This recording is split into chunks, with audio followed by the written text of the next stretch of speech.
Mr. Yakubu, Emma should be fraudster. Are you calling him dignity? Mr. Yakubu, Emma should be fraudster.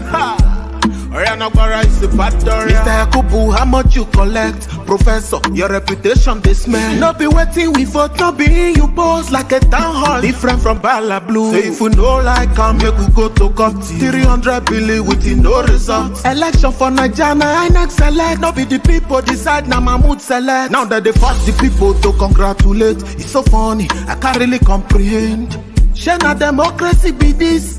I been a democracy be this. Bala Blue de buga, say nothing they happen. Money they break if you buy them all. 2023 we not forget you. The most fraudulent election in my country. Mr. Yakubu, Emma should be fraudster. Next argument. Leave the rest for the next argument. Mr. Yakubu, Emma should be fraudster. Are you calling him dignity? Mr. Yakubu, Emma should be fraudster. Mr. Yakubu, how much you collect? Professor, your reputation they smell. No be waiting we vote, no be you boss like a town hall. Different from Bala Blue. Say if you know like come, you could go to court. 300 billion with no results. Election for Nigeria, INEC select. No be the people decide, now Mahmoud select. Now that they force the people to congratulate. It's so funny, I can't really comprehend. Shana democracy be this. I been a democracy be this. Bala Blue de buga, say nothing they happen. Money they break if you buy them all. 2023 we not forget you. The most fraudulent election in my country. Mr. Yakubu, Emma should be Next fraudster. argument. Leave the rest for the next argument.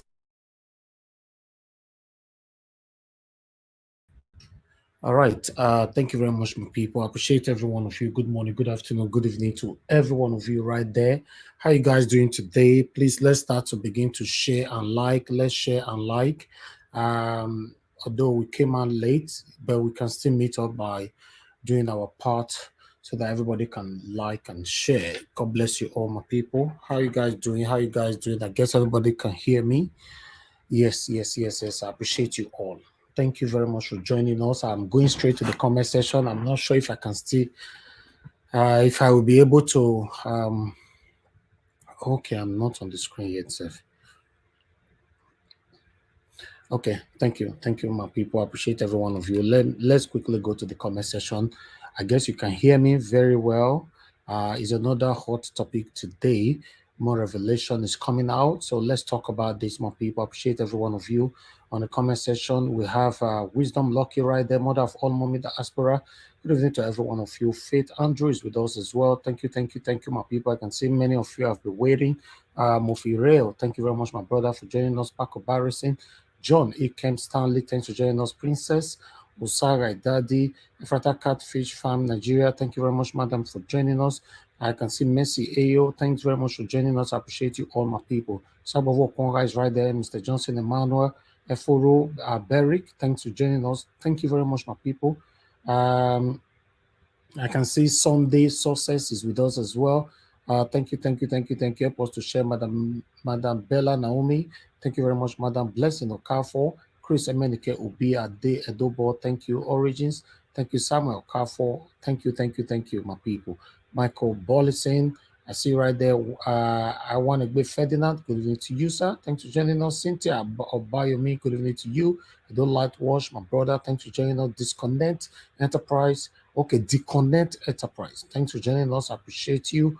I can see love of God is my strength. Thanks for joining us. Good evening to you. Do your part, share and like. I'm going to be posting out a link shortly so that we can get on with this quickly. Peter Inegbe, I can see you there. Destiny Available. Thank you. Destiny Available, it's good to have you back. It's been a while. Thank you very much. Ebuka John Oga, thanks for joining us. Good evening to you. Bryce Strasser, I can see you. God bless you all. Festus Ibinawaya, Divine Joy. Edward Eguavon, thank you. Sunday Success, once again, I appreciate you. Nancy Amadason, I can see you. Napoleon, I can see you. Vincent Enegeta, thank you, my people. Like and share, and let's do this.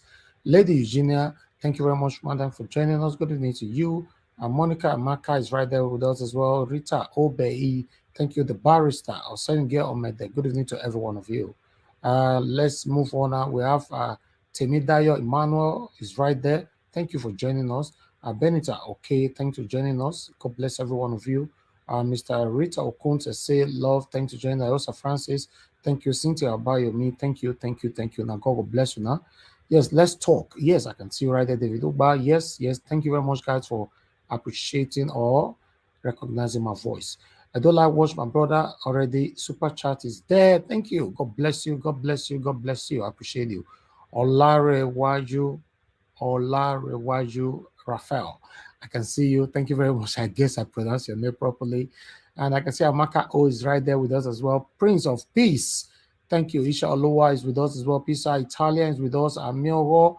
Thank you. Ehoragbo. Thank you very much, my people. Ukashi Okeze. Thank you. Ushena Usulo.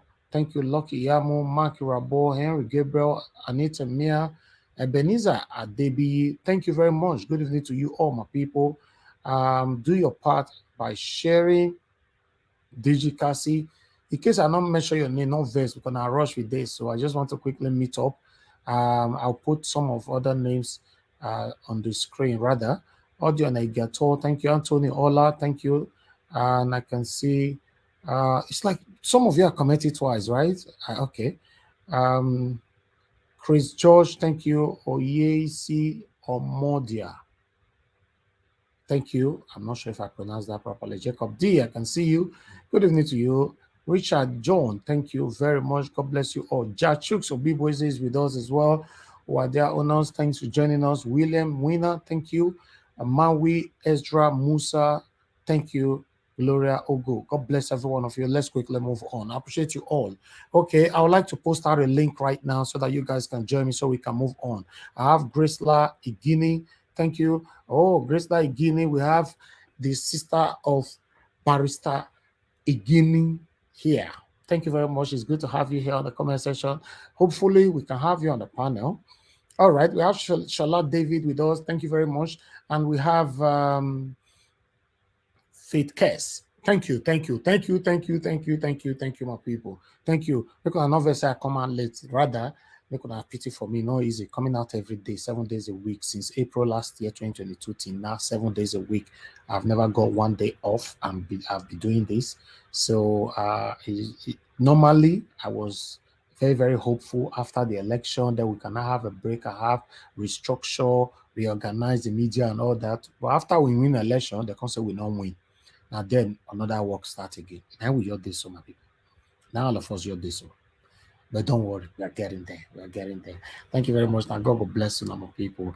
Abu Azi in the building. Thank you very much. Precious Ode, thank you for joining us. Imade Natania, thank you very much. I can see you. Thank you, my people. Now God will bless every one of you. Nat A can see you as well. Okay, let me post out a link, like I said before. Kingsley Ogbona, God bless you. Evie Jack, thank you. Ciao. All right. Okay, let me post out a link now. Okay, maybe might not go use talk, forget myself now. You know, say I feel tell you now, if I did hear they talk like this, when I not this screen with me, it be like I talk to myself. Although I know some people they watch me. Currently, we have about 400 people already watching us. But it go be like I talk to myself. I can't really see anybody for you. Sometimes they target, you know. So I need my family here. Quickly, let me post out a link. Okay, let me do this. I'll post out a link, then we'll go for a quick break. I'll come back, then we'll move on. Okay, that's what we're gonna do, my people. 1 minute. They look for where for the post this link now. Okay, all right. 3, 2, 1. Link have been posted. Click on it and join us. And the link have been pinned as well. Yes, it's all about first come first serve. We only have 9 spots, so come on time and let's do this together. Now God bless you, my people. Okay, let me quickly go on a quick break and we come back. I know they do competition with anybody. If I offend you, forgive me. Show me love. Go there, biza. Kama bara walo ninu ife kan akanbi. I know they do competition with anybody. If I offend you, forgive me. Show me love. I go show you love. Kama bara walo ninu ife kan. But I know they do competition with anybody.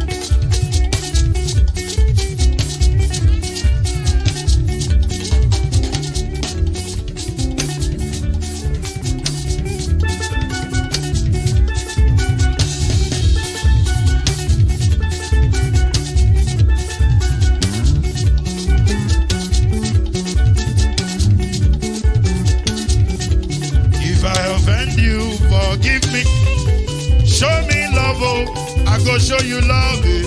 Come on, Barawa, no Dino effect. I know they do competition with anybody. If I offend you, forgive me. Show me love, oh. I go show you love, oh. Come on, Barawa, no Dino effect.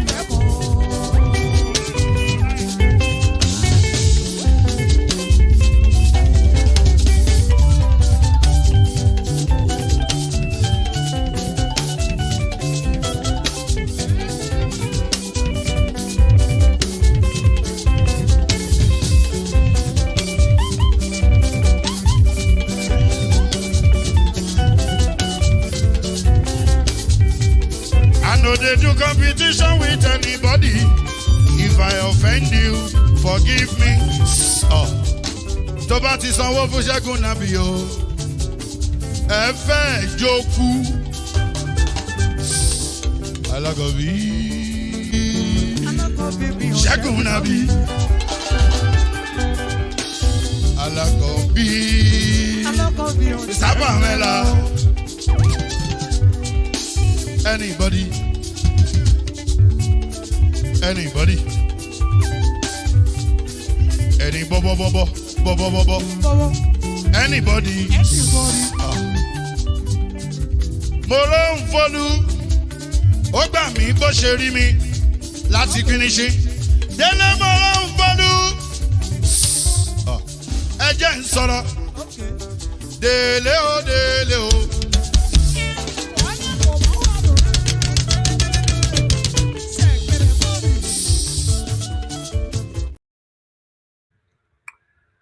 All right, my people. We're back now. We're back. Thank you very much. God bless you all.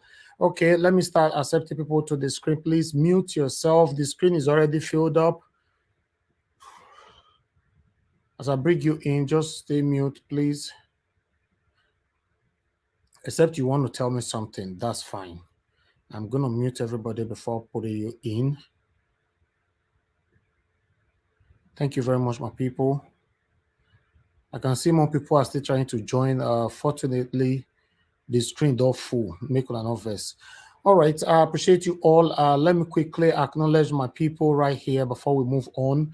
Please, we have the first person here with us today is Give Us a Mandate. Give Us a Mandate, my brother. Good evening to you. How are you doing today? Good evening, Mr. Elvis.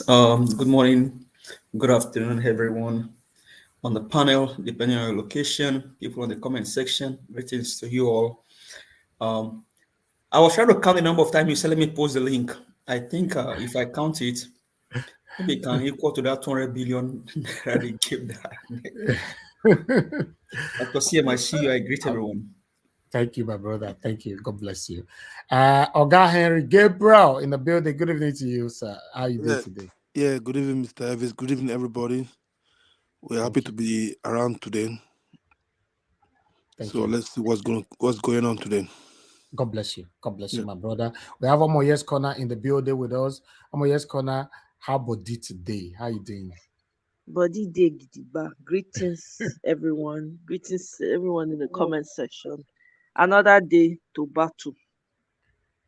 Kai, but when this battle, Omoye's Corner, when this battle go end? When we collect our mandate now. That's what I'm looking at. Now, dear my ID. Once the young announce say they don't give a mandate, I'll just go sleep. I go turn off. I go first turn off all my social media. Exactly. I will just go sleep. Exactly. I go sleep for like 1 month. So because my body needs to rest. If I tell you, say I didn't show up at work today. This is how bad. I had to call off. I was like, I can't. I need to. My mind is all over the place. Even to read, I not feel read. I suppose they read, I not fit. Because when they use one eye, they read. They use one eye, they look within the apple for news. Eh? I'm telling you, I not fit. This Nigerian thing don't mess me up since last year. Since last year, I'm not supposed to take my exam. It don't mess me up. I can't. It don't consume me. I don't know that it's only me. As I they use one eye, my mind not the day, not the flow. They sweet me. Well, we will all smile. We all smile. Thank you very much, Man of Bendel. Thanks for joining us. Good evening to you, sir. Yeah, very good evening to you, my brother, and good evening to the family. You know, all do well. Oh. I think we are all suffering from this problem of a stolen mandate. And like you just said, we must get it back and let's keep fighting. There will be time for rest after this and rejoicing too. God bless you all. Thank you. Thank you very much, sir. Thank you. Mr. Chooks Obibweze, thank you very much for joining us, sir. Good evening to you. Yeah, good evening, Mr. Elvis. Good evening, fellow panelists. Thank you once again, for providing this wonderful platform, for us to digest happenings in our country. It is not a one-man show. All of us, we go there awake. We go do everything. Like Omo is gonna talk. All of us go holiday at the same time. All of us go holiday at the same time, Thank you. Thank you, sir. Thank you. Thank you. All right. We have CM in the building. Oga CM, good evening to you, sir. How are you doing today? Yeah, okay. So, you. Good evening. Yeah, good evening, Niger Watch. Good evening, everybody. Welcome once again to today's roundtable. Obviously, they say, I think this is quite in order to say a Lota Continua Victoria Asata. So the struggle continues until we push Obi across the line. Thank you. Thank you, sir. Thank you very much. Okay, Madam Patricia, thanks for joining us. Good evening to you. Good evening, Niger Watch family. Good evening, Mr. Elvis and my fellow panelists. Thank you sir. for the Thank you, madam. Justice. So, what we are going to be debating today. Thank you. Thank you. Thank you. God bless you, madam. Okay, Williams Winner. Thanks for joining us. Good evening to you. Oh, good evening, everybody. I'm so happy to be among the panel once again. I've been trying most of the time to be in the panel, though my time zone is very far from you. I'm calling from Nigeria, and especially in Lagos. So whenever I'm hearing every one of you over there talking about Nigeria, I always see that we are in the middle of the battle here. And anytime I'm hearing my brother there CM talking about Nigeria is gone, I'm saying please don't say Nigeria is gone, no, because we are still living in Nigeria. And I really thank God for every one of you for the counseling, for fighting up. And I'm believing if we can still be surviving here in Nigeria, I believe our mandate will be given back to us. Because I'm so scared, I won't lie to you, what is unfolding nowadays. But I believe with consistency, with fervency, with prayer in the Lord, God will fight this battle for us. Thank you, everybody. I really appreciate everybody for this fight. God bless every one of us. It's good to have you here, sir. Thank you. Thank you. Sir. Yes, we have to continue to put the heat on them. So that's what we're doing. The last person on the panel, Common Sense. Good evening to you, Common Sense. How are you doing today? Yeah, good evening, Mr. Elvis. Good evening to everybody, all the people in the comment section. And I'm very happy to be here. And I think we have a lot to discuss today. And it's a shame that we are passing through this stuff that we're passing through with people that we're supposed to trust are the ones that we don't even know where they're going to these days. So it's a shame that these people that we trust to give us our mandate are trying to play with us. But by the grace of God and our ability of us, of we all together, standing together, I believe that we're going to collect our mandate back. Thank you. Thank you, sir. Thank you. God bless you. All right, my people, I appreciate every one of you. Thank you for joining us and all our spectators right there. I appreciate you all, those of you on the comment section. We have different, how do I say, platform when it comes to this platform. We have the platform for the people on the panel. We talk here. While we have for that platform, people with the comment section, you find out the important parts. These people with the comment section, you just get another meeting where they happen for that comment section area. So we appreciate everybody, every one of you equally. So I would like us to quickly move on. Stay mute, everybody. So let's take it from here. As you all can see, Right there. INEC, 2 million bribe exposed. Disgraceful Festus Keyamo, also exposed. So our last hope now after God is judiciary, right? Will be our president. Now we get for them. We'll not get another thing for them. Now they see. Meanwhile, let me put the thumbnail on the screen so that you all can see how the thumbnail looks like and what we are currently facing. Let me take this off. This is it. That is our title. You can see right there. Now or never. Now or never. 2 million bribe. 2 billion, sorry. 2 billion bribe. Caught. This disgraceful APC woman, you see, this is what we are talking about. I'm amongst those praying for a woman to become a governor in Nigeria. And many of you here, we remember when the Rivers State governorship election were going on, we all were fighting hard here for Beatrice. I believe that woman was called Beatrice, right? We were praying for her to become the governor, at least the first time a woman will become a governor. I believe now the opportunity for a woman to become a governor in Nigeria now might be forever again. After this disgraceful act from this disgraceful, shameless woman who paid 2 billion naira for her name to be mentioned, and she quickly ran out to read out. Elvis, take your statement back. Who gives the woman 2 billion? Who give her? Not the Buhari people. Yeah, but at the end, she engaged in the art, my brother. It doesn't matter who give you. Might tell you, my brother. Do you know how many times I've been enticed here on this platform? I know. To use my platform to believe work you. with APC. Yeah. In fact, the last one was in January. 3 times APC approached me. The last one was in January when Tinubu reimbursed another more money on social media that I should use my platform to work for them. I was approached by PDP as well. In fact, today, I was approached by somebody. Today, this morning. Only one person on this platform right now. I know you made up your mind already. Of course. That's why we believe in you. This morning, I was approached. I was called. Only one person on this platform now that know what I'm talking about. So what about if I collected 10 million, 20 million, or 50 million from these people? Then as I go through now, all of them don't they screen now. Now begin to say actually, that's him. Actually, give us a market. Actually, actually. What's actually? This is what we go know now. We go know. I go know. We go set up shop for your head, Mr. Elvis. We go settle down, set up shop. Exactly. We go know.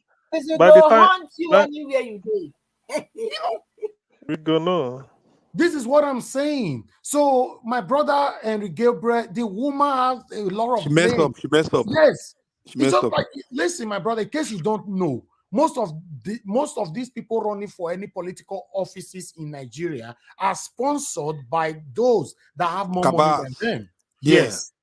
No, sometimes it's not cabas. It's just like I have money, right? But for this lady, cabas. No, not cabas. No, I just want to talk generally. Yeah, okay. It's just like you and I, we get money now. So we'll have a $10 million.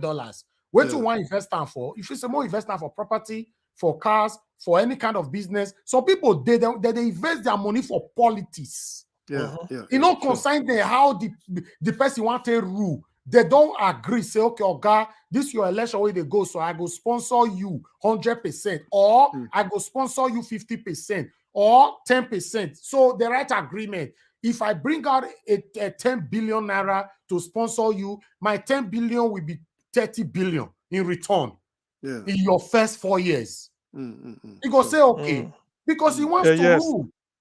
Yes, and the way where the money comes from, because it can be accounted the security vote. Security vote is not accountable. Exactly. So the person go tell you, say, this 10 billion why they bring. Just agree. If you agree, go sit down for hotel. Now me go see INEC, do everything. All I know is that they go announce you. You go agree. When you now go in, that security vote, you don't check them for 3 years because you know go allow make it reach 3-4 years. Within the first 2.5 years, he has recouped that money every month. Security It's the vote. truth. This is his And own. this is one of the reasons why you see that this governance, or let me say, most of our satanic leaders, they cannot perform. Do you know why? Yeah, of You course. and I will be here on the media calculating how much that is going to them and everything, but they Yes. can't perform. For example, in Edo State now, we have up to 900 million security vote that comes in every single month, right? Okay, we never talk about allocation, no. We never talk about internal generated revenue. We never talk about. Let's focus on the security vote and now add everything together. Let's say at the end, every year, right? Let's say 20 billion they come in 12 months. That 20 billion now, all these people don't price rubbish, we go kill them. They'll can't use only 500 million, $500 million naira to work in a year. It will remain 19.5 billion. That 19.5 billion, the city governor go allocate 10 billion for his own self. The remaining 9.5 billion, I tell they settle. My brother, my figure is not accurate. It's based on assumption, but this is how it works. Niger Watch, I wish one day, maybe, but it's not possible we devote a time for this. Do you know that when they say politicians have permeated everywhere it is, I was told, somebody approached me, but it was last year. He said national universities, national open universities, and in there one of the universities in northern Nigeria. He said my own is to prepare lecture note. He gave me the outline, guideline, something like outline and learning outcomes. He said when you prepare it, he's supposed to be a lecturer. I will email it to him. He will use it as he gather. He said, we have more resources here. Let me canvas traverse everywhere. If I send it to him, that this one no be say go con the million. My own is just to come home, open the account. He go just put on there. So with that thing where I prepare, he go just they use and put them for presentation as I go do them. He go they do them for class. After that, the money will come. He will now put it in the university resource system. My own is to do. He said, he go we cut off and become professor. I tell him, sir, no one do. He said, why? He said, you'll be here making millions over there, and you are here doing your own. The other one go the way. I said, I don't want it. My conscience won't give me that. I didn't transfer money, or all of a sudden every day my account go to swell up in Nigeria when I die abroad. I said I can do that. You know, let me quickly respond to Mr. Ennis TV. Mr. Ennis TV says, Niger Watch, please, every man has a price. Mr. Ennis TV, I don't know if you understand what integrity means. I don't know what your integrity, how much your integrity is worth. Because right now, every man has a price is what has gotten us to where we are right now as we speak. So how much is your integrity? How much are you willing to sell out yourself, your generation, and the ones coming after?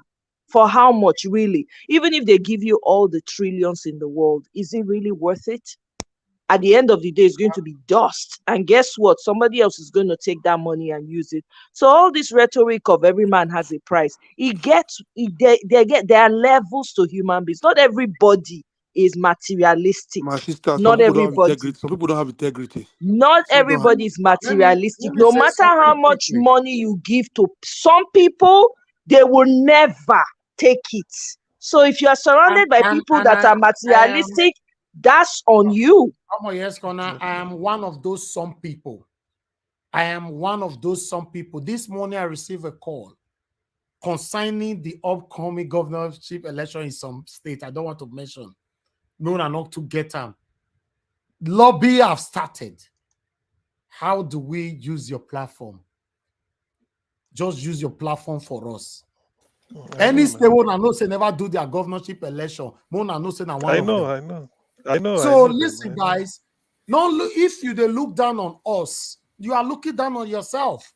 As far as I'm concerned, I think for that person that said every man has a price, because every man doesn't have a price. That's what we're coming up here, and because the owner of this platform does not have a price tag on him, because Sowore CM does not have a price tag on them. That's why we are here.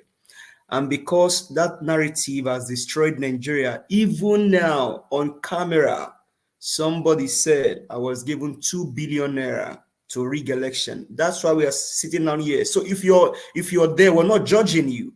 You need to rechange. You need to reimagine your mind. You need a mind renewal. A mind renewal. It doesn't work that way everywhere. And if you can imagine what's going on in Nigeria now, the country is in a state of quagmire. Is about to be burned down if the right thing is not done. Truth of the matter is, take that back, sir. Not every man has a price on them, sir. Let me put this straight to everybody to understand that I don't understand how you define your comfort, but my comfort is quite different. Yours is different. Everybody's comfort, how you define your contentment. Yes. All my life, I've said it before, all my life, I've never engaged in any kind of fraudulent activities. But I've been in the midst where my friends were doing this thing. I was studying and they used to mock me. For those of you that have been following me for years, I've mentioned this so many times here. They used to mock me. Say, go and study. If you don't finish school, you can't work for us. Many of them were they thief might switch to pigeon. They thief other people credit card and all those things till they buy laptop, they'll ship and go Nigeria. If you buy Apple now, MacBook now, buy like 200. Cheap and go Nigeria, Capital Village, sell and money go full everywhere. Many of them were doing different kind of. I know I was inside this, advising them. I'll go work, I'll go school, I'll go work, I'll go. They mocked me. But I can let you know today that many of them are already in trouble. Of course, you know, they should be. One of them was sentenced to 22 years imprisonment. The second one was sentenced to 16 years, right? And after the one where do 16 years don't complete, for UK is like day and night, and they don't deport them. The one where they put for 20 years still day side. So my people, listen, if you value your freedom and the word integrity and you have it, you will be contented with the little. You see the money where somebody give me now with this screen. So these are the people that is paying me, in case you are not aware.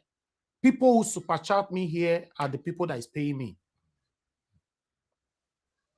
So we cannot be bots.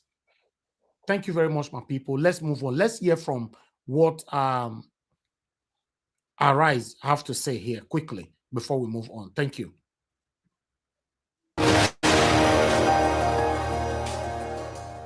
Shock, apprehension, and condemnation as the Adamawa State Resident Electoral Commissioner Hudu Ari threw caution to the wind and declared the candidate of the All Progressives Congress, Aisha Binani, governor-elect, before the final results of the supplementary election held in the state had been collated.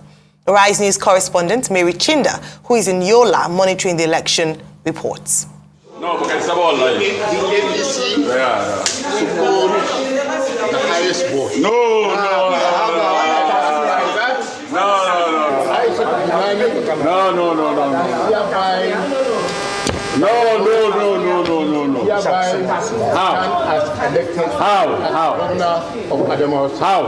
Here, the hitherto peaceful Adamawa supplementary election takes a rather strange twist as the state resident electoral commissioner, usurping the powers of the returning officer and reading from a handwritten result on a plain sheet, goes ahead to announce the APC candidate as governor-elect, even when collation is incomplete. While Nigerians are still trying to make sense of the illegal declaration, the APC candidate, Binani, reads an acceptance speech to the surprise of all. Today, Adamawa stands tall on the threshold of history. My dear Adamawa State citizens and residents, I am overwhelmed and humbled by your show of love and confidence in electing me to serve as your governor as from May 29 this year and for the next 4 years. This is the disgraceful woman Now they talk so. The opportunity for women to rule in Nigeria, now this woman just kissed so. After so many decades, or rather, in the history of Nigeria, see, this is the woman. The opportunity. You cannot kill it. Yeah, but I don't know. I don't know. Just let's hear her. Threshold of history. My dear Adamawa State citizens and residents, I am overwhelmed and humbled by your show of love and confidence in electing me to serve as your governor as from May 29 this year and for the next 4 years. For this, I say a very big thank you.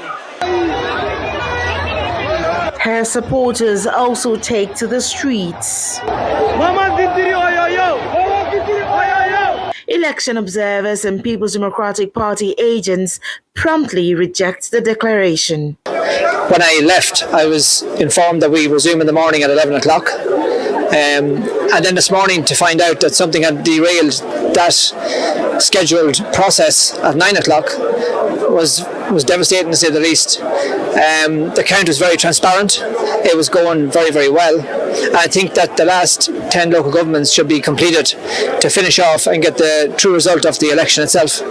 Moments later, the INEC headquarters, in a statement, suspend the collation.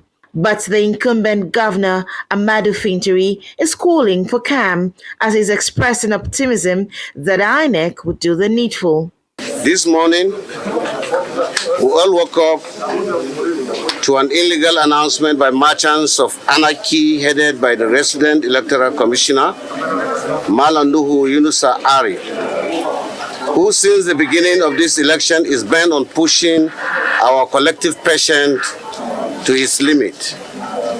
It is on record that we went to the polls for the first round of the election on the 18th of February 2023. Even when it was apparent that I was costing home to victory, this same gang added the confusion and rendered the election inconclusive. In a quick turn of events, the tempo here switches from being peaceful to becoming full of apprehension, fear, and anxiety, especially for electorates who do not know what would become of the suspension of this collation exercise as of this morning by INEC. From Yola, the state capital of Adamawa, Mary Chinda reporting for Arise News. Well, the Independent National Electoral Commission has disowned the Adamawa State Resident Electoral Commissioner, Hudu Unisa, for declaring All Progressives Congress candidate, Senator Aishatu Binani, as the winner of the supplementary governorship election. INEC National Commissioner Festus Okoye said that the action of the REC was an usurpation of the powers of the state returning officer and was therefore null, void, and of no effect. Every electoral process and for every election, the commission appoints collation and returning officers, and we appoint these collation and returning officers in writing. The commission appointed a collation and returning officer for the governorship election in Adamawa State, and that collation and returning officer is presently in Abuja on the directives of the Independent National Electoral Commission.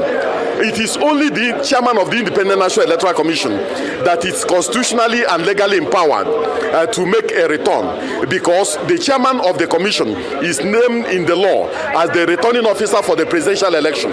So no individual can make a return relating to the presidential election except the chairman of the commission. Resident electoral commissioners are posted to states to go and man the state offices of the commission.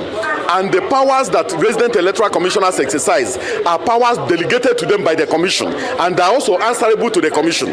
The commission did not appoint the resident electoral commissioner for Adamawa State as the returning officer for the governorship election. So based on what has happened, the commission has made it very... This is a very serious case, my people. Very, very serious case. Meanwhile, I want everybody to understand now that we are beginning to see that, because it's just like parents, right? The step you choose to take and your children are seeing you taking that step is what they will start taking as well. This 2 billion naira that we are talking about, there's every possibility that Mahmoud is not aware at all. There's every possibility.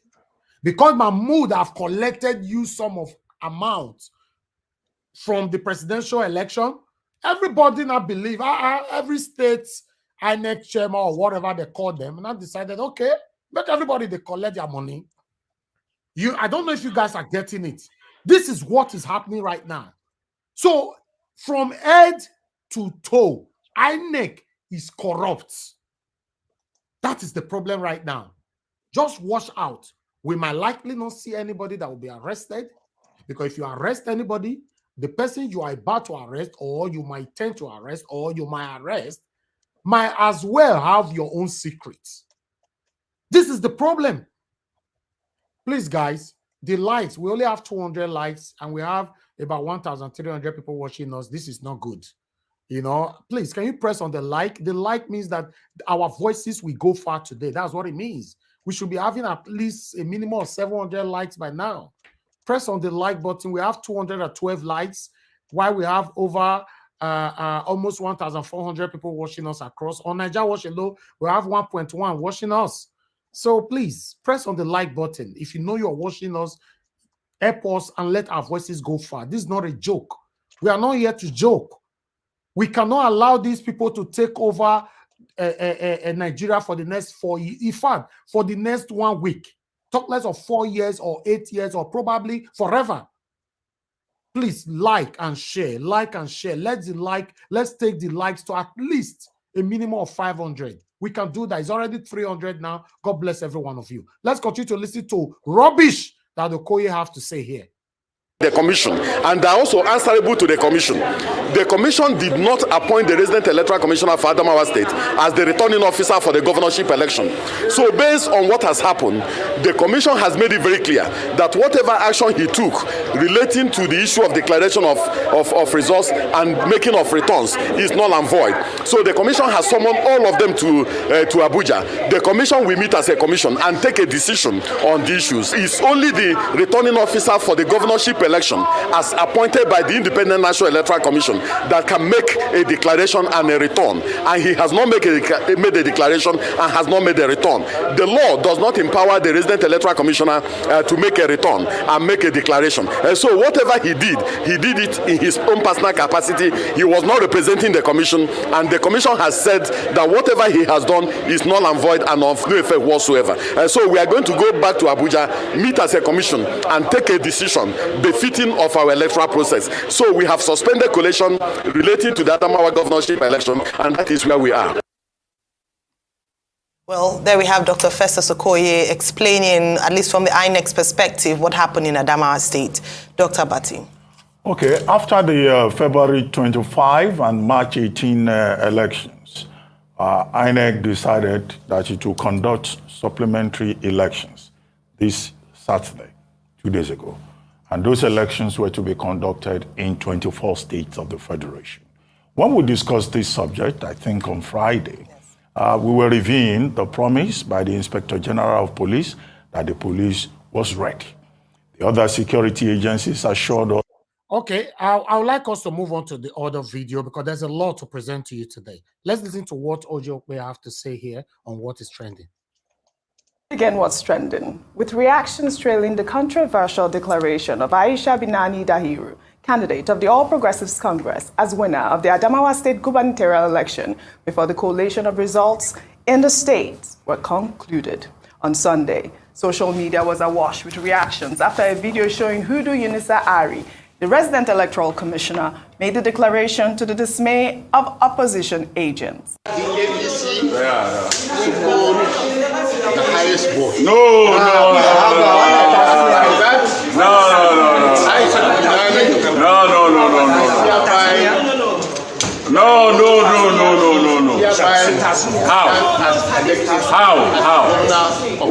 How? Thank you very much. How? Following the announcement, the APC governorship candidate delivered an acceptance speech while crowds of supporters trooped out to congratulate the illegally declared winner. Adamawa stands tall on the threshold of history. My dear Adamawa State citizens and residents, I am overwhelmed and humbled by your show of love. The surprising part of all this is that shameless Shameless Festus Keyamo congratulated this woman. Disgraceful Festus Keyamo congratulated this woman. Just wash out. This is the time for you guys to know, including those of you that is crying that you are supporting APC.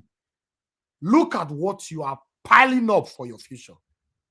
And confidence in electing me to serve as your governor as from May 29 this year and for the next 4 years.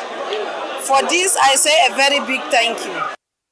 Well, spokesperson of the All Progressives Congress, Festus Keyamo, also congratulated Binani after the declaration. Keyamo took to his official Twitter page to describe Aisha's victory as a glass-shattering watershed for Nigerian women. Well, his tweet reads, "Just woke up in the US to this wonderful news. I am screaming my head off here. This is such a glass-shattering watershed for the women of Nigeria. Huge congratulations to my sister, Senator Aishatu Dahiru Ahmed Binani. At a point in the struggle, we're speaking like a dozen times a day on the phone. Special thanks to all those who worked so hard for this. Special thanks to the good people of Adamawa State for smashing this hoodoo of gender bias. Special thanks to the APC for making this possible. Special thanks to President Muhammadu Buhari for providing such sterling leadership. Special thanks to Nigerians for your support and prayers. Now, for the women of Nigeria, please go ye forth to conquer." I'm doing something. Rolling your eyes, but it would have been a perfect speech if she actually was the winner. I mean, it really would have been amazing. But I mean, this is the issue with the spokespeople. I know you always have issues with the spokespeople, especially from the APC. But in the meanwhile, the INEC rec, Hidu Yunusa Ari, is reported to have been paid huge sums of money to rig the gubernatorial election in Adamawa State. In a video that made the rounds on social media on Sunday, an alleged senior DSS official who was apprehended by some young people at City Green Hotels in Yola stated that he was told to give the rec about 2 billion naira to rig the election. National commissioners. Nawa. To rig an election. Nawa. Neither actually billions of naira. Nawa, how many? Let us say 2 billion. Let us say.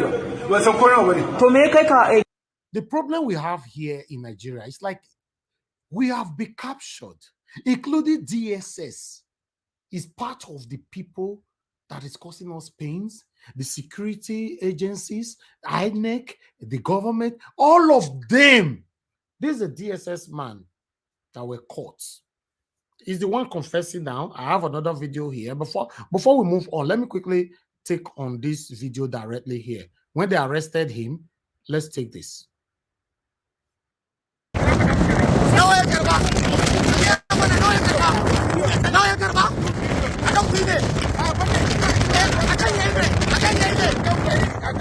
Announcing.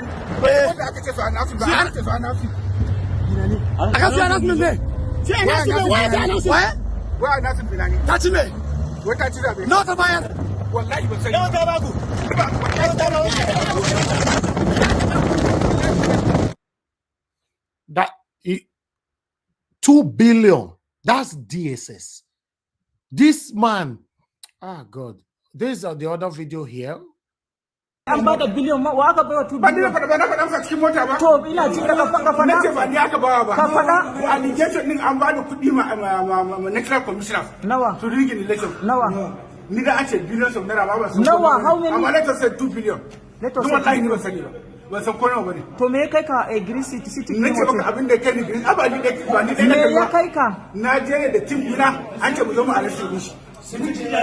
Wallahi ta laje mu zo mu arrest shi. Ana an je ba an ce mu zo mu arrest shi kafin da shi kafin da INEC office. Okay, dan ka je INEC office. An ce mu zo mu arrest shi kafin a kai waje INEC office. Duk an ce ya karbi kuɗi. Da shi da waye? To ni ban sani ba. An ce mu su biyu. Ko ina ɗaya ne yake? Wallahi ban sani ba. Amma sai security aka kawo gwamnati jiya. Da aka kawo gwamnati. This is so disgraceful, man. This is so disgraceful. Listen, guys, you know, We can't continue like this. Festus Keyamo or disgraceful Festus Akamu, whatever that is called, is in America right now. Our Nigerians in America, many of them are with him, dining with him now. Many, because this is what Tinubu or many of others, they come America or UK. This is what they are always doing. They rub shoulder with them, believing on what they can get from them. This is sad. This is sad. Let's continue with this, my people. Hold on. Let's continue to hear from Arise before we start talking. Bear with me. Okay, this is it.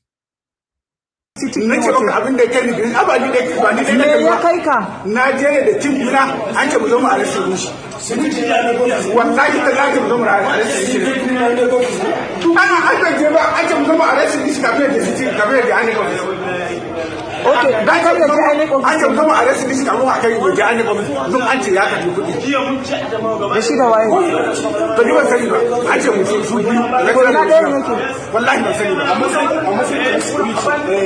go.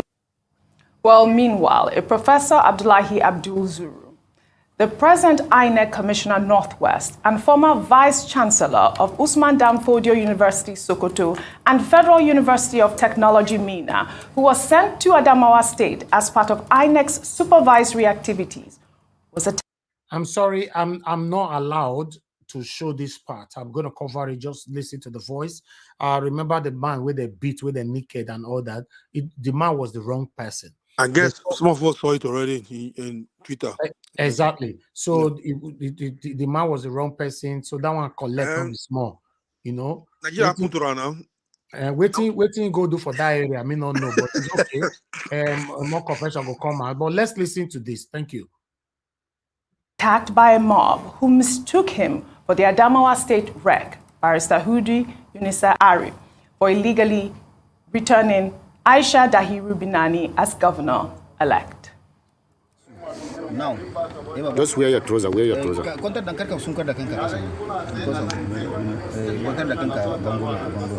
Now, over 60 years now. Now, Baba.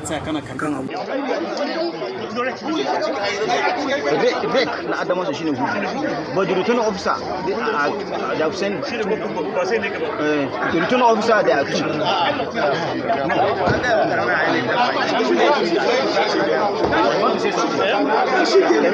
this was frustrating to watch. I mean, the first time I saw it, I was like, oh, wow, really? This man has been disgraced. But this is so unfair that this happened to this man. And why? Or elsewhere, the due process should continue and the properly, validly elected person should be duly announced. And all the stakeholders in Adamawa should be advised that the entire country is watching them, and we do not want the kind of impunity, the kind of criminality, the kind as a Nigerian for this to be happening. I mean, there is clear indication. We have videos. We had that DSS, alleged DSS officer who said that, you know, who claimed that he was paid 2 billion naira, and then we're still here. No one's been apprehended at this point. Well, you know, in the same vein. At this point, they never arrest anybody. That's so we see them. You will support APC, no problem. No problem. Reports indicating that the candidate of the Labour Party, Peter Obi, won the February 25th presidential election in Obiokpo local government area of Rivers State, according to reports uploaded on the INEC results viewing portal. IREV has made the rounds on social media. Ayo, Dr. Abati, this same report, I mean, we are having the same information about INEC's, what would I even call it at this point? I don't even know what to use to describe INEC at this. Is it ineptitude? Corruption? I mean, what can we use to describe INEC at this point? There is reports of rigging in River State. Corruption? I mean, what can we use to describe INEC at this point? All right, let's quickly listen to what Fashola have to say when he was asked that where is Tinubu? And he was also asked, why is it that Tinubu have a lot of controversies going on with him? You know, oh, somebody's on the backstage. I didn't know. So sorry. You know, let's listen to what you have to say here quickly so that we can start talking on this. Thank you, my people. that by now, the governorship election in Adamawa State would have been finally concluded, but that is not the case. The whole exercise went on very well, with collation just going on fine until this morning, when the drama began with the resident electoral commissioner in the state, alongside some heads of security agencies arriving at the collation center to announce Mrs. Aisha Dairu Benani the winner of the election. Take a look at what happened the moment when the rec made the announcement amidst agitations. Take a listen. Please, as a father, you are not the returning officer. You are not the returning officer. Wait for the returning officer. By no. Oh no. Oh. You are not the returning officer. I plead with you with all due respect. Don't do this. Please don't do this. Fear God. You are not the returning officer. You are fasting. You are fasting, and Almighty Allah is watching you. You are not the returning officer. You cannot be this result. Almighty Allah is watching you. You cannot be. Fear Allah. You cannot. Fear Allah. You cannot. It's unfair. There's nothing at all. There's nothing. Fear Allah. They cannot return. What are you saying? And this of Allah. You cannot. No.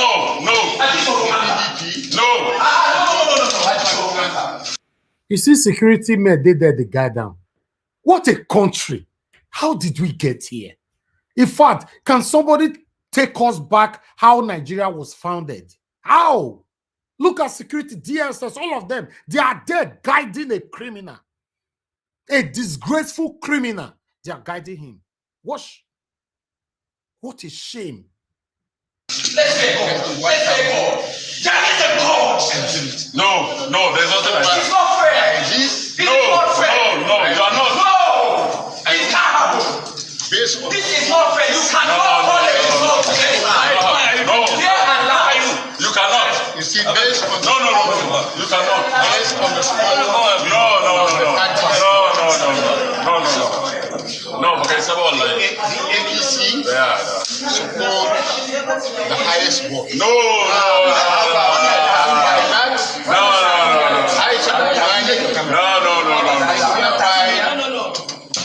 Upon the pressure, this man, with his satanic stone heart, he continued to announce the results. Upon the pressure, and you are seeing DSS security agencies, they are right there. If it's not that surprise you, this is what Mahmoud do too. This is what he did too. This is too much, man, to handle. No.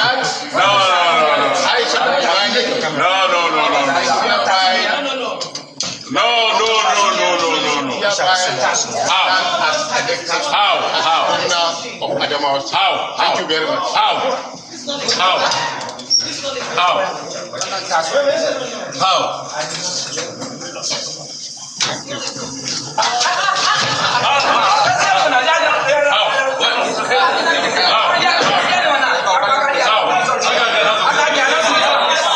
Now there for your cash, I made the eat and raw. There. They can go beat innocent man. Not waiting down and go fight for that area. Eh?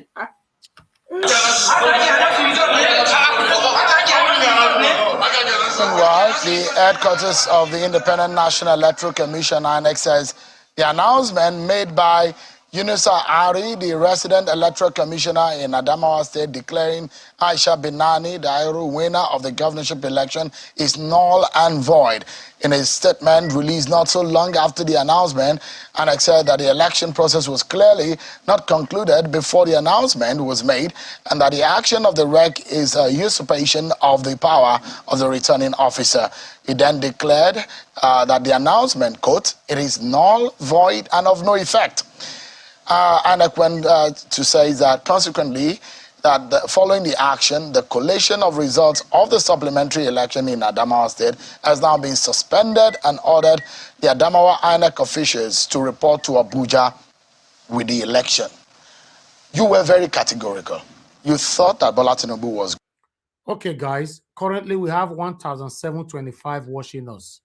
We only have 400 likes. My people, what did they happen now? You couldn't press the like now. Is it difficult to do? Just press the like, please. Press the like. Let our voices Every go. try to make a video how to press the like. Some people don't press Because everybody is educated now. I can't make video how to press. The thumbs up is there. What I want to The thumbs up is there. You know, just press the like button. Let this video go viral. You know, that is it there. It's on screen. Wait till you supposed press. Now I put for screen. So, I don't understand. We have about almost 1,800 watching us across on Nigeria Watch alone, about 1.4, and we have only 400 likes. Let's move on. Going to win. Some said ordered the Adamawa INEC officials to report to Abuja with the election. You were very categorical. You thought that Bola Tinubu was going to win. Some said that you were so sure because the APC had the rigging plan. Was it? We had a preparation plan. I challenge our opponents to show me what they did with regards to preparation. I think the Nigerian public saw some snippets of what our situation room looked like. Which other party had that kind of situation room? So, you did internal polling in your party. Precisely. But you didn't make them public. No. Most of which showed that you were going to lose the election. No. Was that the case? We have never published any poll. And I have been polling elections since 2002 when I was chief of staff. I sure you introduced me to polling in 2002. My question is these people aware that when you are supporting a criminal publicly, your own reputation will be going down the drain? Are they aware? Because when they come on air I don't understand. Fashola, with the respect where people they give this man before. How? Don't forget for SARS. Now you be detective for SARS. We see camera. Don't forget that one. Wow. Fashola, I owe you. He was running his own re-election. That's when I was introduced to polling elections in Nigeria. And since then, not only do we poll elections, we poll for policy decisions in governance. And it was a tool that I used a lot when I was governor. What do the people think? And so, and I came here and I remember I said to you that all of the polls that had a sample size of 1,000 people, that showed 55 or 50% undecided, not willing to participate, at the time they were either badly conducted polls or they were self-serving polls, especially also when you looked at the methodology. But more importantly, I made the point at the time that people had decided and that the number of undecided were very, very minimal. So our polls showed in January that we were 10 points ahead. Our polls showed in January that we were 23, we had reached 25% in 23 states out of the 25 we were targeting. So Labour Party... They just disappeared. Labour Party's victory in Lagos surprised the APC. Yeah, it blindsided us, without a doubt. They thought that the Labour Party has posited that they won Lagos by more than the margin in which they won, but that the votes were not exactly the true picture of things. Well, that is a matter that has been submitted, I believe, to the tribunal, and I'm not going to make any comment at all about matters in dispute here. I'm not going to even try. But the point to make is to make the acknowledgement that they turned out their voters, and in the subsequent gubernatorial election, you saw that we turned out our voters, and people didn't turn out to vote. That's all. That's highly disputed also. Well, because of the kind of violence and I know what happened in my polling unit in the presidential election, and the alleged intimidation of voters that came up there by a smaller margin, and the margin was larger in the gubernatorial election. And my polling unit was one of the most covered polling units in terms of press corps and press presence, and not one iota of violence was recorded in my polling unit. Well, you know that there were a lot of violence in Lagos. Well, what has been now being popular as voter Lagos was the headquarters of voter intimidation and tribal and religious ethnic division in that election. So let's take them one by one. In terms of violence, unfortunately, one incident of violence in any election in my country does not cover us in glory. One, wherever it may be. But that said, when you look at the incidents of violence, the number of polling units that were disrupted, they pale into insignificance compared to what you have seen in elections in the past and all of Mr. Fashola, are you worried and perhaps disappointed in a Lagos that you governed for 8 years that there was an election that some people are being referred to as aliens and non-indigens and non-indigens of Lagos and therefore shut out or not allowed to vote? These allegations, if confirmed and based on the report and what we covered and we saw on the ground, how disappointed are you about that scenario in Lagos State? I have told you before that the elections that I love to see are elections that are carnivals, that are festival of ideas, debates, and our colors. Those are the elections I love to see. We saw some of them in the primaries of the different parties. We saw you were there, your crew was there, and we need to see more of that. We need to see more rigor, more intellectualism, more people focus about what I offer and what you offer. So those are the things I am interested in talking about. So, and that was why the things that interested me, the campaign I was making at the time was, look, Asiwaju has done this, Asiwaju has done that in Lagos. How many states have copied it? We found that about 14 states have copied LASMA. Tonight. By the way, can I ask, where is Mr. Tinubu? He's outside the country, he's outside Nigeria, specifically where I don't know. I haven't called him since we finished our work, so... Is he all right? No, I lie. I spoke to him about a week ago. He was in France. Okay. Is he all right? Of course medically. He is. Of course he is. Come on. No. I'm asking because these are some of the questions. You know, I mean. Una, yeah, this man forget himself for here. Oh, hey God. They say where is Tinubu? First, he talk different thing. The time we call realize, say, make a quick change this thing. He say, no, I lied. I spoke to him a week ago. He was in France. Because remember, initially, now what did they tell us without say they France? So you have to follow that lane to tally it up. You understand? Listen, let's take that back again. We are too intelligent. I spoke to him about a week ago in Nigeria, specifically where I don't know. Listen, he said he doesn't know. Just hold on. Where is Mr. Tinubu? He's outside the country, he's outside Nigeria, specifically where I don't know. I haven't called him since. You see, he's outside Nigeria, specifically, I don't know. I haven't called him. But few seconds later, something come meet and say, wait, what are you there, Chris? You don't get sense. We don't fit talk, say, in de France. When you tally that up now, what they worry you? You can say, sorry, I lied. I spoke to him a week ago. Listen, guys, listen.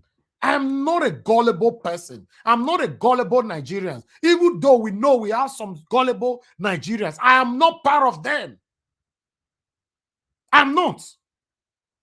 A lot of people we defend these statements. Listen, guys, listen. How he quickly made it up tonight. By the way, can I ask, where is Mr. Tinubu? He's outside the country, he's outside Nigeria, specifically where I don't know. I haven't called him since we finished our work, so... Is he all right? No, I lie. I spoke to him about a week ago. He was in France. Okay. Is he all right? Of course medically. He is. Of course he is. Come on. No. I'm asking because these are some of the questions. You know, I mean, we reflect what is happening. Let's go there. So since 2002, when in the UK, let me quickly say this before we move on, my people. I need to address this. UK media, you see what Fashola do just now? They will draw back, say, no, excuse me. You just said you don't know. You don't know where it is. And now you are changing. Why? Can you explain that? But in Nigerian media, they will just move on like saying a normal thing. So, okay, let's move on. She was supposed to ask him there. Say, Oga, you just talk a few seconds ago now, say you don't know why. Let him explain, even though he not tell us the truth. Let him explain. We just move on to the next thing. We can't continue like this. A lot of things is wrong in Nigeria. I'm telling you people, a lot of things is wrong in our country. Let's move on. Thank you. Where is Mr. Tinubu? He's outside the country, he's outside Nigeria, specifically where I don't know. I haven't called him since we finished our work, so... Is he all right, No, I lie. I spoke to him about a week ago. He was in France. Okay. Is he all right? Of course medically. He is. Of course he is. Come on. No. I'm asking because these are some of the questions that, I mean, we For you to know that our media have been compromised, do you know that the newspaper that came out today, none of the headline of the newspaper capitalized on that word, I lied. None of them. And if you are a good journalist, practicing better journalism, the headline of a newspaper the next day supposed to be Fashola with with speechman, I lied on Tinubu. Let people buy the newspaper to find out where he lied. They're not fit now. They're not fit trying. They'll be sanctioned. They will be sanctioned and fined. They have been compromised. They have been suppressed. They have been oppressed. They have been intimidated. We can't continue like this. We cannot. We finished our work, so... Where is Mr. Tinubu? He's outside the country, he's outside Nigeria, specifically where I don't know. I haven't called him since we finished our work, so... Is he all right? No, I lie. I spoke to him about a week ago. He was in France. Okay. Is he all right? Of course medically. He is. Of course he is. Come on. No. I'm asking because these are some of the questions that, I mean, we reflect what is happening. Let's go there.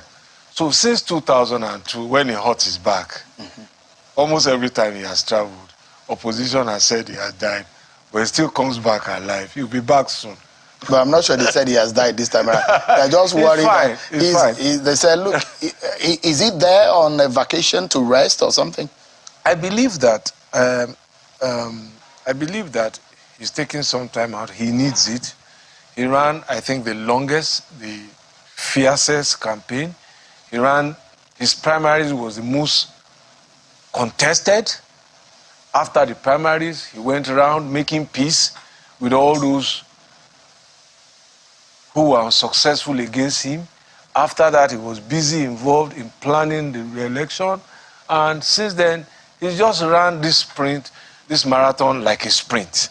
And I think that he deserves... You know what some Nigerians have been saying? They've suggested to him about 3 or 4 places that he could have gone to rest, since now he's now the president-elect. Yankari Game Reserve, yes. Ikogosi, Calabar. These are very beautiful places.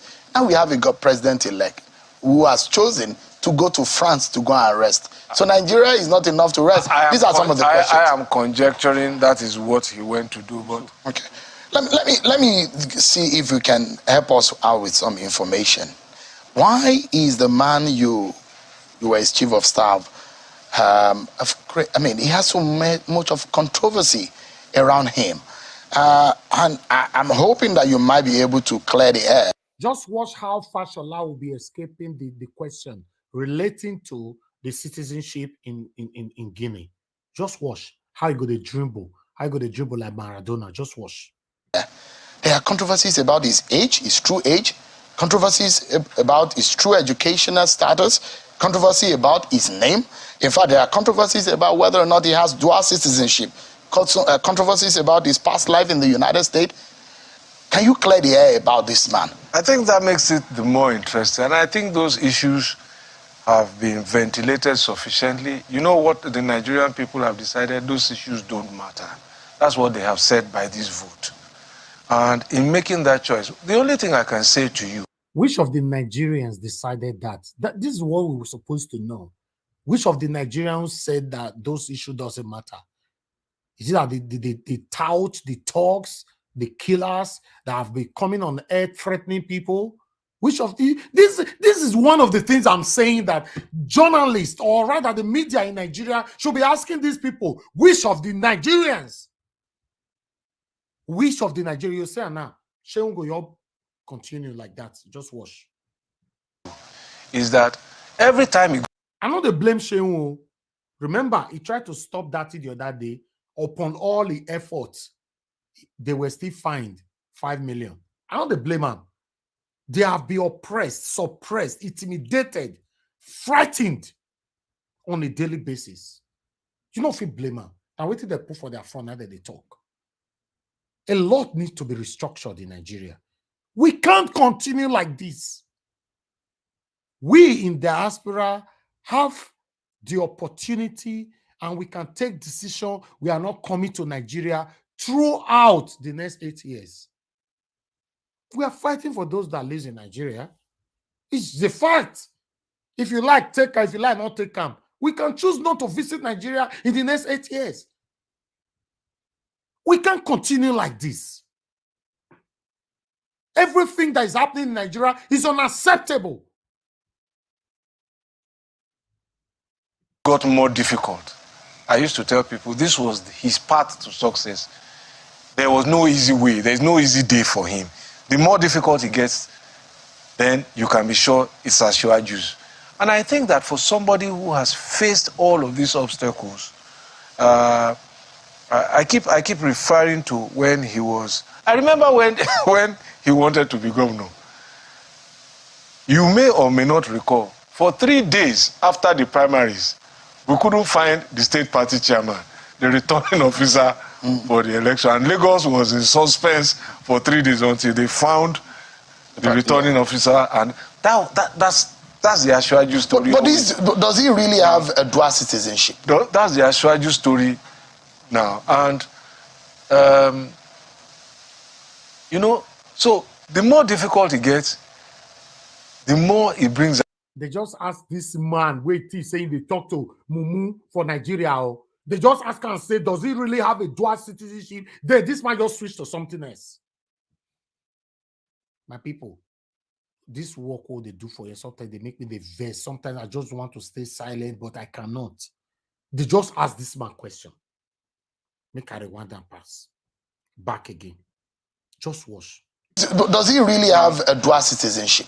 That's the Asiwaju story now. And,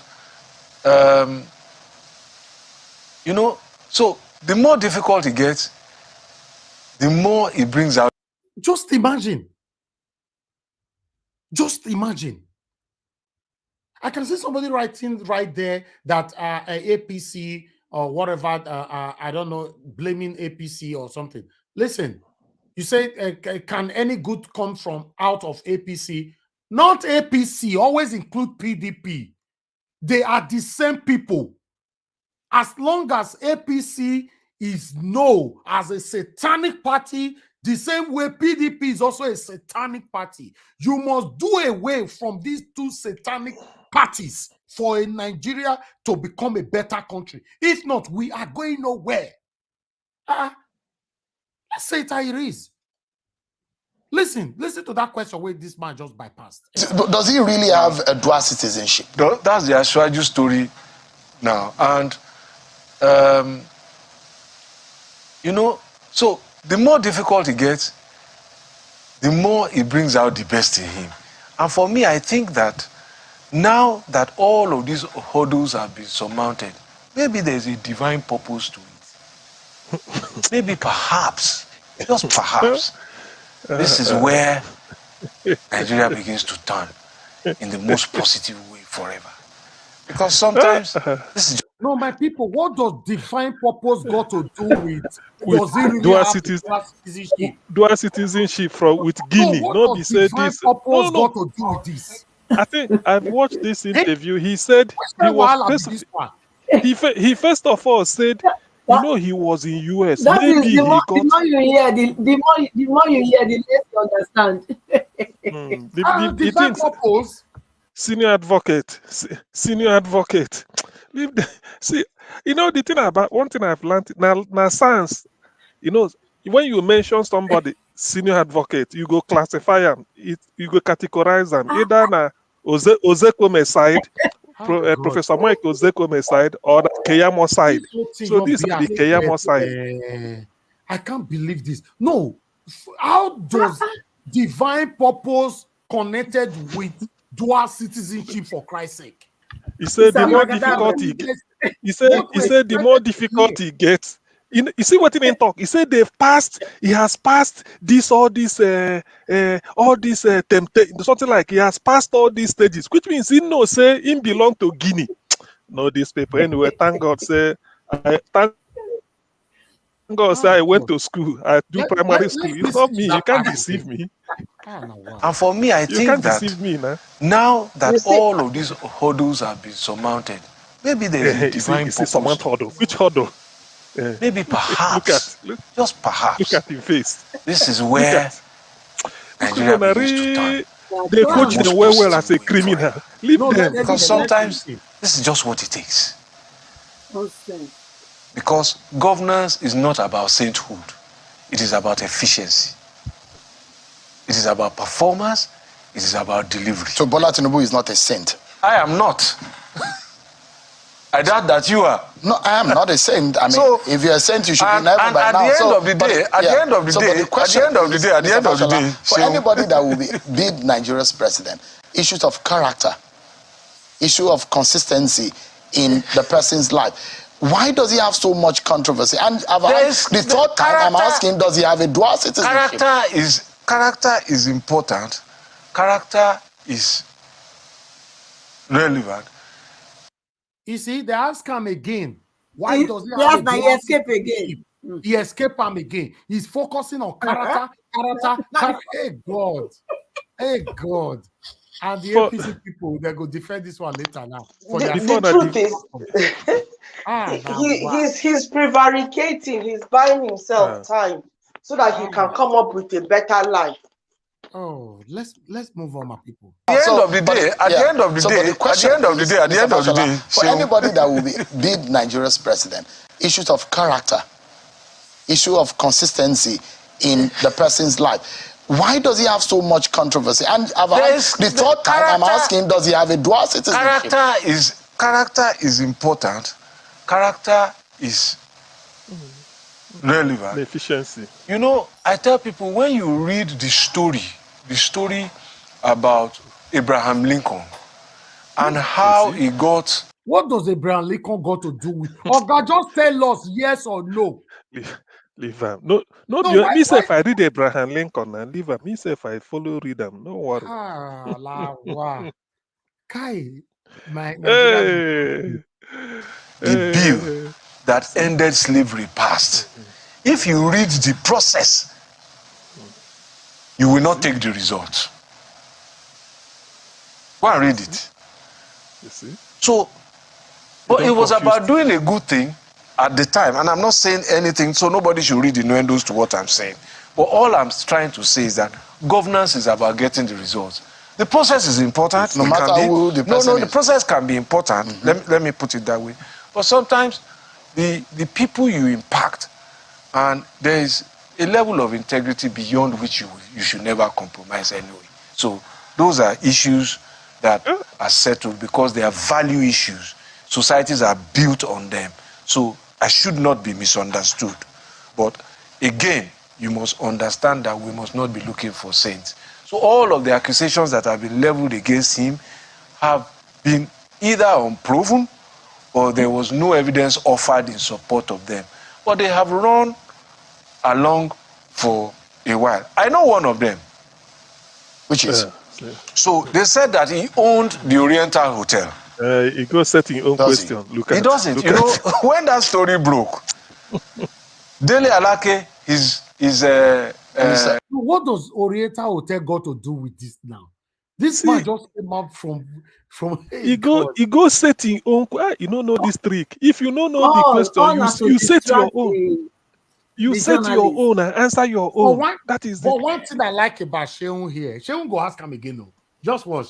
Do you know that the constitution that you and I are reading here, senior advocate of Nigeria saying no, say first we get dual citizenship, no go fit be president. Let's Mr. Elvis, the thing is that when he's doing all this is tricks and trying to raise up other issues that doesn't have anything to do with the interview that Shehu has deliberately, intentionally planned to have with him. What he's doing that is gaining game. We know that they don't have all the time. Very soon, the journalist will not be able to ask him all the questions. That's what he's doing. He's playing prompt. Let's move on. Let's move on. Story is making the rounds. I should go and deny. I said no. They are wishing me well. Don't deny it. I was there. And the story has gained the life. Does he have a stake? No, there was no stake. The place was a swamp. The owners of Oriental Hotel, according to the story, were the people who used to own, I think, Golden Crown on Ikorodu Road, and they wanted to relocate. It was the whole of that Uzumbamba, it was a refuse dump, including the place where Jim Movia built Civic Center. I was in government when they gave it to him. We used to recover dead bodies there. So it was like, build something there so that we can protect, and that was how they came along. So what about the issue of dual citizenship? This is the fourth time I am asking. Dual citizenship. That was the fourth time, I guess. Boku Yewiti Shehu talk, we ask him. Shehu know you're talking about the hotel. Listen. That was how they came along. So what about the issue of dual citizenship? This is the fourth time I am asking. Dual citizenship. He was in America. I know he carries a Nigerian passport. I don't know about dual citizenship. I know he resided abroad when he went on exile. I don't know if they gave him American citizen there. What does that have to do with the results of the election? It's short. And wait a minute. Whilst we are going there, the last time I checked, I think that Nigeria's constitution allows you to have dual citizenship, doesn't it? As a president, you need to recheck the constitution in respect of being a president. No, in fact, henceforth, I beg Nigerian government or Nigeria, what do they call these people? Bar, Abi, may they give me senior advocates. Because me no constitution, they read that like novel. They use that they drink Gary every morning, afternoon, evening. This man when I say be senior advocate, no constitution. It's a shame. I bet they could have collect them from her. They could have give me. Me no constitution part this man. This man say he don't know whether president can have dual citizenship. No, he's only acting to be. He's only trying to play intelligence. He knows it. But he's a coward. As a president, you need to recheck the constitution in respect of being a president. No, it's place of battle. It's place of battle. If you were born to Nigerian parents, I think that I will check that, but I doubt that the Nigerian constitution makes makes you disentitled if you have dual citizenship, because the constitution allows you to have dual citizenship. I've not gone into the works and housing, and I'm really running out of time. Because you are pressing very, very tenuous grounds. But you are dodging away from it. No, I'm not dodging. I'm engaging you. Yeah. You are pressing tenuous grounds. So if you want to continue there, or you want to do some more ground covering, let's go there. Can we talk about National Assembly politics in 1 minute? Because there are very important issues in relation to your... I got to stop that right there. My people, let's talk. Let's talk. God, when I watched this last night, I was like, in fact, I was almost tempted to just press my button, more con life, more you can talk immediately. Because only me or the shout for a house. Only me. And I wanted people to hear my voice. Say, what? They asked him 4 times. See, oh God, dual city, you'll begin the dream, but you can't set exam question for yourself. So, Ingo exile, no. Whether they give them second city in forget. Now, wow, what a country. Listen, guys, let me put this straight again.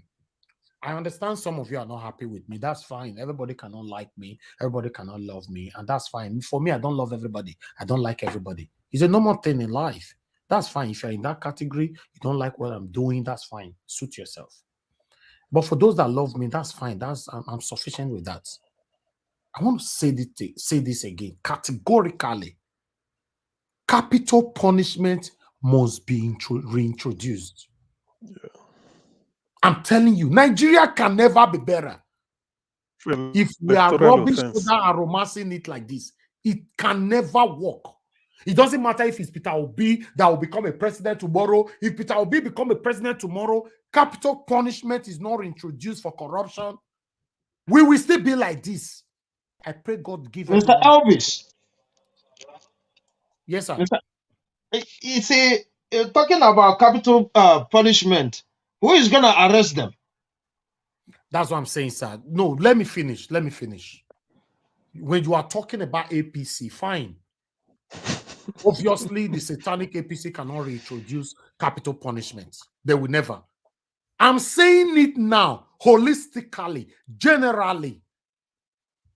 This fight, why I thought the fight since April since last year.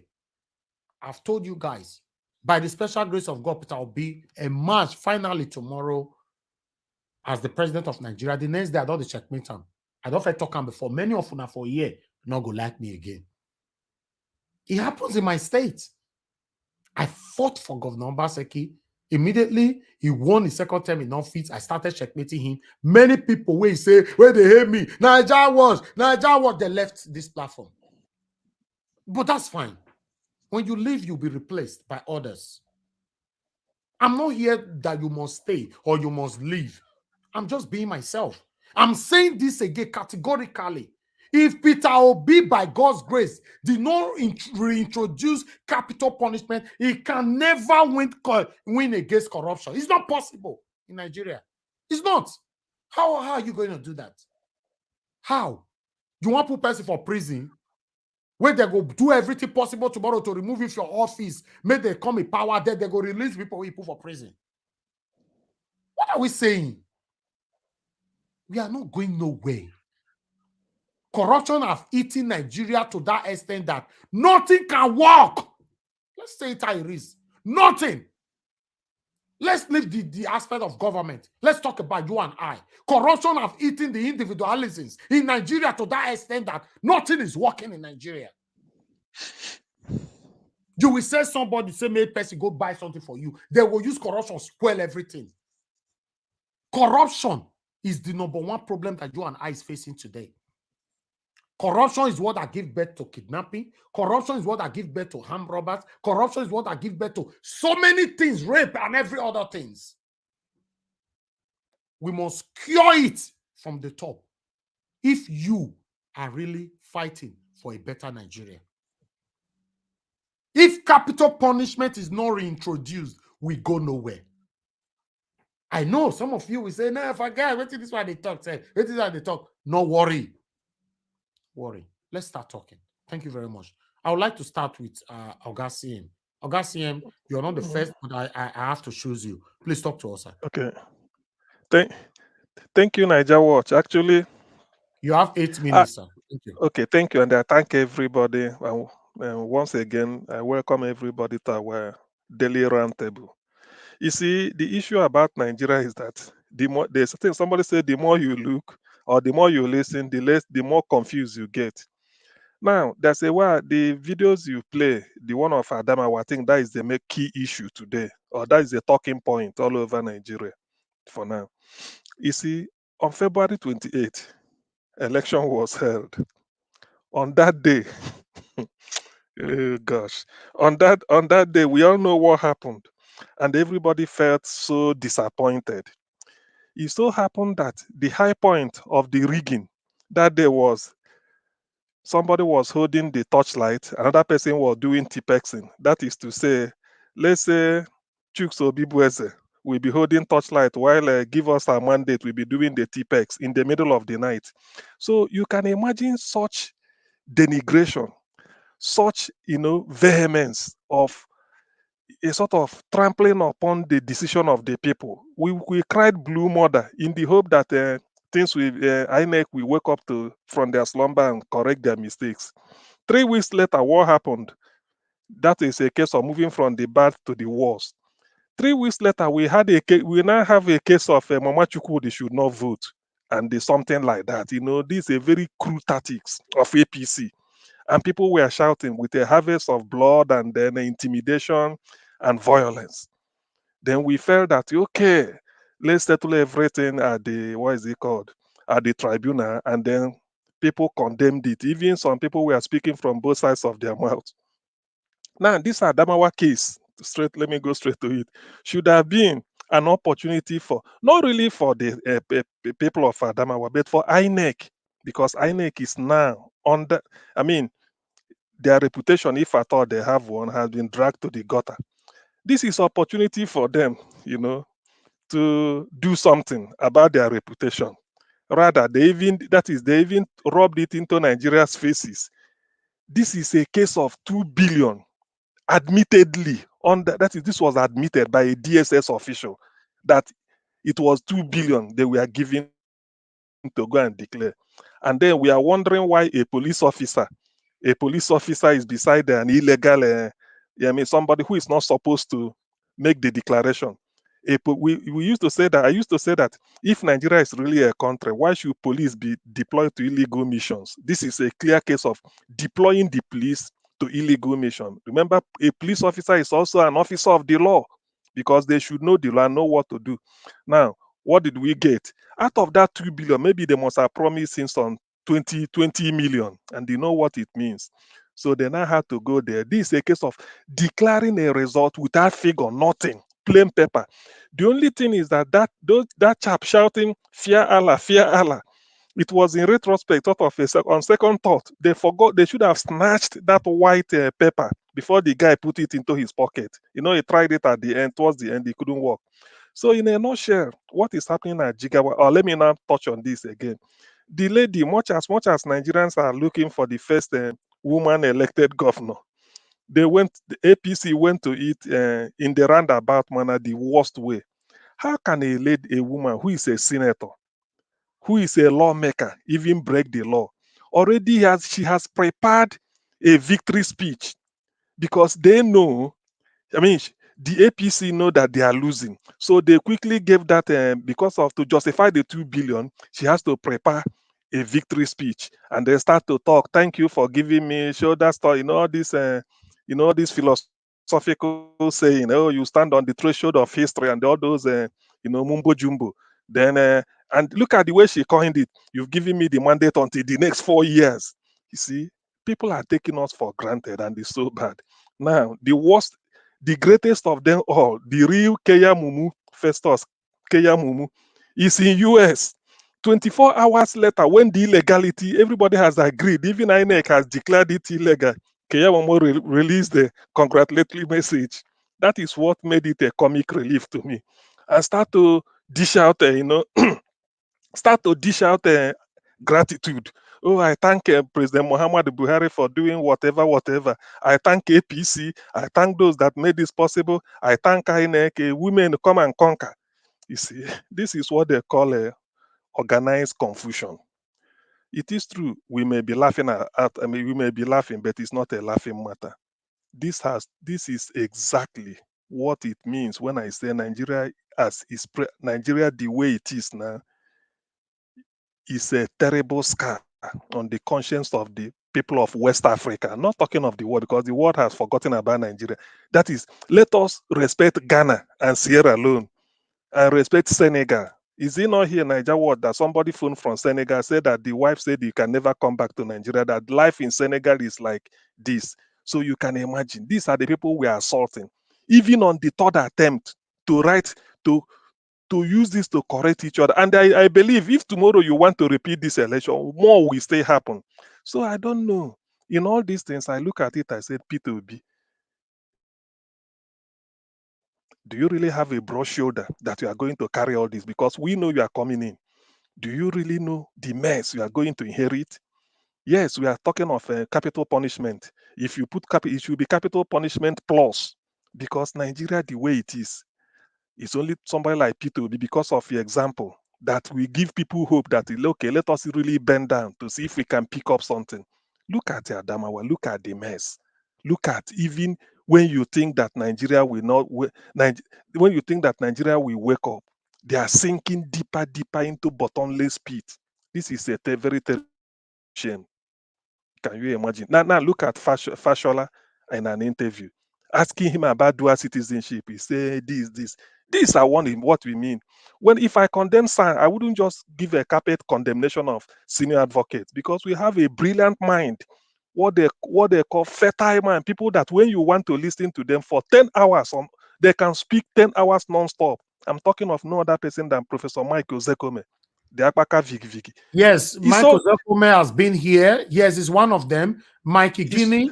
one of them as well. He has been here as well. I'm talking on SAN. So that when I condemn SANs, I want to cut it. From today on, when I say SAN, I will say the Michael Zekome category, and then this Festus Keyamo the other way. So when I mention SAN, I have to categorize them immediately. I won't leave it hanging.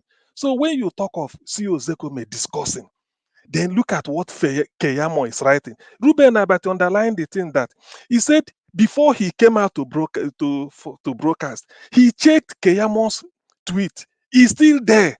So if he had removed it, one would have said, oh, he was misled because of time difference. You know, when it is morning in America, it's already the next day. I mean, when it is nighttime in America, it's already the next day here. So maybe probably before he woke up to it, it has been a case of disease. And before, you know, but he never did it. He's still lying there as if, and even using it to brag. So this is how APC, not only have they run the economy aground. In fact, if you are not careful, APC will tell you your name. If you are telling them your name is Peter, they will say, no, your name is John. So that is the mess they've brought to Nigeria. Now look at Fashola, supposedly a mini. He's been bragging, I've been in government. Look at what he's saying. Simple question. Why not condemn evil? When you see evil, you say it's evil. Yet he's trying to rationalize it. Tinubu. Oh, the way Abraham Lincoln. If you read what are you? You know, what annoys me is that I hate it when people feel that all Nigerians are mumu. We are not. Some of us are well educated. When you want to play that key, we know. He knows that by winding it down, he may be looking at the clock. After all, it's 30 minutes. So by the time he used 5 minutes to maneuver the Shewun will come back to it. He use another 2 minutes, a laugh, and then as if he's thinking, time is going. In the end, if you ask one say a stupid question, he will dribble you. So all these things they are doing to what end? This is exactly why some people, when you tell them about Nigeria, they give up. Fashola, a minister, the state you govern for 8 years is now turned into what is it? People are now behaving as if they are what a racial or tribalistic holder. Yet he's not saying anything. What can you say about it? He say, you know, what we have to look is governance is all about effective. If saint, we know that nobody is a saint, but if governance is all about how effective you are, why do Americans, why do they subject them like any country? Oh, you dodge your tax, you didn't pay tax for so year because you didn't kill anybody just because of you evaded tax or you didn't pay tax. You have to drop out of the race. Why are they doing all those things? Even when they know that maybe when you go in, you can do better. So they felt that we cannot be looking into the character of our people. When you mention character, I say it's good. There's a level of integrity you can condone. What level? Why not define the level of integrity? You don't know what Tinubu is doing. Oh, yes, it was abroad. I thought Shegu would ask him, do you know, yes or no, whether Tinubu dealt on drugs? So that you convict himself there. He may tell you, well, there are sort of things we read. In attempt to dodge the question, he set his own question by saying choosing a Oriental Hotel. Who is talking of Oriental Hotel? Oh, they say I own it. Imagine. That is the trick. If you don't know the question, you set your own question and go on to answer it in attempt to confuse the person interviewing you. We know all these things, but then APC have messed the country enough. I pray that God fasten the process so to save Nigeria and restore our hope so that P2B will come. Then we know it's like we've got our independence. We are starting afresh. All these things are mess. The more you listen to them, the more you get. It's revolting. The more you feel like you are convulsing by listening to all these things because they are making you look like you didn't even go through kindergarten. I yield here. Thank you. Thank you, CM, Oga CM. Let me pick some calls. I want to take 10 calls in one minute. Please, guys, we currently have 1,820 watching us. And can you press on the like button? The like is, for me, with the number that is watching us, with the likes that we have, 640, it's not encouraging. You know, I want to say thank you for those of you that have already pressed the like, but we have more people watching us. We also know some APC supporters are watching us. But remember, we are also fighting for you. Even though you are supporting APC, yes, you have freedom or right to your for whoever you want to support. But listen, guys, press the like button. Let's take the likes to at least 800. Thank you very much, my people. Let me pick some calls. Our love of God is my strength. Thanks very much, madam, for calling in. Please talk to us in 1 minute. Good evening to you. Good evening, everyone on the platform and on the comment section. You know, Nigeria, if every day you wake up and you see Nigeria matter, you just get upset. All these people, APC and PDP, they think Nigerians are fool and they can just talk to us the way they want. I don't know what is wrong with these people. And what I just see, a time will come that all of us, we have to stand up to these people because we can't, the burden I'm carrying on me, I'm talking about myself, is too much. I sleep, I'm thinking of Nigeria. Nigeria is rolling in my head. You know, I don't know how I can deliver myself from this wahala that I've got to went to put myself, because Nigeria problem is too much. Every day you wake up to another thing. How can a woman go and rig election and that woman is still working free?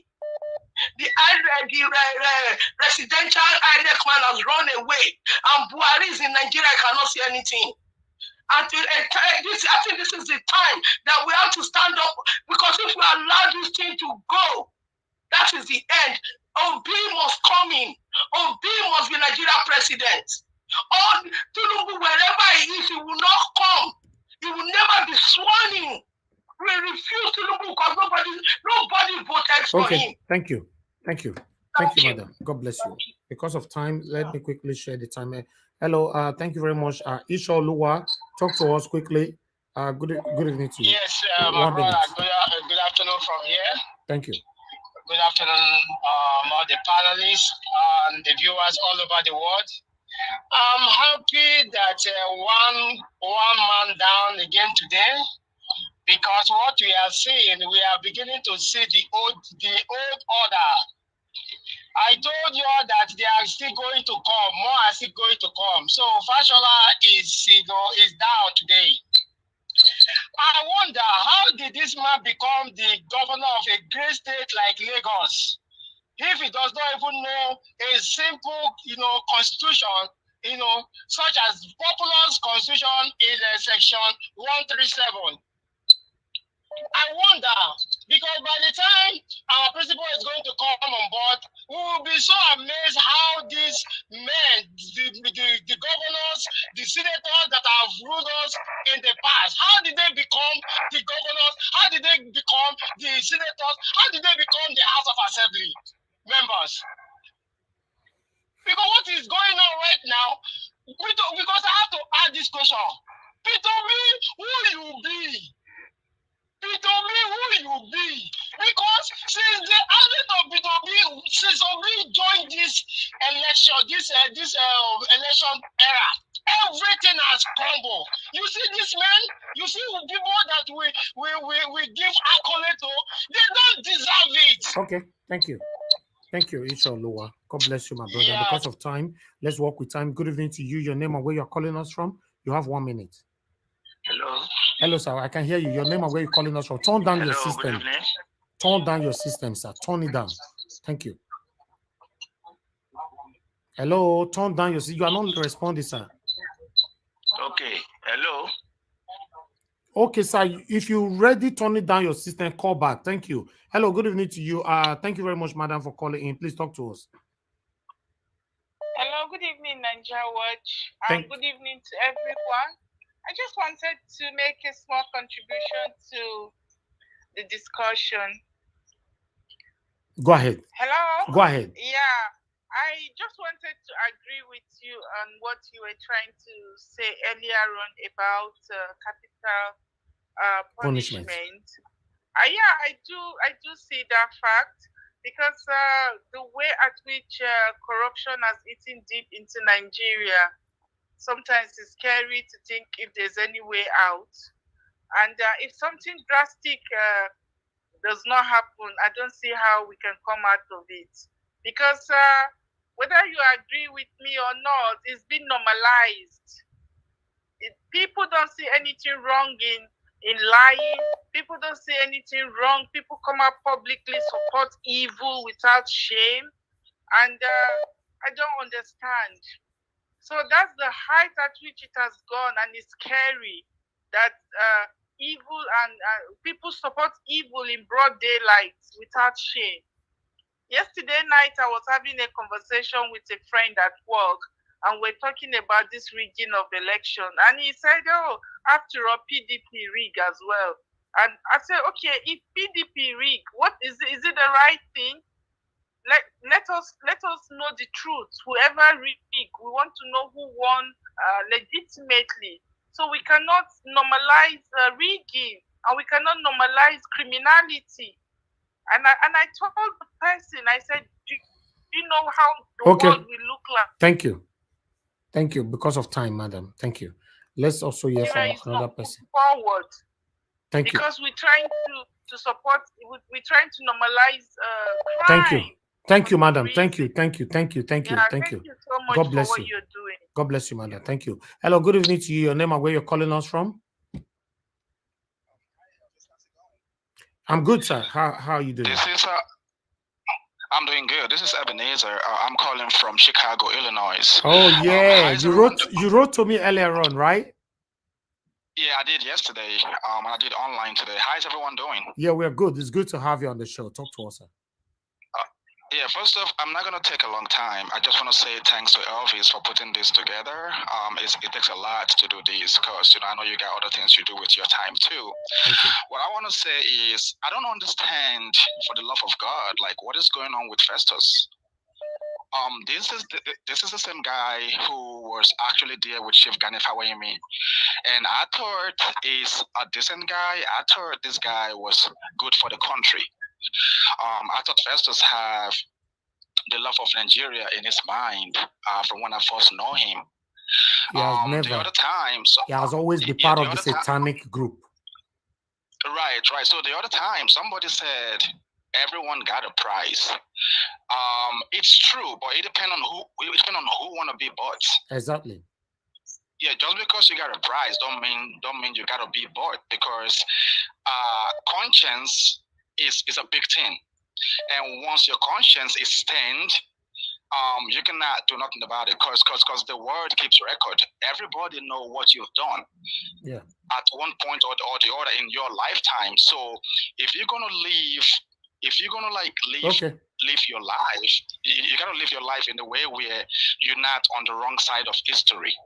Okay, thank you. That's one thing. That's one thing I want to say about Festus. The other thing I want to say is quick. Other people, we have a lot of traffic now. All right. So the other thing I want to say is the issue with Adamawa is a joke. That is actually a clown. It's like acting drama. You don't call an election result when there's no vote cast, or you just say by popular vote. And so now the guy is running away. Somebody else got beaten for the purpose. What Nigeria happened to him, like you said. But I'm just saying, if we got to get it right, we cannot let this moment go. This is a moment we got right here. We don't know if Obi is going to run again if this goes wrong.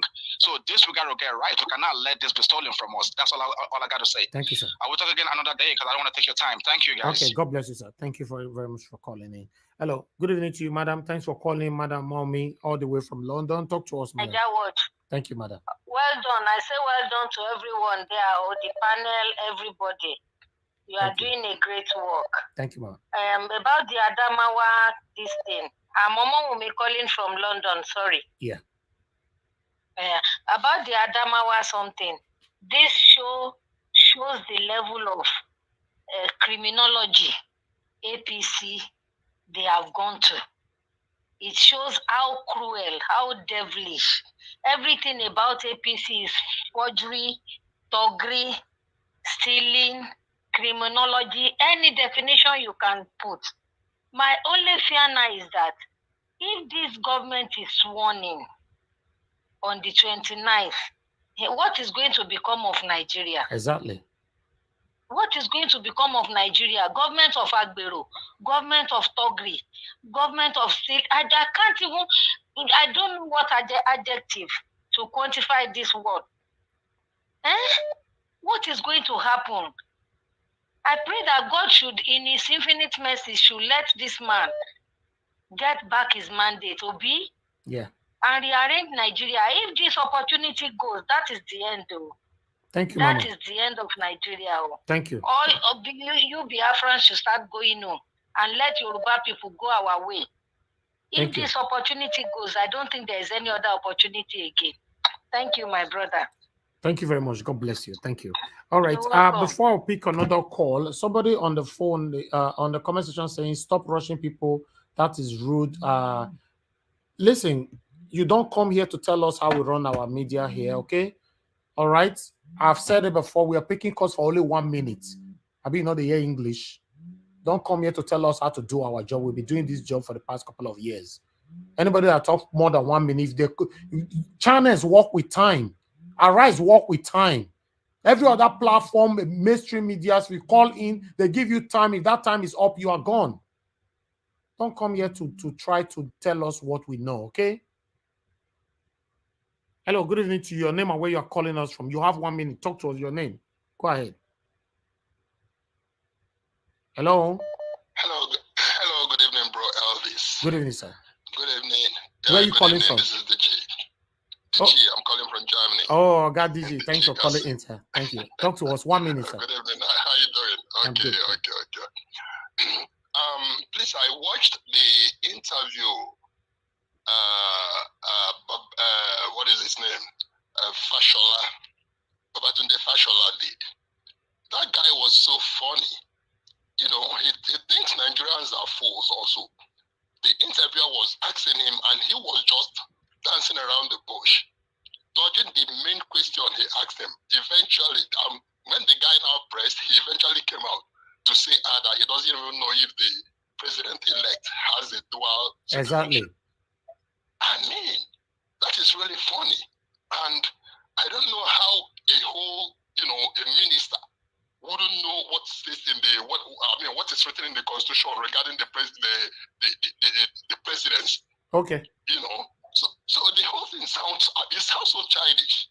I think we all know what is involved there. They are all only playing games. Thank you, and by God's grace, very soon all these their games will come to an end. Exactly. They'll be publicly disgraced.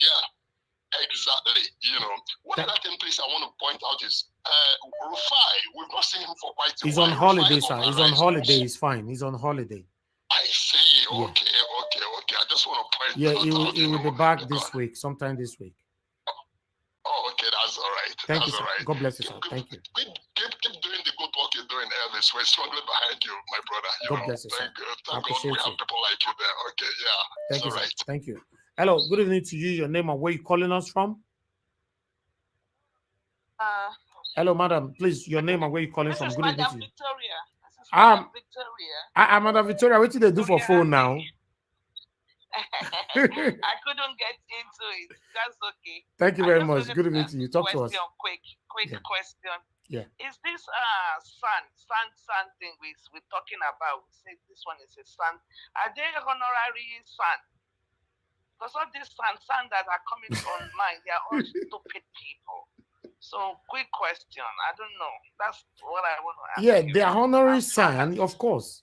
They are senior. They call them senior advocate of Nigeria. Normally they bought it because they are not smart at all. So I'm thinking maybe they just give it, some doctorate degree. They just give it as honorary doctorate degree. They didn't really go to school to become PhD holders. So because Fashola just ridiculed himself. And Keyamo, on the other hand, there was a time that Keyamo was antagonizing Tinubu, I think 2015. Maybe Tinubu just awarded him this son of a thing just to keep him quiet. Because they're all very stupid. Okay. Thank you. Thank you, Mother Victoria. Thank you. Find your way to the screen if you can. God bless you.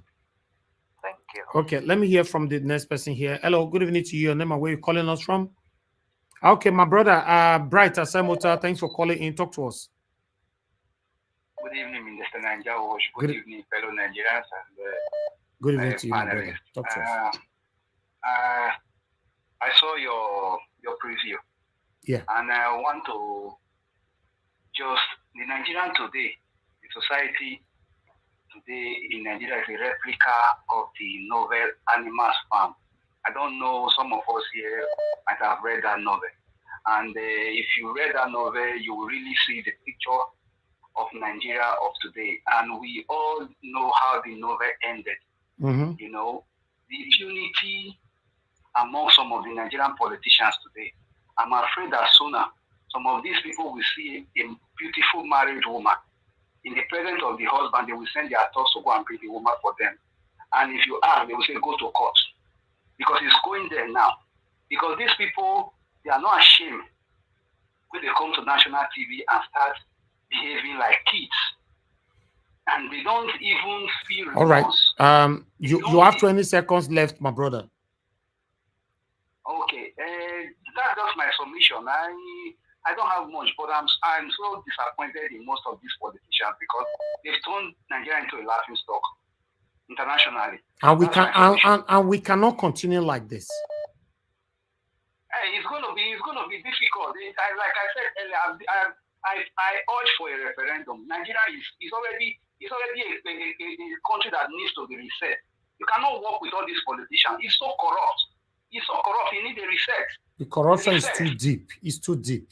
No. It needs a reset. That's all. It just needs a reset. Because these things that are happening today, you know why it's obvious? It is because they planned it beforehand. All this Adamawa thing that you are just saying, it has already been written down a year before this time. It's just that the OB movement have exposed a lot of things. So they have to stick to the plans because they didn't have any backup plan. So they continue doing these wrongs, and it is now obvious for everybody. Thank you. It's not that they didn't plan it today. They didn't plan it today. Thank you. Thank you, sir. Thank you, my brother. I appreciate you. God bless you. Hello, good evening to you. Your name and where you're calling us from? Panelist from Amagba. Not be your number, you take call. Okay. Thank you, my brother. My number. Okay. I greet everybody. Yes. First of all, I saw your caption is 2 billion naira bribe, not 2 million naira. I know it's a mistake. Yes. Maybe you should correct that. It's 2 billion. So, anyways, I want to call on Nigerians all over the world.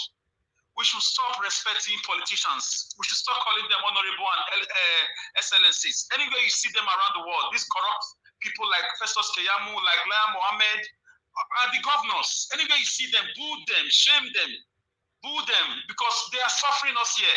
These guys are wicked. They cannot destroy here and run abroad to go and enjoy electricity, security, good road, and so on and so forth. Anyway, you see them abroad, start the agitation there peacefully. Call them shamelessness, all the bad names in the world. I'm not saying you should fight anybody, but try to do civil disobedience on these politicians. Let them know that Nigerians in diaspora are feeling the heat too. We should stop receiving them. We should stop honoring them. We should stop driving them around abroad. These guys are criminals. They are the ones responsible for your leaving Nigeria with their bad policies. Our people in diaspora are all suffering. So anyway you see them, anybody that is a politician that you know is corrupt, all the governors, senators, rep members, House of Assembly members, ministers who in one way or the other have joined this wicked government, APC and PDP, even Atiku Abubakar. Anyway you see them, shame them, call them names. Thank you. Thank you. Thank you very much, my brother. God bless you. Hello, good evening to you. Your name and where you calling us from? Okay, J.O., thanks for calling us. Please talk to us. Hello, J.O., can you hear me? Yeah, I can hear you. Hello, good evening to you, madam. Thanks for calling in. Talk to us. Yeah, thank you. I want to start with agreeing with the fact that we need to actually enforce capital punishments in Nigeria, because if you look at China and other countries, the reason those countries are working is because they have capital punishment in place. If you are a corrupt politician, you're in charge of, I think there's a particular amount of money, you are going life sentence, death penalty, and all of that. We cannot fight this system by just coming the media house just saying, oh, 2 billion.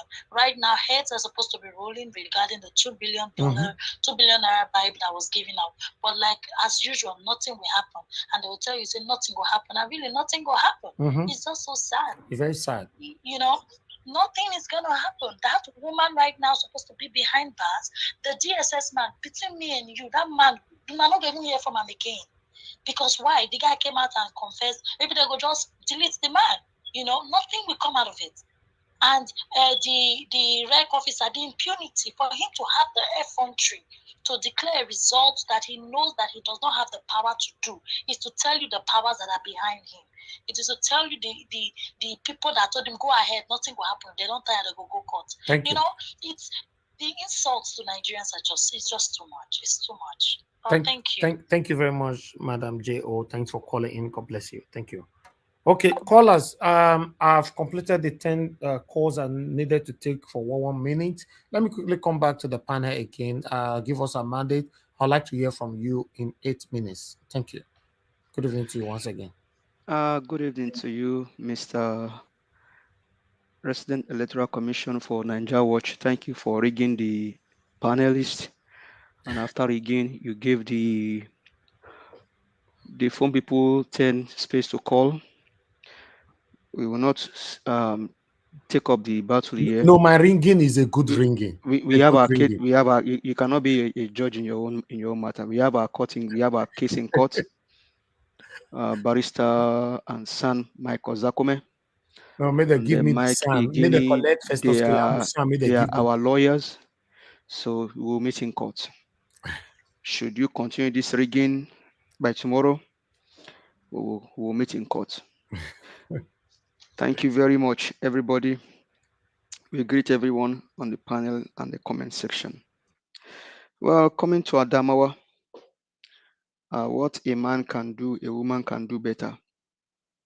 That is what has happened in Adamawa State. But what happened in Adamawa State should not have happened if that woman does not have the backing of the presidency, the backing of APC, the backing of Tifnumbu, the backing of Keyamo, the backing of Fashola, the backing of Ganduje, the backing of El Rufai. They all backed her up and said, no, you know what? Don't worry. Just go ahead and do this and you get it. And then the INEC electoral commissioner for that state also had the backing of his senior brother, Mahmoud Yakub. Because if you just suppose what happened in Adamawa and then what happened during the presidential election, there is no difference. The only difference is just that that guy did not have maybe a computer that can show results and all that, but nothing. He wasn't showing this remorse like Mahmoud did not show remorse. He was not afraid like what's going to happen. This is our country. And Portable told them, he told the police officers, this is APC. We are APC. We are we own Nigeria. And he called himself Babu that he lives in the zoo. That is APC. That's what happened in Adamawa. They tell you APC owns everywhere, including Aso Rock. We own everything. You want to arrest us? No, you guys cannot arrest us. That is the highest level of impunity. That is what the guy did. And that was what Mahmoud did. Mahmoud didn't care about you. Mahmoud knows that Nigeria will they will make noise, and after a while they will just go and relax, go and take soda. But he has not understand that the Nigeria of today is not the Nigeria of 1999. Eyes have opened, people have been taught lessons, and now they said, no, we need our country back. You see the highest level of impunity. Even the foreign observers, the guy was in shock. Like he was shocked to his marrow that can this happen on a state election. But it should not be surprising. I mean, they were here during the presidential election. They saw what happened. And so to the governor select, I mean, that result has been cancelled. I think is it suspended or not? Okay, they said the result is void and null from their brother Festus Okoye, the man that speaks with speed, with high velocity, because he was trained to tell lies on behalf of INEC. Festus Okoye, posterity will not forget you, and will not forgive you and your generation. Mahmoud Yakub, posterity will not forget you, will not forgive you and your generation. The INEC Residential Electoral Commission for Adamawa State that did all of this shenanigan, and all of you that perpetrated evil during the presidential election, posterity will not forget and will not forgive all of you.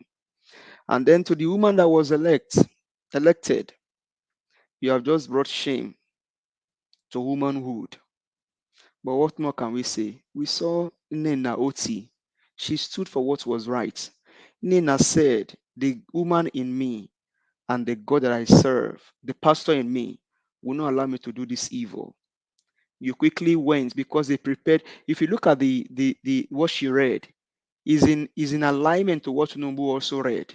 And I think they all have that kind of letters across board, except for some tweaking. They prepared that letter for all of them. That once you win, this is how you read the letter to them. Sowore, if you go look at Sowore's letter too, at the beginning, it starts with the same line of thought, and then they now begin to put it specific of each of those states. Woman, for that matter, let Nigerians know that that woman, the husband was the head of UBEC. So they stole money from UBEC. They stole billions. They are billionaires, that woman and the husband. They were supposed to have their own airline. They want to form their own airline company. But they end up having the largest press in the whole of West Africa. The largest, I think in the whole of Africa. That is who that woman is. So 2 billion is like chicken change to her because she knows that she was going to steal more money if she gets there. Very, very unfortunate. Very, very unfortunate. Such a woman should not near power anymore. Such a woman should not be allowed to get to power anymore. She should be stripped of everything that she has. What a shame. What a shame. Then Fashola, Umakalembe nyeo, Bodo you a old son sat on national TV and you're just blabbing. You are just blabbing. Even in Ramadan. So you quickly remember that you told lie and you reverse your course. But you told several lies to show now. You told several lies. How are the mighty falling? You that people are even looking up to, that you can be probably a kind of, maybe like in kind of president in the future for Nigeria if you have done right. But you have soiled your hand with this wicked man. And now you cannot say the truth to power anymore. What a shame. What a shame. What a shame. What a shame. You said you don't have to be a saint to be in government. What a shame. You can talk of character. You can talk of a character, and you're not looking for some. So you want to bring a drug baron to sit on the topmost seat of the nation. You see how delusional you are. Omale, alatenuje, àbí ìpàbẹ, àbí ìpánú. Thank you. Thank you, my brother. I appreciate you. Thanks for your submission. Guys, please press on the like button and help us to share. We have a $sign on the comment section. Encourage what we do here. God bless every one of you. Amoye's Corner, please talk to us. Thank you very much. Amoye's Corner, are you there? Okay, Amoye's Corner is not available. Okay, let me move on now to Madam Patricia. Please talk to us, Madam. Good evening to you once again. Madam Patricia, are you there? Yes, I am. Good evening again. Thank you. Thank you. Please go ahead. Thank you. Good evening, all our viewers again. Thank you. Yes. Wow. It's a shame, you know. Your shenanigan is so shameful, you know. Every day there's new revelation, new things coming up the same, new skeletons coming out of their cupboard. You know, it's just it just shows how God loves us, you know, how God loves us, how God loves Nigeria. the well-meaning Nigerians, especially, of course, the well-meaning ones that are the majority, the ones that are suffering out of this, in the hands of these wicked, satanic, evil, diabolic, politicians, the so-called APC and PDP people. This just goes to show that really, really, the hand of God is in this whole thing, because what we are seeing now, it should have been, if it was before, it's unheard of. It's unheard of. How would somebody openly come out to say that they were paid? I mean, if you look at what the so-called Ole, the big Ole, Yakubu, what is this man did in Adamawa was the same thing. What audacity, to declare somebody a winner of an election when you know that the process of collation has not been concluded. And apart from that, the process of the whole thing was flawed. You go ahead to pronounce somebody a winner. I mean, that shows the level of wickedness and impunity that is thriving in the nation. No fear of the law, no fear of the constitution. It's like they say they are the gods, so the other ones, they don't matter. It's a shame. The woman who had her own, prepared her own victory message already was also the same thing with Chief Tinubu.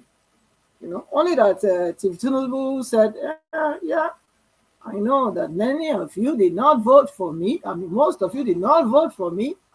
And I know that you would have wished that is your candidate that is where I am now.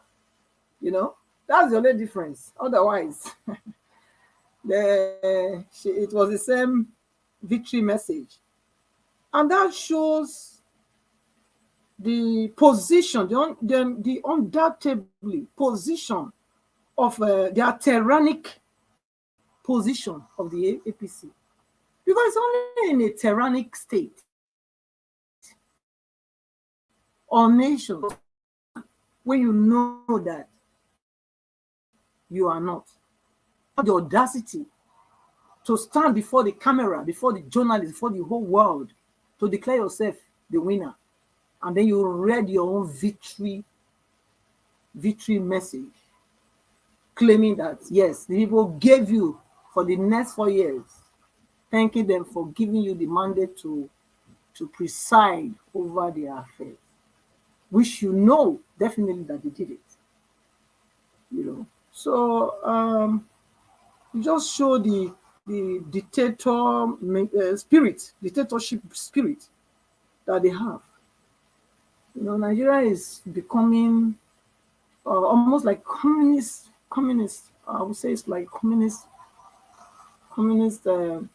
regime, where only those that are in the clique would have good life. The rest should suffer. But God forbid. That's why we are here. And our labor for Nigeria, our sleepless night for Nigeria, and our prayer for Nigeria, for we to have a new Nigeria will never be in vain. In the name of Jesus. Amen. Amen.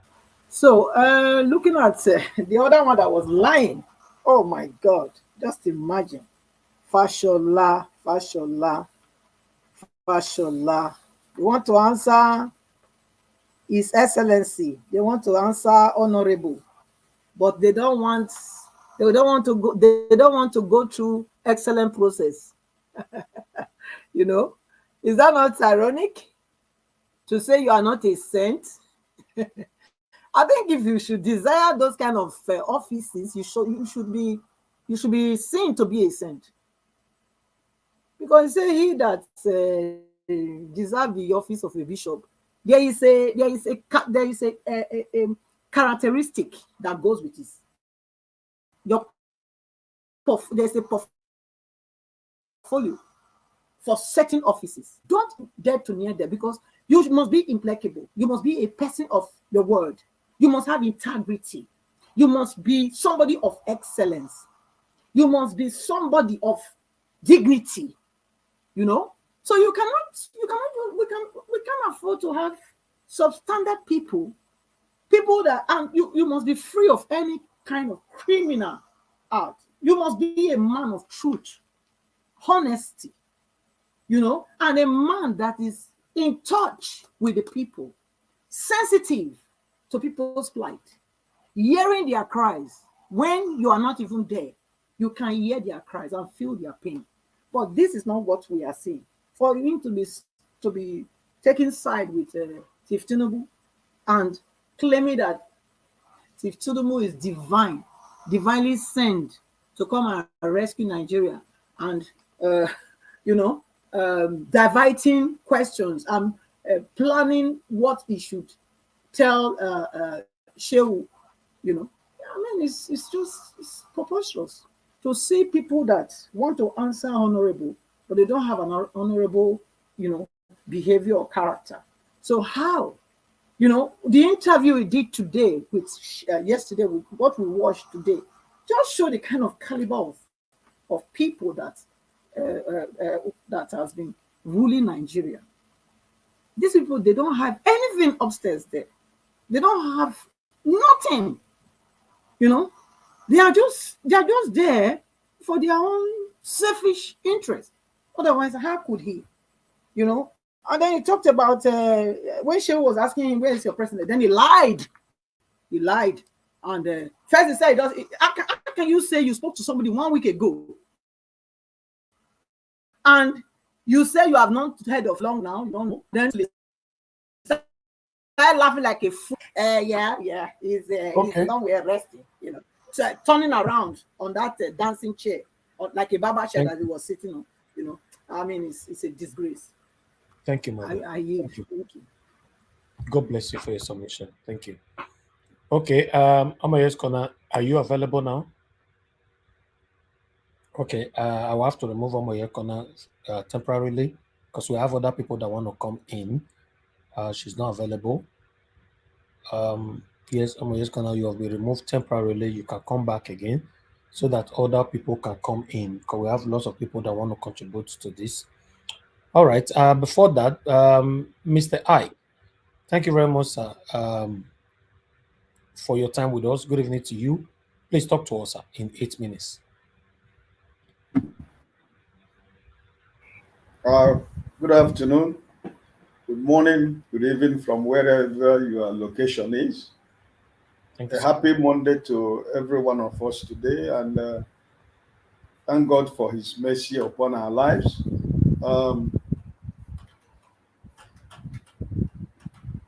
It is Adamawa magic, what we have in the Imo State, the Imo magic and the Omoma magic. That is what we're experiencing in Nigeria.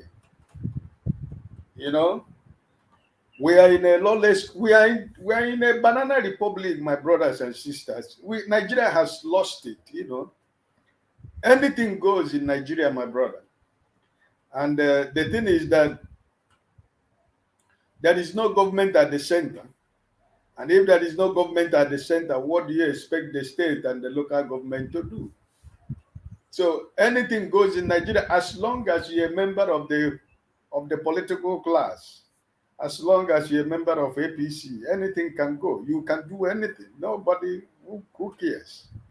The police, the DSS, and the security services, they all joined together. They are the same people. So what is happening in Adamawa State is not different than what happened in Imo State. The same Imo State that we are talking about right now, the supplementary election, is still the same thing that happened, that took place. And nobody is saying anything. Nobody is doing anything because the political class, they are all involved. They have soiled their hands in the blood of innocent Nigerians. They have used blood to acquire power, you know. They have murdered conscience. So, I mean, this is what it is. The National Electoral Commission already, they have fallen below the path. This time around, they have decided to dig their grave and bury themselves. But the question remains is what will happen at the end of the day? You know, because Nigerians have been shouting since February, and it's like nothing is happening. But this one again is a pointer to tell you what Nigeria has turned out to be. It is not shocking to anybody. You can only get angry. You can only be frustrated. You can only be animated. You can only shout to the roof. But at the end of the day, nobody's moving. So it is sad. As for Fashola, you know, he's defending his master. He never knew from where Shohu is coming from. You know, so whatever he displayed on national television, Nigerians is for Nigerians to judge. They're all the same political people. They're the same political class. They're the same people we are crying about. How do they go? How do they leave the political scene for the new Nigerians to take over? This is what it is. You know, Nigeria has become a country where every day you hear a different kind of news. Nothing good comes out of Nigeria anymore. You know, people die, common people die, nobody cares. Politicians are committing crime. They make the law. They are the signatories to the law. They are the people that are making law in Nigeria. They are the same people that are breaking the same law. So what a lawless country are we living in? You know, a sitting senator, a woman, a sitting senator, who decided to take the laws into her hand, knowing fully well, because she knows that they've told her nothing is going to happen. Declare the result, go to court. So the returning officer who collected 2 billion, or the electoral commissioner who decided to come with a piece of paper. What is different from the piece of paper that INEC was calling the result of February 25 election? What is the difference? It's the same thing.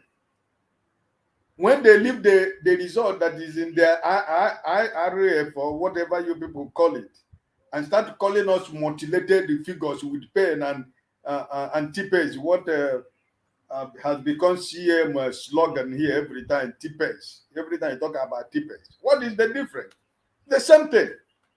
They declared result where election was not held. I gave you people here example in Imo State, Olu where I come from. In how many times that made up of Olu local government, there was no single election, but the hope Uzodimma magic, they inflated figures for APC in Imo State. So I mean, this is what it is.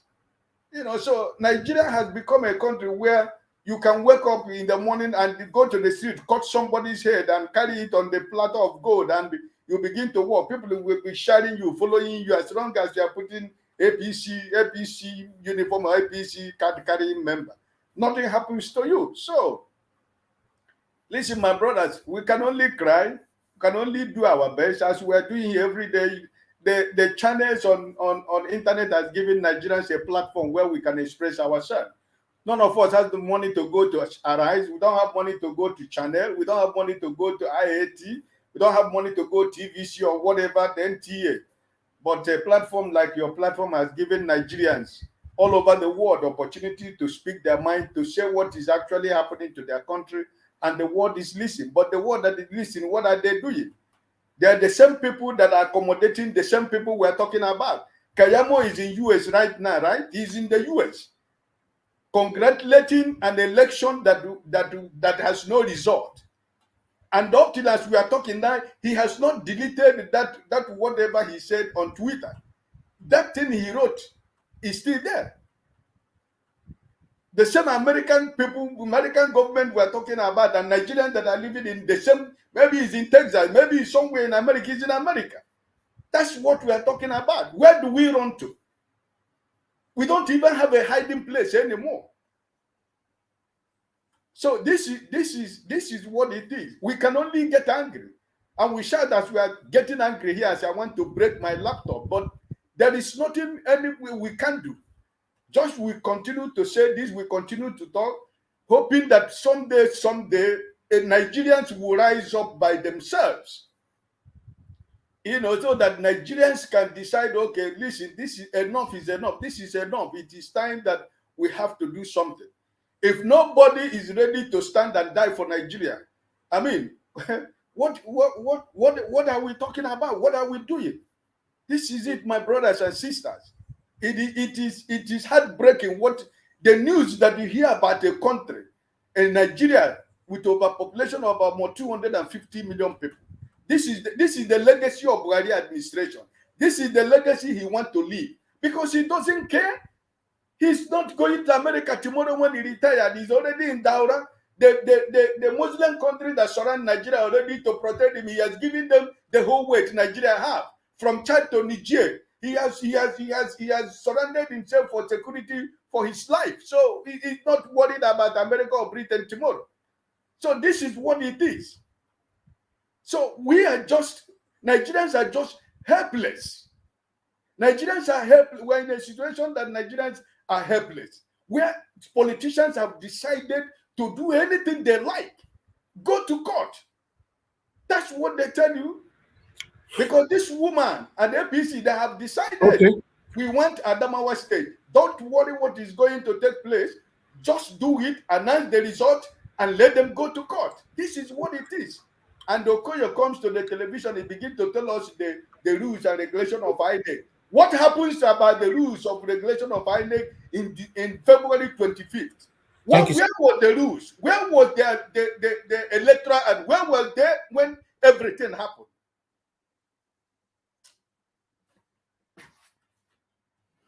Sorry, my brother. I stopped for now. It's okay. It's okay. Thank you very much. I understand. This is their plan because the plan was, you know, whatever conflicts or disagreement that comes with that dubious and satanic bribery, you know, they would have also said go to court. They will not be waiting for. There's a lot of petitions in the courts in Nigeria, but we are happy that this one was already stopped even before courts. So that's the good thing about it. Brother Elvis, can you tell me in a country where that electoral commissioner in Adamawa State sitting with the commissioner of police and the director of DSS, and they saw what happened, and they allowed this man to walk out free without a handcuff, and we're still talking, you're inviting him to Abuja to give him a tea or to put him in an air condition. This is a man that is supposed to be on handcuff, that by now he's supposed to be in the prison. What are we talking about? Where do Nigerians run for help? Where can you run to? Where there is somebody is pursuing you? Which Nigerian police, which DSS, which army office are you going to go? These are the people that are meant to protect the citizens of Nigeria. Then we are sitting there comfortably with this man, and this man was committing a crime that is treasonable. That is they're supposed to put him on the stake and send him to firing squad. What are we talking about? Thank you. The police commissioner in Adamawa State, the director of DSA, the whole officer, they were there sitting down with the man. And everybody was enjoying the show. And now the chairman of INEC invited him to Abuja. You're inviting him to Abuja to do what? Now they have suspended him. This is Nigeria. What is the electoral act? What is that law meant for? Nobody has paid a price. There has never been any consequences of anybody with the Electoral Act. What is the Electoral Act? The same people that did it are the same people that are breaking every rule that is in that Electoral Act. Excuse me. The DSS confirmed they were given 2 billion. So what are we talking about? The money that belongs to me and you. The money that belongs to our children and our grandchildren and our generation. Few people are using Nigerian money to bet on our lives. Few people are using Nigerian money to treat us like we are just like that. Nigerians cannot do anything. Few Nigerians are holding a whole country to ransom, that we cannot do nothing because they have the barriers of the gun. Thank you. Thank you. Thank you very much, sir. Okay. We have Omoyeskona back. Omoyeskona, if you're there, talk to us, please. Hello, Mr. Elvis. Greetings. Greetings to everyone. Mr. Ike. I've never seen Mr. Ike this angry. But the situation in Nigeria is not funny. I know. I'm just saying. To reiterate. You know how many times you yourself you are angry here. You know how many times you are angry here. It's not funny because we can't continue like this. Funny. No, we can't. Look at what's going on in Southern Kaduna. Where are the Christian so-called leaders? Where are they? Look at what's happening. Are they going to say they don't know what's happening? Do you guys know that one pastor has been picked up? We're saying a prophet, whether he's one of those people that have been prophesying about this election. Yeah. Wasn't that same he's guy been picked up? I think his name is Daniel. No, it's not the same person. This one is not in the UK. This one is in Nigeria. They picked him up already, and I think they had come before the court. He said he's in Kirikiri. You said he's in Kirikiri. He's in Kirikiri right now. Why was he picked up? Just because he prophesied about the presidential election? Yes, that's what they're saying. Because I think they set him up. I think by claiming he raped 2 ladies in his church. My God. You know, and that is the thing. This is we are in dangerous times. It's just getting very dirty and very annoying. Yes. Very traumatic. Honestly, Yes. I heard sorry. I'm eating your time. Let me keep quiet. No, if you want to say something really quickly, that's fine. I'll let you go ahead. I think that was something that has on Fashola. I heard your submission about how this thing has taken over your life. Honestly, the same thing. I am so not productive, totally not productive. I am constantly trying to hear what is going on. I'm itching to know if the right thing is happening. It is really, really stressing. Really stressing. It's not just me. You just spoke the minds of a lot of people that I was with over this weekend. It is well. I'm telling you, and we don't have any other choice but to get it right this time. Honestly, let the country burn to the ground if it has to. We have to be determined and say, regardless of what's going, because these people are already playing a card. Whatever they're doing right now is a foretaste of what is to come. In case people are sleeping, those tribal bigots, what is currently going on right now is a taste of what is to come. Look at the atrocities that is going on in the north. In Southern Kaduna especially, they're literally cleaning out Christians. Nobody is saying anything. And people are the first to say, I'm a Christian. Everybody's running around Christian. Where are your Christian leaders? What are they saying? They're not saying, I don't understand is this how we're going to, we cannot let the society just burn to the ground. Let's just know we're starting afresh. We cannot afford, we cannot allow a drug baron, someone we don't know where he comes from, whether he's an alien, we don't know, to just come and become, just because they're able to buy some people. Somebody said in the comments earlier, what's more money? Everybody has a price. Not everybody has a price. Those whose money is their God has a price. If you are so myopic and little in your mindset to think that you get billions today, that means your problems in life are solved, you are backing up the wrong tree. Because the more money you have, the more problems. And need I remind you, it's blood money you are getting. So that money will be crying out. You will not have peace. Everything that can go wrong in the lineage will go wrong. If you are ready to take that kind of money, that's between you and your maker. There's just too much at stake. Nobody's life is safe anymore. We have somebody who's been selected by INEC, is in a foreign country. Nobody is raising alarm and saying, why, calling on the French government to say, why are you housing a drug baron? Don't you know what is going on in our country? At least, even if nothing is, let us make noise and say, France, why are you holding a criminal? What is he doing there? Somebody that we just discovered is from a different nation, is from a different country entirely, a country that is known as the drug hub in West Africa. And everybody's quiet. I could not listen to that interview by Fashola. My spirit could. I just couldn't. It was infuriating me.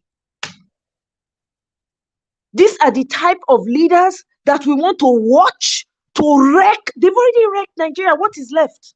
What is left? Men are selling off their wives. Women are selling off their children at the borders. It has increased now. We were used to hearing trickles. Now it has increased. Because people cannot afford the basic things anymore. There is no medical, there is no hospital anymore. There are no doctors, nothing anymore. So people, the death rate is increasing at an alarming rate. There's a breakdown of law and order in Nigeria. Let's first of all tell ourselves that. There is nobody is coming to help you in Nigeria. If anything goes wrong, the person is on their own. And you see how bad this problem is. You have schools where children are not even considered. They treat them, in fact, they don't turn their lives upside down. They use some, they do their dirty jobs. They use them, they move drugs. The ones that they don't turn to a shower, they don't turn them to a shower. And parents will still carry their children to the same school. Hey, God forbid. Your child is in a school, something as terrible as another child, maybe something just happens to that child that turns that child the opposite direction. You do not withdraw your child, and everybody withdraw their children from that school so that the school shuts down. Nobody raises alarm when atrocities are happening. Now, like this, we go fold our hand and look. We are talking about Festus Keyamo. What do we expect? These people are part of the plan. They've all sold their souls and everything else about them. The man was quick to congratulate a fraudulent election. Because it's a woman. Who cares about that? We're looking for leaders who care for the people. So let me tell you guys, that means that you'll be surprised that most of your so-called leaders are not Nigerians. You'll be surprised to know. This is why they are so removed and disconnected from their people. And because they're cult members, they are all a bunch of cult members and drug dealers. They've sworn an oath. So even if they are killing their people, they dare not show any empathy. Let's just call it the way it is, all the way. These people are cult members that are running the affairs in Nigeria, where we have brilliant minds, great thinkers, great physicians, scientists. Go all over the world. There's no way you will not find a Nigerian that's successful. Go all over the world. Who are we fooling? I don't even care if the outsiders are laughing at us. The question is, what are we doing to ensure that this travesty does not happen to us? Have we not suffered enough? Have we not had enough of it? I feel like somebody it's almost like everything I'm doing, I'm like, I just want this to work. I just need this to be fixed. I don't know if everybody else is not feeling that way, because you might think you are enjoying. You are not really enjoying. You really aren't enjoying. Of what use is enjoyment when you cannot go to your ancestral home and enjoy the real enjoyment? Do you know that you're being removed from your destiny and your purpose? Because this is not where you ought to be. You ought to be in your communities, developing your communities and bringing good to your community. Do you understand what energy is? When you transfer all the good energy from your community, it is benefiting other people but yourself. Do you know that's already a curse in and of itself? We need to borrow our ears, borrow ourselves ears and sense. If we don't have, let's add to it. You see this May 29. If the heavens like me join the earth, I tell you, Bola Ahmed Tinubu, aka Amoda Yekini, will not be sworn in. Whether I don't even buy allegedly, we don't know. So what they are trying to do is to package another non-Nigerian that is a Boko Haramist that has an Islamic agenda. This is what is going on. In case you don't know, there's an Islamic agenda in Nigeria to make every woman be wearing burqa. All your children female children be married at the age of 10, 12. That's what they are looking for. So my people, I don't know about you. We cannot be quiet. But and his urchins will never. That swearing in, I got the whole swearing in, everybody forget. Everything crash that day because we cannot allow this happen. God forbid. Let me yield for now because I'm really angry. God bless you. Thank you very much. It's worth being angry for. Of course. It is. That's what we need to stand for. Say it how it is. Say it how it is. We can't continue like this. You wait the fear say you go die. Say you don't want to talk. You go still die, Oga, madam. You go die. That's just the fact. You go still die. If you refuse to stand for what is right, you go die. Let's say it how it is. We can't continue like this. Nothing is working in Nigeria. A lot of people back home are suffering. The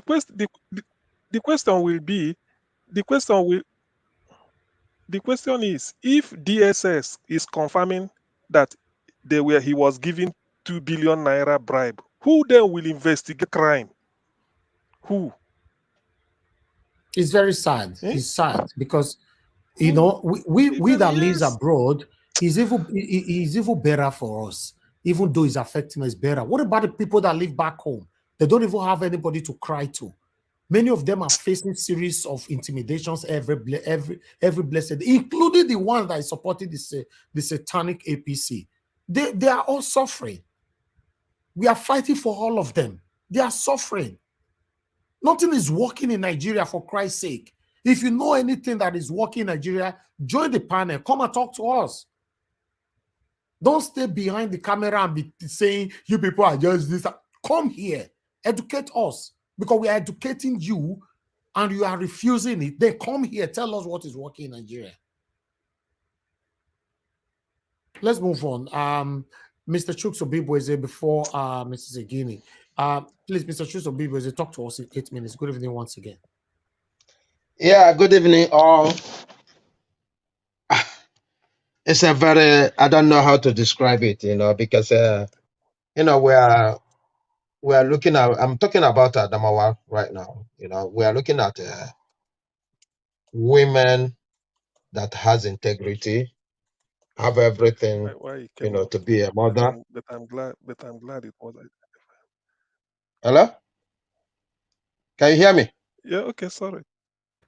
I can hear you. It's CM that is talking pity there. He's so angry. We are looking at women who have integrity. We can see, the last, wreck in, or I don't know what they call these people who present the result in Abia State. We can see women all over Nigeria. The likes of Omoyeskona, Madam Rita, every one of them fighting for a better Nigeria. And for a woman, I'm so in support for her to win. But look at what just happened. Despite that it is APC, and even looking at her acceptance speech is complete nonsense. She can't even address people. It shows she lacks even leadership. She lacks what it takes. I was concentrating on her body language. She did not even once raise up her face when she's talking. Is she talking to the book she wrote? So these are the kind of characters, incompetent people that are so desperate. I mean, I don't know even how many, this thing she has raised in the Senate. How many, what is it called? I just lost words tonight. I'm so angry. I don't want to talk about Otobo, because that one, like the name they're giving to him, senior advocate of nonsense. That's who he is. And this is the same group of people doing the same thing. Well, the bad news is, Mr. Elvis, I understand you wanted, what is it called? Capital punishment for those who steal our money. I'm not the only one that wants it. That's what we want in Nigeria. But the problem there is that who is going to arrest who? Brother, hello, Mr. Chusobi, but not with this satanic government. Obviously, we are not going to get that demand from this satanic government. Mr. Elvis, I tell you one thing, right? If you get the right person there, right? You don't need capital punishment. Straight away, everybody will repent. We saw what happened when Bubu was about to come in. People were bringing back things they stole. It's on record. So our problem is the security officers. Nobody. Our problem in Nigeria. Imagine something that happened more than 24 hours ago. Nobody has been arrested. That is the country we live in. That is the problem we are facing. We are not facing any other problem other than the security outfits in Nigeria. They are the worst. They behave like people who have chain of commands. That's how they behave. You see, the same way this present APC government is running without tires. That is how our security system are. Imagine, nobody is telling anybody what to do in this government. Everybody is coming from every angle to say what. Imagine allowing Bat to get there. He will fly away. We all know the meaning of Bat. He will fly away and people will do whatever they want. I'm saying this. If this man, even if it is 5 days he is there, I tell you, all states, nobody will listen to him. It's been tested. When El-Rufai and the rest take a federal government and the CBN, that is exactly what they will be doing. They just go to one a local court, lodge whatever they like, and do whatever they want. It's going to get worse. So people, let us, put our gloves on. It's time to work. Because these people, I am telling you, what I saw in the last 24 to 48 hours of Nigeria is shocking. It's shocking from all angles. Look at what is happening. Mr. Elvis, there's one link I sent on the private chat. Because when I listened to that video, I was so happy. Why am I so happy? Because what other people were crying before, they are crying even worse than now. And they're telling us that without doing something right now, it's going to be free for all. Is it not free for all now? It is free for all.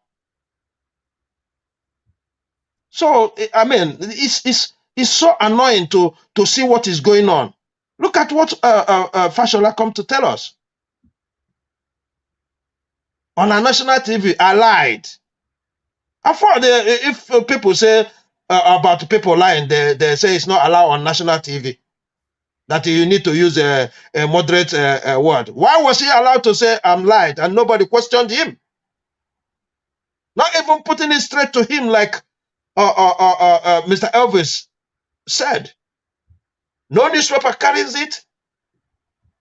Even Shehu did not repeat it again. Did you say you lied? Because Nigerians want to know what you lied about. Is it the passport I'm asking you that you refuse to answer? You lied about or what? Because for me, I didn't get what he said he lied. I don't know if it is the passport because he never answered about the passport. Or if his guy is in UK or France.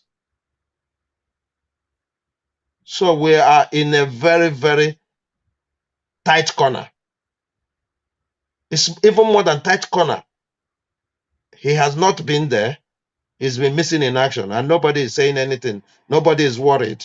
I'm so surprised about his supporters because if my principal had been declared on that very day and I'm looking for him till date, I'll be making noise. I'll be asking questions because that is not part of our plan. Our plan is for you to be the president of Nigeria, not for you to disappear. Okay. Look, the judiciary need to stand up. They need to do something right now. They need to do it fast because, like, please, Mr. Elvis, try review that video if it is this thing.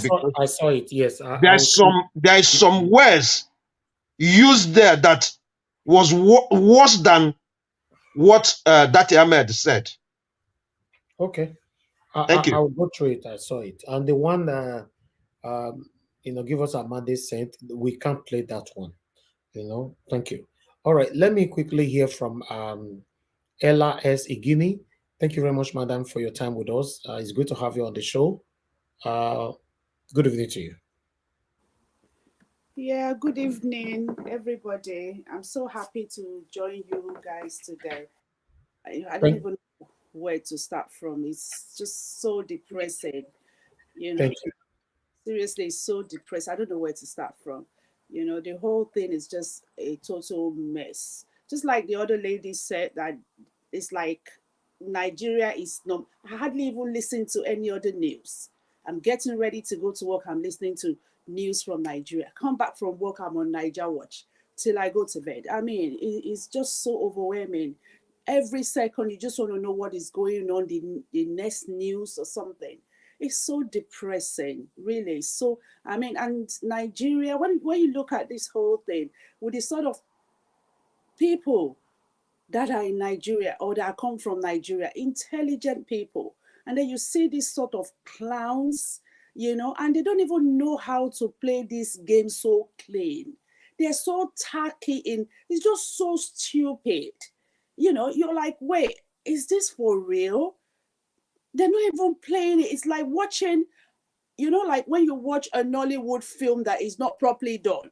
And, it's just so stupid, And the whole world is looking at this.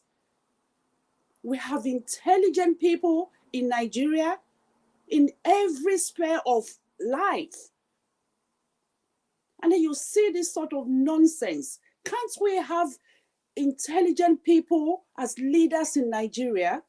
You see, when people spend so much money like this, I just wonder, is this, obviously it's an investment, because they're not just spending this money for free. They're coming into the government to get times 100 of what they have spent. Tinubu is throwing money all over the place. Is it just throwing that? Does he have so much money to throw away? Because Nigeria is in a state of chaos right now. Economically, we're a mess. What money is there? Is there anything left for them to come and steal? Or is it money that they will be borrowing that they want to steal again? I really don't get it. It's just so tiring, And I agree with that woman. Tinubu cannot be sworn in. He can't be sworn in. He can't. And every other person that is coming to defend him, there's nothing to defend. They're just wasting their time trying to defend Tinubu. They all look stupid trying to defend the man because it just, look at, you just know they're lying. They're lying to something that is so obvious. They should be ashamed of themselves. Is it because of money? You come on national TV and you're lying on something. Something is why you're calling it black. And you want people to believe you? It's just not going to happen. It's not going to happen. We all have to fight. I live here in the UK, but Nigeria is my country. And I want to be proud to say Nigeria is my country. I'm not going to deny my heritage because of some stupid people. When are we going to come out of this whole thing? They've been doing these things for years and years. I never ever voted in Nigeria before. Never. Because I just saw it as a waste of my bloody, my time. Because they already knew who they're going to put in the first place. And the people are queuing up under the sun, under the rain, wasting their time. I never did it. I just look at people like these ones are just wasting their time. They know what they're doing. That is just camouflage. So the whole world can see that an election is going on in Nigeria. That was what it was all about. But we thought this would be a change, like Mike said, game changer. And they scattered it. The reason why nobody is saying anything to anybody, because they're all thieves. They all have skeletons in their cupboard.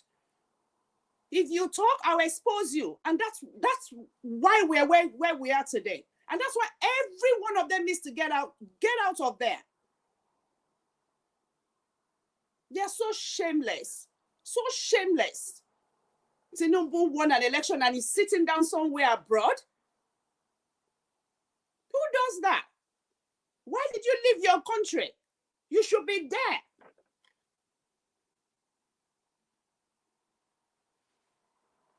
I don't know. It's just, I've just been listening to you people. I enjoy everything, but sometimes it's so overwhelming. Sometimes I just feel like I should do something and change it just like that. Thank you, ma. Thank you very much. I appreciate your submission, and you actually speak exactly how your brother spoke the other time he came here. Barrister Mike Egini, we want to thank you once again for choosing to be our followers here on this platform, and for standing for what is right as well. The same way with your own brother, Barrister Mike Egini. Thank you very much. I can see the passion. Everybody wants a better Nigeria. The only way we can have it is to continue to say it how it is. We cannot rub shoulder with these satanic people. We are not going to go anywhere when we continue like this. Thank you for coming. Mr. Elvis, sorry to interject. I just have, I just want to reiterate, right? Can we just start, can we put pressure on, by our words, at least, for those of us on Twitter and in the social media space, that France should tell us where Agbado is. What is he doing in France? He should send him back. They send an INEC select.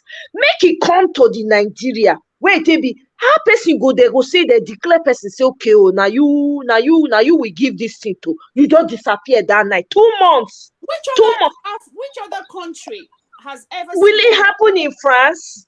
Will it happen in France? You know for how long now they don't protest for France? So we should leverage on this. If you're on the social media space, France, release. It won't even happen in Africa. Exactly. So what are we doing? Because we know, see, if we don't, we need to put our money where our mouth is right now. Everybody that is on Twitter, tweet it out. Let it become a trending matter. We need, because that man, I don't care the juju when that man carry. I don't care how many people, children, blood he drink. When the people stand and say no, e no get as dem want to swear in. The whole thing go burn to the ground. Now so it get to be. We reject and we refuse this man as president. God forbid to Fiakwa. We need to make it known and keep the pressure on. Must he be the president? Must he? Fashola and the rest of them, they can't talk because Tinubu put them there. Keyamo used to talk, make so much noise, but the moment they gave him position, he shut his mouth up. Yeah, because they're all infrastructure people. Bele infrastructure, all they care about eat when they know they see the end product of them. Their lives have become. Shomole, remember when Shomole used to fight for labor? Fight, seriously. Exactly. Fight. You see him talking with all the vigor. Today is very corrupt, very corrupt. Look at him today. This raises a huge question to the leadership position, going into politics, position of power in Nigeria. It is so attractive, but then again, there is something there that when they go there, they make them to change. And I won't be surprised if they go and swear to a shrine, just like what is that name Ngige did, where he was swearing to a shrine. These people, I don't understand. Anybody will carry with fight and all, but once it goes there, and this is something that needs to be flushed out, they need to be washed out, so that any new person going in is going in and not to be at risk of being corrupted, because this is how the mighty are just falling. So no matter how spotless, it seems like no matter how spotless you are, you go into that ring, you end up being as dirty as each and every one of them, and even worse. You even try to be worse than the ones that you go and meet there. It's because they are cult members. They are cult members. They are in the same cults. They don't swear the same juju, drink from the same cup of blood. That's what's going on. That's why they are worse. Okay, honestly, this is why they cannot go against themselves, because that is why. Go ahead. Yes. Sorry. And sorry. And that is why we need an OB in position, an OB and a Dati, that by the way they stand, they abhor. It's like it is irritating them, and these people know that these people do not stand those corruption. They do not stand it. That is why they hate them, because they know that is what Nigeria needs. Nigeria is being eaten. We are going in deep. Corruption is deep into the fabric of our country. It's like a cancer that needs to be cut out, and to need that cutting out, it is the brutal, fastidious, someone with integrity and the competence that it needs, that does not have a price to him. Okay. And let me take some calls. Okay. Let me take some calls, and I'll come back to you. Busy Brains, you are the next. Once again, thank you very much, Madam Igini. God bless you for your submission. Good evening to you. Your name and where you're calling us from. Hello. Hello. Good evening. Yeah, good evening to you, sir. Your name and where you calling from? I agree to you. I'm calling from the United States. I'm a patriot. Okay. Now, for the person who wrote you, whosoever that may be, this is a call in. And if you give us 1 minute, that's why some of us will just pick 1 point out of total and talk on. Now, what I want to talk about is the woman from Adamawa. And just to say, that just look at that scenario. Compare it with what Mahmoud did. You will see that they are trying to repeat it. If they repeat and it works for them, then they can continue here and there. By the way, somebody was saying, yeah, capital punishment is not the best. But do you know that this bunch of, sorry, I don't want to use a very dirty name for don't them. use it. No. Like Adamawa. And they need something like, if you don't use a hash hand for this type of people, you cannot remove them from the Nigerian politics. That's all I want to say for now. They need to be looked into and be handled like the personalities they are. If it requires capital punishment, they don't need to be killed. you give them this waiting time. Gather them, strip them naked, and let the world look at these clowns with all the degrees and certificates they say they have. It's a shame. It's a very big disgrace. Thank you. Thank you very much, and God bless all of you. God bless you, sir. Thank you. Hello, good evening to you. Your name and where you calling us from? Hi, good evening. Yeah, good evening, sir. Yeah, hi. Is that okay? Elvis? Yes, sir. Go ahead. Yeah, thank you. Where you calling from? What's your name? God bless you. Yeah. It's Priscilla. I'm calling from London. Okay, thank you, madam. Go ahead. Yeah, hi. I just want to point out a few things. I'm not going to repeat what other people have already said. I just want to let us know that I've been privileged to work in the army years ago as civil secretary under quite these big names, the former generals, when army was army. When you see an army man in uniform, he has a respect. From what has happened now, the army has no respect. Police has no respect. Pastors now don't even have respect. Every establishment in Nigeria has lost it. The only hope that we have that people, I think, that they can read their name now is the judges. And also about the former governor of Lagos State, what he is. He has actually lost it. Nigeria has come to the point where something needs to happen to bring back the glory. Now we are nowhere. The whole world is watching, the African nations are watching. Okay. I don't even care what they are doing now. But then what is important is that the people coming, the new lawyers coming, the new officers coming, the new police, the army, these people who have gone before them have almost lost their glory. Then it is for everybody now to say, no, this must come to an end. Thank you. So, and I believe that from what is happening, things must surely change. God bless you. God bless you, madam. Thank you very much for calling in. Hello, God's Power, thanks for calling in. Please talk to us quickly. 2 minutes. Hello. Turn down your device now, God's Power. Okay, I've done that. Go ahead, talk to us. Good evening to you. I'm Gaspar, speaking from the state of Kuwait.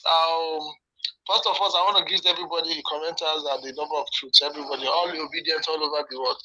I just want to raise 2 points. You see, Festus Keyamo, to me, I just see that somebody that is a senior advocate of nonsense, as one of the panelists has said. And again, Mr. Edis, I want to let you know that most of all those people in our so-called Senate, I bet you some of them know if you read our national anthem. Most of them are just there as in empty brain, nothing. These people know they represent Nigeria. They are just there to go and sleep and wake and collect money. And that is why they make sure that they buy every corners in Nigeria so that they don't want to live there. And to me, I don't know why they don't pass into law whereby all those senators should have a term, like maybe 1 term, 2 times, so that at least they will live there, because it's as if all this, that place is like a retirement benefit for every of those thieves that have been ruling in one governor or the other. So to me, all these games that they've been playing, I think it's over for them. That is why they don't know what to do again. That's why they want to block everywhere so that this our principal will not be able to get his mandate. But it's very shameful things. I read it in Keyamo's post in Twitter now, where he said some people will just wake up, go and be reading what is it called? What the constitutional says, so and so. People started replying that a whole senior advocate go they talk like that, say maybe people know they follow constitutional law in the book. It's so ashamed for us to have such people as Senate. Okay, imagine him now. Keyamo go America. If they don't build America there, why must they be going to all those places? They're not to build their own country. It's a shameful thing to them. Okay, thank you. Thank you. Thank you, sir. Thank you. All right, Mr. Edwin, good evening to you, sir. Please turn down your device. Talk to us, sir. Thank you, sir. Talk to us. Yeah. Thank you very much. The only thing I see in this matter is Elvis. Is one, the more these things are happening, the more it's a clearing path to victory for Obi and obedience movement. If you look at it, any step they take, revelation and disgrace and disappointment is going along with it for them. So this is not just the doing of one man. This is the doing of Almighty. Look at now, the passport issue has just come out. What are they going to say about that now? So just watch them. 5 days ago, President Keyamo, they went to America. They want to go and make sure they talk to American government to confirm, to advise them, tell them that the election was free and fair. As he's there now, he's disgracing himself over there. Coming to Nigeria, issue of a double passport is out. You can have a double passport. You can take a lot of position, but not in presidency. Because you can compromise one country for the other country. If you have a Guinea passport, which means one day you can compromise the security of Nigeria for Guinea. That is why it is written in Nigeria Constitution. You can take one. I mean, once you have a passport, double passport, you can come for every position, but not for presidency, because everything is going to be under you. Thank you. Thank you, sir. So let it be falling upon them. My brother, you are trying. Everybody is trying. It's a pity I've been busy for the past 3 days. This is why I don't feature. But as from tomorrow, I'll be around for you. No problem, and for our brothers and sisters. Thank you very much, sir. God bless you, sir. I follow you people just by my busy schedule. I'm still following you people gradually. Only to comment is my problem. Okay. So thank you very much. Greetings to all members in the panel. God bless you, sir. Thank you very much, sir. Thank you. Thank you. Yes, sir. Okay. Callers, please hold on. Okay, let me take the last call. Hello, good evening to you. Your name and where you're calling us from? Hello. Yeah. Hello, sir. Yeah, what's your name? Where are you calling from? Good evening to you. From India. Calling from India. Okay, go ahead. Yeah. I don't know if you noticed, I've been trying to join the panel, but I think that it's filled up. Yes, I was trying to to submit an information because we need to know where this problem is coming from and who is really in support of one Nigeria. Because I was talking to my friends in France. I was talking to 5 of them. About 5 of them. Can you hear me? Yeah, everybody's listening. Yes. I was talking to them. I was talking to 4. And they said they are willing to come out to really find out where, to take a move, to make a move. But some people are saying that they don't want to be a part of any move, anything that they want to do. I'm an Igbo guy. I'm from Asaba. And I know people are asking the Igbos. I'm talking to my friends. They are all Igbos. They are ready to come out in a mass. But some people are refusing to say. They you mean for a protest, right? For a protest. Okay. They said they are 10 already trying to to gather momentum to bring people together. They said they are putting 2 or 3 in close. But some people are saying they can't be a part of any protest. I want you to understand, and people should understand the problem in that country is disunity. People don't want to belong. They don't want to be a part of any protest. And if they take it to them by themselves now, they will say Igbos are doing this, Igbos are causing trouble. Believe me, if Tinubu was an Igbo man, I tell you, they wouldn't post where Tinubu is by now. Not by mouth. Go ahead, they should ask Ike Guramad what happened to him in Germany. If Tinubu was an Igbo man, they wouldn't post where Tinubu is in that Germany. What is the size of France? They can't just strip out, bring it out. But some people don't want to be a part because Tinubu is from there. I'm sorry if there are Yoruba people listening to me, but we just have to say the truth. We just have to speak it out. If Tinubu was an Igbo man, they will have post out where the man is in that France. So, but you cannot really say statistically how many Yoruba people in the France, So, what about other tribes? What are they doing? What are they doing about it, apart from the Yoruba people? But this is the information. The information they give to me, what they keep telling me is what I'm just trying to bring out. Yeah, but I'm trying to also let you know that you shouldn't blame the Yoruba people. We have Edo people in France. We have Ishekiri. We have Hausa. We have different people there. What are they doing at this moment? I am not blaming. What So, they told me is that's what I'm just trying to yeah, say. that's what I'm saying, that if the blame should be, you should generalize the blame, that Nigerians in France, what are they doing? Don't focus on any particular tribe. All right? Hello? We can hear you. Round up, sir, round up. Okay. So I just say that because I was talking to them before. That was why I was trying to come to the panel to say something. Thank you, sir. Yeah. It's very sad. It's sad that nobody's coming out. You know, you've done your best. Thank you very much. Thank you. All right. For callers, I think we need to stop right there. Let me go back to the panel again. So I'll come back to Busy Brains. Busy Brains, please talk to us. 8 minutes. Hello. Good evening. Hello. Yeah, good evening, Oga Elvis, and good evening to my able panelists, most especially the beautiful and lovely women on the panel. Let me be a little bit selfish. Today, Gracella, you are able to join us today. Well done. You said you were wondering how you would do it, but you did it. Welcome to the panel. It's good to have you. So I will start by, I'll just take off from what the caller said. I think I don't want us to be looking at things from sectorial. Let us not be sectional or tribalistic. Let us not call out one tribe to say this or that, because if you notice, the obedient movement and good Nigerians are from all parts of Nigeria. So if there is meant to be a protest, it is not just one section that should be expected to go out for the protest. I hope I got the caller right about people not wanting to go out for protest. I think people not wanting to go out for protest is a mixture of many other things. People are hungry. They are looking for their own daily bread first.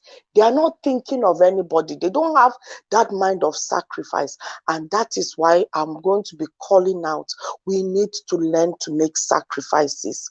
Without sacrifice, the Nigeria that we want to birth will not happen. You see, people like this David Ehundeyin, he is making a huge sacrifice. People like our principal, they are making huge sacrifice.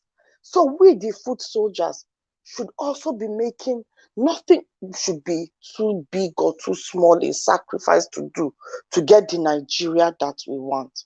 Yeah. And I will be talking capital. I am 100% with you, Oga Elvis, about capital punishment. I am telling you, if we have capital punishment, if people are seen to be punished for the wrong that they do, yeah, it will serve as a deterrent to other people. And this corruption that we are talking of, corruption, if they see that somebody is greatly punished and it even cost that person his life and his fortune, it will deter them from going to do it. And the fact that we make positions so attractive, political positions so attractive, that even though it is so attractive, look at them. They are still looking for ways to kill us, looking for ways to siphon life out of us. And that is when integrity comes in. A person of integrity, no matter how much a person of integrity does not have money attached to them. I heard earlier on in the conversation, they were talking about integrity, and someone said, no matter what, there is a price to someone. No, there are people who do not have a price, who integrity to them, their name is all they have, and they will do everything to keep that name. And we have seen some of them in this process. We have seen some people who have the name that they do not want to tarnish. And I'm proud to say, Elvis, you are one of them. And Mr. Igini that came here is one of them. David Ehundeyin is one of them. Thank you. We are seeing people that are coming out to show that they are not for, they cannot be sold. They are not for sale. And the more people we see like this, the more we need to celebrate them, so that other people will see and stand as role models and say, yes, they are not for sale. And that Professor Oti too was not for sale. She did not sell out. So there are people that do not kowtow to harassment or bribery or money. They stand, they have integrity behind them. And that is what was totally lacking in this Adamawa charade. The Adamawa charade was totally lacking in fact, you cannot put a credibility in the or integrity in the same sentence as what happened in Adamawa. That man that came out to announce, even though he did not have the authority to announce, but he had the audacity to announce, is amazing. It is really amazing. It just tells you that there is more to this than meets the eye. The person that is meant to announce, where was he? Where was he? It is my submission that the APC had planned to rig this from the very start. Adamawa was supposed to be a walk in the park for them, but the script that they wrote, it did not go according to plan. And I have a feeling that the rec who was supposed to announce the thing developed cold feet. Or maybe he had his own integrity and could not be bought. Or maybe the money was not enough for him to sell his conscience. Or maybe he was, kidnapped for the period to allow this sellout to go and do his own deed, what he wanted to do, which is to announce the falsehood, to steal something and give it to somebody. Clearly, Korokoro on national TV committing treason. Oh, goodness me. And he is still walking around. We have not heard that he's been arrested or he's behind bars or anything like that. All we've heard is that they cancelled the election. It is a shame, Nigeria, that man is still walking around. The people of Adamawa came out and voted, and he stole it and gave it to somebody. And it is the shoddy way that they did it. They stole to give to somebody, which is very amazing. And I don't want to talk about the shameless woman. I don't know if she is a mother. Oh God, what a shame. Somebody said that what a woman can do, a woman can do even better. What a man can do, a woman can do even better. I am going to concur to that. Yes, so when they want to do you wickedness, they can be wicked to the core. And I've done a little bit of my own little statistics, and I've seen that women that have come out to be leaders are those that have been used to push some drastic reforms that has crippled people and killed people. So yes, women can be very wicked and heartless.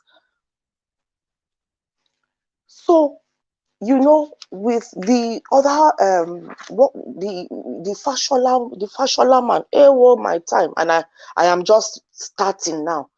The Fashola man, right, that came, yeah. Honestly, it is a disgrace, Fashola, to a degree, he has carried himself with some perceived dignity, but he has fallen on the sword called Tifnubu. Tifnubu has shredded any form of dignity he has in tatters. He was on a hot seat looking very uncomfortable, and he seemed like he was in a state of blala blue because he was behaving like he had dementia or amnesia or something. He was not coherent, he was not articulate, he was not answering questions that was asked to him, behaving like he was deaf. Who did he think he was coming to talk to? Children? This dual citizenship thing that he was asked on, that he was blala bluing over. I saw a tweet way back in 2015 saying Guinea is a cocaine trafficking hub. And the question that raised is that why is Tinubu always in Guinea? What is he looking for there? So I think this is another thing for obedience to go and investigate, to look out. Because I gathered from what I was gathering, Guinea is a destination, a small country that has little or zero, next to no crime rate. And for that, they had access to travel to different countries without necessarily applying for visa till they get there. And for a country to be able to peddle, the sweet, the white powder, they would need that kind of easy access. Okay. So you can imagine. Anyway, I rest my case. Let me hold on here. I had Smart Adeyemi that I was going to come to. On your second segment. That's fine. Okay, thank you. Let's hear from others. Thank you very much. Thank you. God bless. Bye. Thank you. All right. Let's hear from Madam Helen. Thank you very much for your patience. Good evening to you. Please talk to us in 8 minutes. Good evening, Mr. Niger Watch. Good evening, everyone. Good evening. Good evening. Oh my God. Nigeria is my country, a country that I'm so proud of. Wow. And every day I wake up, they surprise me. Every day I wake up, they amaze me. Jesus Christ. You know, when Obasanjo appointed Dora Akunyili, Obi Ezekwesili, and a couple of other women into politics, they did so well. They did so well that you as a woman will look at these women and want to humiliate. But the caliber of women these days, I don't understand. Women are meant to be mothers. Women are meant to be, women are supposed to empathize. They're supposed to, feel the pains of other people and find a way to, help these other people to, come out of whatever place they are. But the caliber of women these days have joined these wicked men. I think they're even worse than the men. Because for a woman to have the capacity to pay 2 billion when a lot of Nigerians are hungry, a lot of Nigerians are on the street, they are hungry, and you could carry that amount of money and give to just one person because of your political ambition, what are you actually even coming to do? Fashola said that the process does not matter, but is what you're going to achieve. What he was trying to defend was, yes, we know that Tinubu rigged the election, and the process was mad, the process was bad, but he's got something to offer. What has he got to offer? What has this man got to offer? If you have to buy your credibility, if you have to buy into what, it means you don't have anything. You don't have anything that you're going to offer your people, and they've seen you for who you are, and they've turned their back on you. They want to give it to somebody that they actually hopefully hope that, you understand, they will get something from, even though the other person is equally not such a wonderful, party to run to, but they're looking at it like, we've been with these ones for 8 years and see where we are. It's better we go back to this other one. Hopefully, he may see the way we've treated this one, and then they want to do better. And see the shame that somebody could come out and sit down and announce election, no script, no nothing, nothing in front of him. And he finishes and gets up and says, let's go. Why are they doing this? Is it that they feel that Nigerians, even with the fact that they've seen that Nigerians are no longer gullible, or the gullible people they thought they were? Why are they doing this? Why are they so used to this that they no longer see? They are so blinded to the truth that one person can't get up and say, no, let's not do it this way. Or somebody could say, no, please, if we do it this way, it will expose us. Somebody on the, I think so, a caller said that he's been wondering, Peter Obi, who are you? That you step into this political scene and everything turns upside down. Let's not forget that these guys have been doing the same thing for years now, and nobody was questioning it. These guys have been used to this, and nobody saw it. Even though we know, we see it, but you just move on. You just move on and say, okay, 4 years. Let's just hope that this one will pass and another will come. And then the next 4 years, and they come out again, and you're like, okay, maybe another 4 years. But Peter Obi stepped into the scene, and oh my God, everywhere is upside down. So much so that somebody who is an ex-governor, who is a minister, will tell me that he does not know that if you have dual citizenship, that you cannot contest as a election as a president.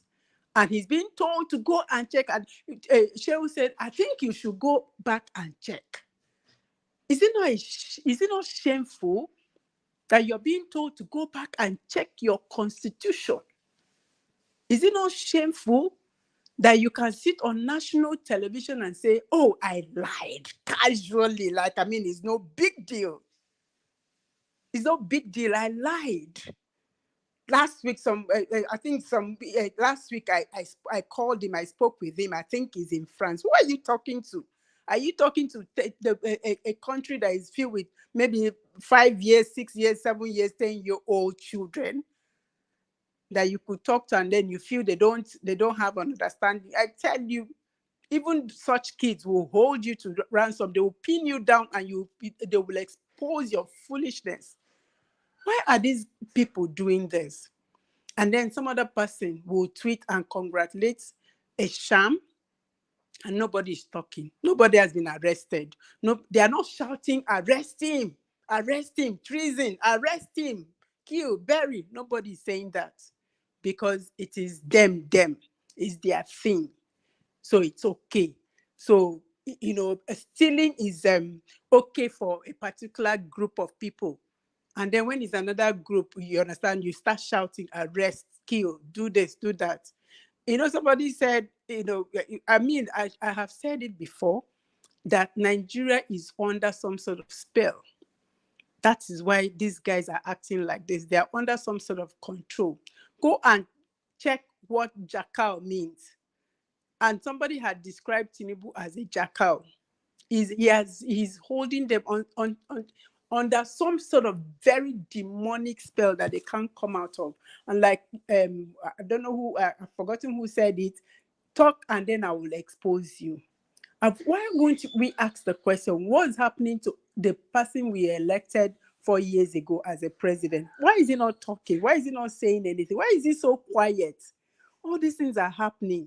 He's not saying go. He's not saying don't go. He's just quiet. It's just there. Nothing is happening. Nobody is being arrested. Nobody is being, nobody is being reprimanded. Nobody is being told, stop. Enough is enough. We are waiting for the judiciary. I hope they are seeing it. I hope they are not going to come and really floor us, and then the whole world will say, wow, these people are really from cave. These people are really cavemen. They've not, it will take some years before they can come out of where they are. I hope they are going to do the right thing, because these are men. They've shamed us, and and the women have also joined. Because I remember there's a minister that did a budget including pencils, and the budget was in billions, including pencils to buy for office stationaries for the year. So it's sad. Mr. Elvis, if you don't know what you're doing, let me tell you. Right now, because of this, your platform, what Nigerians are not able to, see before now, they see it. See, like Fashola, like you've said, nobody's talking about it, but check it by tomorrow. You see that they will start responding. Why? Because you question why they will not ask questions, why they will not say, why should this man come to the national this in TV and lie? You see by tomorrow it will be trending because you made it happen. So please keep doing this for us so that we can learn. Keep pushing. There's a voice. I mean, you're sounding it over and over, and it's re-echoing. And I think it will produce results. Whether we like it or not, we'll get our mandate back. I always like to end with that. God being God. Thank you so very much. Thank you so much, madam. Thank you. God bless you. I appreciate you too. Okay. Yes, the last person on the panel, which is Alex. Before we go on the second segment, Mr. Alex, thank you very much for coming to the panel. Please talk to us. Thank you. Thank you, Mr. Najawash. I greet those on the comment section. I salute you for your tenacity and for your assiduousness. Your assiduousness. Thank you, everybody, for your zeal and your zex for the sustained momentum to push for a better country. My fellow panelists, I greet you. Viewers worldwide, thank you so much. And lovers of democracy and freedom, I salute you all worldwide. First of all, I want to say thank you, Mr. Evis, for what you are doing, for your always revelation intervention. Thank you so much. You are digging into the antiquity or an antiquitous Nigerian political rottenness. You are beginning to roll back the years of Fela and Nicola Bokuti, the years of Sonny Okosu, the years of Majel Fashek, Momi Ramsey Kuti, Momi Fumilayo. You are beginning to let us know that it is possible. You have turned your platform to the Zimbabwean Harare, to the watchman, like the watchdog. So there is no going back on this fight. It's a fight of our lives. It's a fight for our family. It's a fight for our brothers and sisters in the diaspora. It's a fight for our children unborn. It's a fight for history. We can't continue like that. And let me tell you something. I speak as somebody from the academics. Nothing lasts forever. Historically, we've had great countries, powerful people that fell. We had the pyramids of Egypt, the pharaohs of Egypt. We had the Grecian Empire, the present-day Greece. We had the Babylonians. We had the Roman Empire. We had the Persian Empire, the present-day Iran. So they all fell at some point. They all fell. We have Sesenko in Congo, Zaire. He fell to cancer. So even in South Africa, apartheid fell. What is going on in Nigeria is about to fall. It will not continue forever. Even the law of gravity sustains an aeroplane to be on the air for 10 hours, 20 hours. At a time, the plane has to land. The plane has to land. That's the law of gravity. If you are joking with the law of gravity, go to a story building and drop and try to jump down. You see gravity killing you there. So the law of gravity, the political law of gravity is at work on these men and women who have determined to destroy Nigerians for no reason. The only sin Nigerians committed is to be born in a country called Nigeria. Why are we all shouting today? Why are we all talking? Why are we all speaking up today? Why are we all fighting for a better country? It's because the country is not working. The country is not working. Why do you want to continue on what is not working? Common water we cannot drink. Common security, you can't sleep with your eyes. It's only in Nigeria you see people build houses. They have protector in their room. They have protector in their compound. They have protector in their gate. They have protector in their fence. The fence as if they are in prison. You build a prison for yourself and you call it a house in Nigeria. And you think you are a big man.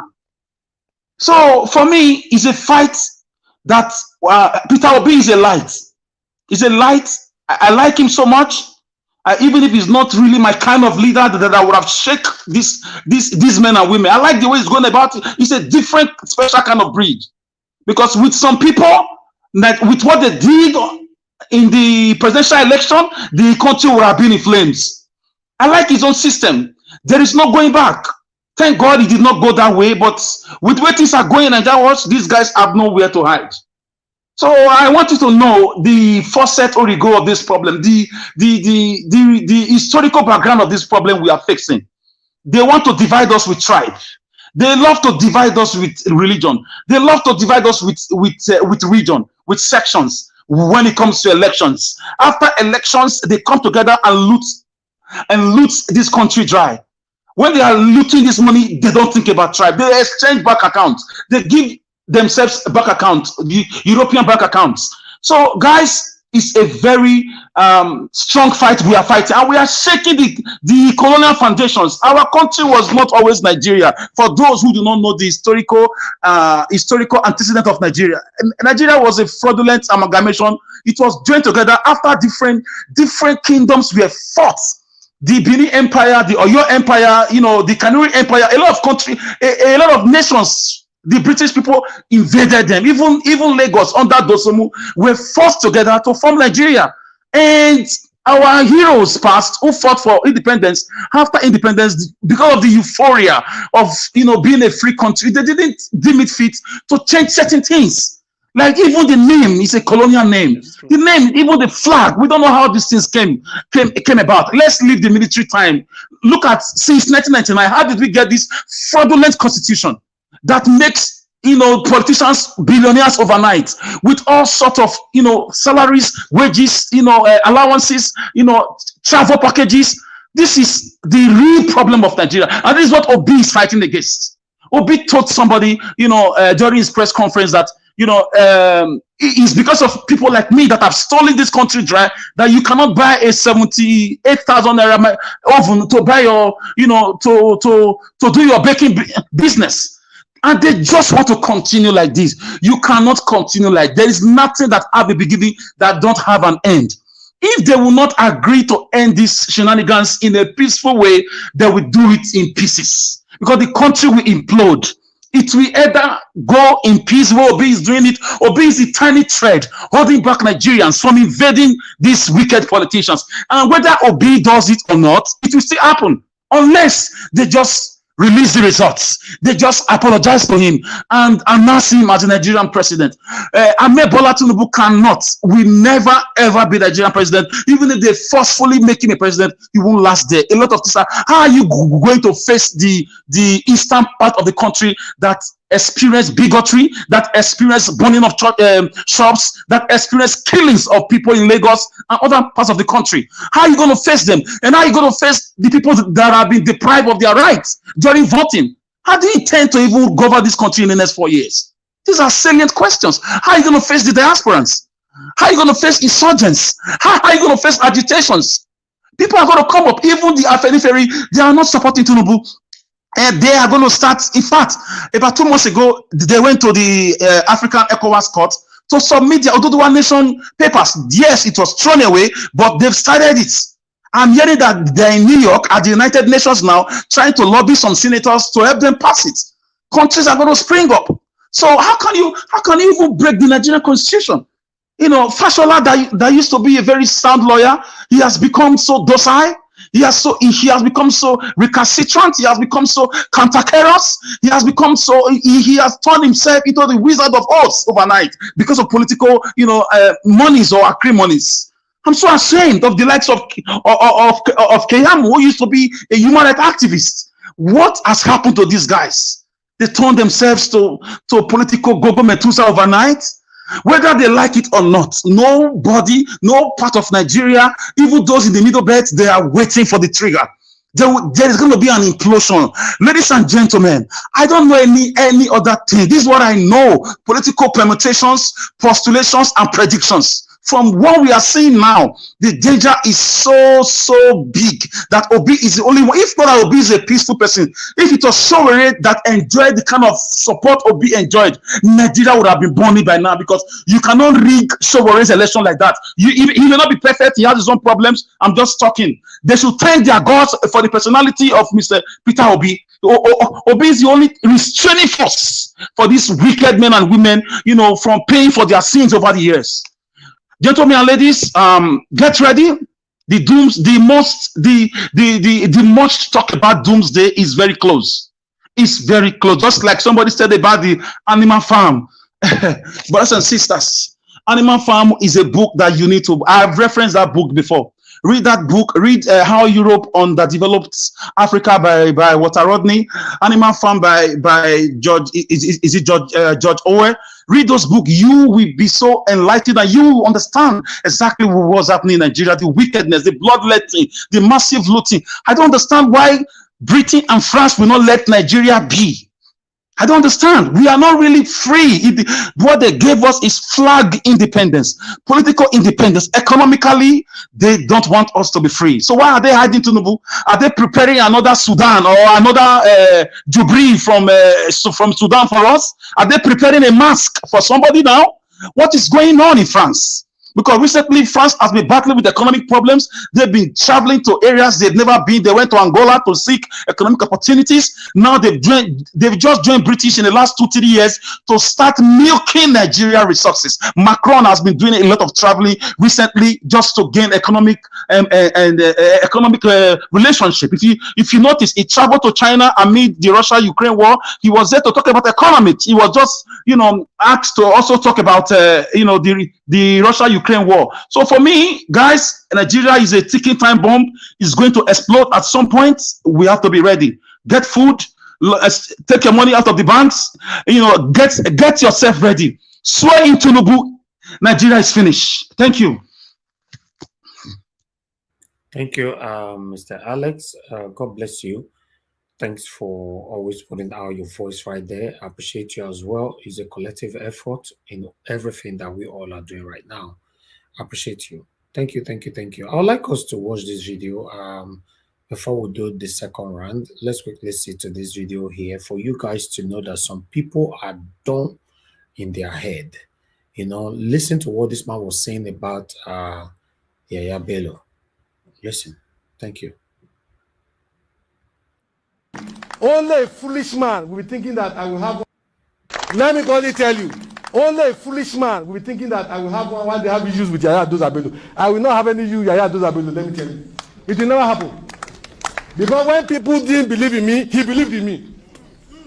So why will I fight him? I can do anything, I can defend Yaya Bello to any level. Because when people didn't believe, Yaya Bello stood his ground. He said, I believe in smart. So I will not betray him, inshallah. Nothing will happen. We will work together. Whatever is the decision of Yaya Bello, I will stand by it, whether it is good or it's bad. I will stand by it. That's the lesson of my loyalty to him. And I have some people have been talking. Whenever Yaya Bello is leaving office, if he likes, let him bring my worst political enemy as his successor. I will support him. I'm not in a hurry to buy anything. Whoever Yaya bring, we will support the person. So let me tell you that I am a progressive-minded person. And I'm a man of faith. This is the kind dumb brain that some people in my own state and those states are portraying as we speak. They don't care, even though the current governor they are supporting is bringing evil to rule, they will support him. That's what this same man is saying right now. You guys listen properly, because a lot of youth are doing this in Nigeria. Let me take it back a little bit. I will stand by it, whether it is good or it's bad. I will stand by it. That's the when people didn't believe, Yaya Bello stood his ground. He said, I believe in smart. So I will not betray him, inshallah. Nothing will happen. We will work together. Whatever is the decision of Yaya Bello, I will stand by it, whether it is good or it's bad. I will stand by it. That's the lesson of my loyalty. Whether it is good or bad. Okay? Are you listening? Because I've talked about this so many times that the problem we are facing in Nigeria is not just the government. The people that is supporting this same government as well, many of them are also satanic. Whether it's good or bad, then it's going to reiterate properly now by saying, even though it's evil, now he bring come, he go support him. Just watch. To him. And I have some people have been talking. Whenever Yaya Bello is leaving office, if he likes, let him bring my worst political enemy as his successor. I will support him. I'm not in a hurry to buy anything. Whoever Yaya bring, we will support the person. So let me tell you that I am a progressive-minded person. And I'm a man of faith. I am a man of faith. I am here by the grace of Almighty God. In what my Muslim brother will say, it is God who brought me here, using Yaya Bello and all of you. So I will continue to give my utmost best to all of you. Defend our interests at the national level. There is no interest to defend in Kogi because Yaya Bello is a just and fair person. Am I right? Am I communicating? Yaya Bello is just and fair. So there's nothing to fight with him. And also is our neighbors, our in-law. How will you go to fight your in-law and your neighbor? Do good. The Bible says, love your neighbor as yourself. So please continue to give your support to our government in Kogi State and at the federal level. I want to thank you. We begin, not to waste much of time, we begin with Kogi West now. All right, when I don't hear that one, this is what our principal is fighting about. Mr. Peter Obi. Let's listen. Let's recapitulate back Sorry, on this speech. Elvis, who is he? Who is this? He's just one. I don't know. I don't even know him. He was campaigning for God. Yaya Bello. Even though he brings Satan, they are going to support him. So this is why Rufai actually shared this video.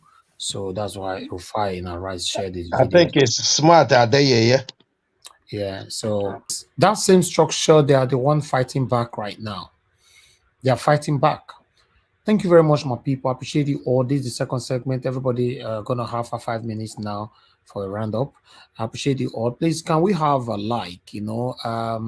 We currently still have 1,025 people watching us across, and the like on Nigeria Watch is giving us 823. God bless you all. Can we take that likes to 1,000? Yes, we can. We currently have 823. If you know you have not pressed the like button, please help us to do that. We currently have 826 now. God bless every one of you that is doing that. And the shares, we have 82 shares today. If we can take the shares to 100, that would be nice. Continue to press on the like button and share. God bless you all. Our voices needs to go far. We can't just cap it right here. Thank you. So let me go back to give us our mandate again. Finally, we are back to you. My brother, talk to us in 5 minutes. Closing remark. Well, I mean, nothing much to say. Thank you very much for the good work. Really appreciate it. We just continue to speak to the conscience of these people, and the right thing should be done. I think tribunal is going to happen this week. I think I saw somewhere where it says if 100,000 people can sign a petition, then they will likely televise the tribunal. So let's look for that petition and sign it. Let's try as much as possible to get 100,000 people to sign that petition, so that way that tribunal can go live. That's what I'm looking for. Then for the video that you play about Yaya Bello, I mean, all of those guys are, when people set their conscience and they involve in dirty things, cultism, and just diabolic things, that is what is about. That is what bound to happen. Someone like Fashola sitting down and then talking about Tinubu, regardless of what Tinubu does, he can be the president. That's a show of people selling their conscience, because once they join that party, they make them do so many diabolical things, and they don't stand tall to truth. So, but we just continue to pray for Peter Obi, and we also do the right thing by making our voice heard, loud it, shout it, and we'll just see how this whole thing plays out. But I'm very sure that this may be the last straw that will pull the camel back for the country, because these guys, they've been able to show to the world that even on camera, impunity to them, they can let go of impunity. In the face of camera, they can do anything. They don't care. In southern Kaduna, is it yesterday or today, 29 people again died just because one man will not allow the states to rest. Is this how I want to continue as a country? This is just not who we are. This is not who we are. Wickedness in high places. People just maiming, taking people's life. Man, it's just wickedness. And Buhari, nobody even is hearing from him. You don't even know if he's in the country, or he's not even talking to anybody. But we just continue to learn our voice. Peter Obi will show you get the mandate back, and then we'll begin to recover Nigeria. Thank you very much. Thank you, my brother. Give us a mandate. God bless you always. Thank you. Okay, Mr. Ike. Mr. Ike, sir, talk to us in 5 minutes. Close your remark. God bless you, sir. Sorry, Mr. Elvis.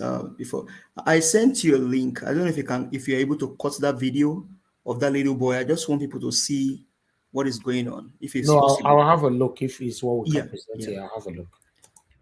Thank you. All right, go ahead, sir. Thank you. Thank you once more, my brother, for for the opportunity. Thank you, my fellow panelists. Um, and for the killing in Southern Kaduna, we pray that the soul of the departed will rest in peace. Um, that is the country we are today. That's why I said the other time, common people die, nobody talked about them. All these demonic politicians are the people we are talking about every day. I pray that God will forgive everybody. Yes, we are pained, Nigeria is in pain.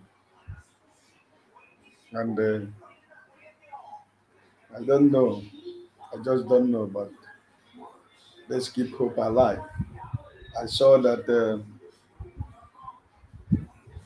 I saw today the NLC president went to Labour Party office in Abuja to take a stand against the people that are trying to, distract us from the main goal. I thank God for that. I think we need to speak in one voice. Whatever APC is trying to do, this week maybe the tribunal will start. We're hoping and praying that as we are doing our own, that God in His infinite mercy will look upon the cry of the common people in Nigeria and use people to put Nigeria on the right path. We're only crying for the vote that was cast. Let the true vote be counted. Whoever win, we will congratulate and we will join hands together to support the government. That's all we are crying for. About the guy that is demonstrating stupidity because of politics. Men looking at him, he might be older than Yahya Bello. But this is what politics has reduced a lot of people to. He said whatever he does, whether it's good or bad, you can imagine a politician on the national television telling you that whatever his governor does, even if the governor comes to his house and kill all his children and kill every member of his family, he will still support Yahya Bello. This is the people we sent to go and represent us at the National Assembly. These are the kind of politicians we are, Agboro politicians, people, educated illiterates that we have everywhere, that go to the National Assembly to sleep, to cut contract, to campaign to become a committee member in order to share money. If not, if this one that is speaking, is he representing anybody? Is he representing a constituency? In a good society, in an honest and organized society, your representative will stand on the national television and say this? Is he even going to go back? After that day, he said that. But this is the country we find ourselves, my brothers. That's where people say and do anything they want. And tomorrow he will still campaign and people, if whether you vote or you don't vote, he will win. Because Yahya Bello is his godfather. If Yahya Bello tell him to go and stand on the road and let a coming train, kill him, he will go and stand. That's Nigeria for you, my brothers and sisters. But we can never stop talking. Nigeria is trading on a gunpowder. I hope that the world, the countries that are in Africa, the surrounding neighboring countries and other countries in Africa should watch what is going on in Nigeria and see what they can do to force this government to do the right thing.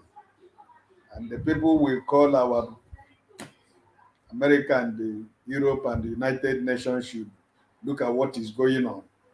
The EU representative in Adamawa also, as he saw the election, he also come out to complain what happened. But this is it. So my brothers and sisters, we can never stop talking, can never be tired. My wife was telling me today, my husband, don't go and get heart attack because of your country, Nigeria. you know, because sometimes when the emotions are too high, like this, you cannot imagine. You are far away from Nigeria, and you are feeling the way you are feeling. I can't imagine what those people that are inside there are feeling. That is what it is. So, my brother, thank you for what you do with your platform. Thank you for giving us the opportunity to speak and to, allow a voice for the betterment of our country. More grace to your elbow, and I pray that God will continue to use you for the betterment of society and mankind. God bless you and bless all my fellow panelists. God And I bless you. hope that by the grace of God, I might not be here tomorrow, but if I have the opportunity, I will listen this week. It's my Thank you, nature sir. of work and my days of work, I have to, you know. Thank you. So I wish everybody good night and God bless. Thank you very much, sir. God bless you. Thank you. Okay, let's hear from Mr. Chuksobibweze. Please give your closing remark, 5 minutes, sir. Yeah, thank you once again, Mr. Elvis. It's quite unfortunate that we don't have time, to talk more about this because you see what happened with this very video you played is something, right? Every Nigeria, it doesn't matter where you live, you need to watch that video because this is the exact problem we are facing. And, our principal, His Excellency, Mr. Peter Obi, you rightly, put these two videos side by side for everybody to compare what leadership is all about. If you listen to this very man that say he will do anything for Yeye Bello, you will understand that he doesn't know what he's saying. And this is the same thing with all Nigerian politicians. When the wind is blowing on their way, it's not a problem. And I keep saying this here. That's why I question when it's happening to Benue right now, nobody's talking. It's happening in Zamfara, nobody was talking. It's happening in the southeast, nobody was talking. In the southwest, in the Niger Delta, everybody keeps quiet. Solve your problem. But it will soon catch up with every one of us if we don't do the right thing. It is only a matter of time. And I think that time is near. This is the same man that said he would do everything. Now, Yeye Bello has rigged him out and told him that he can't do anything. He's calling upon God. And on that video, somebody wrote to Mr. Abati to tell him that during the time when the other parties were complaining, he told them to wait. It's just 4 years. Why can't he wait now? And he was just, blabbing like their principal. It's not an election did not hold at all. Even the young lady asked him about Lagos election. He said at least that one hold. They held an election there. So for you to see the kind of people we're dealing with, once it's on their side, not a problem. You can go to hell. He said, I was very, very happy. And I urge whoever that is reporting to disregard him exactly the same way INEC did to us. Delay him, disregard him, let him feel the same pain. Because we all are feeling this pain from the 26th of February till that. Let him feel the same pain. I have no sympathy for him. I have no sympathy for him. Just like the wreck that was beaten. I don't have no sympathy. Even though they beat him in a wrongfully, I have no sympathy because even if he was there, He dare do nothing. He'll be looking at them, telling them, "Come down. I will sort it when I go to the office." Once you allow them to get off from there, they disappear. I don't support violence, but they're going to feel the same pain we Nigerians are feeling. That's how I feel right now. I feel pain. That's why I'm still awake. That's why I'm still talking about Nigeria every single day. And that's why each and every one of us are doing the same thing. It doesn't matter. Some of us are awake till 5, 4. Then we get up, go to work, come back again. We're back again because we want to make Nigeria a better place so that we can go back home.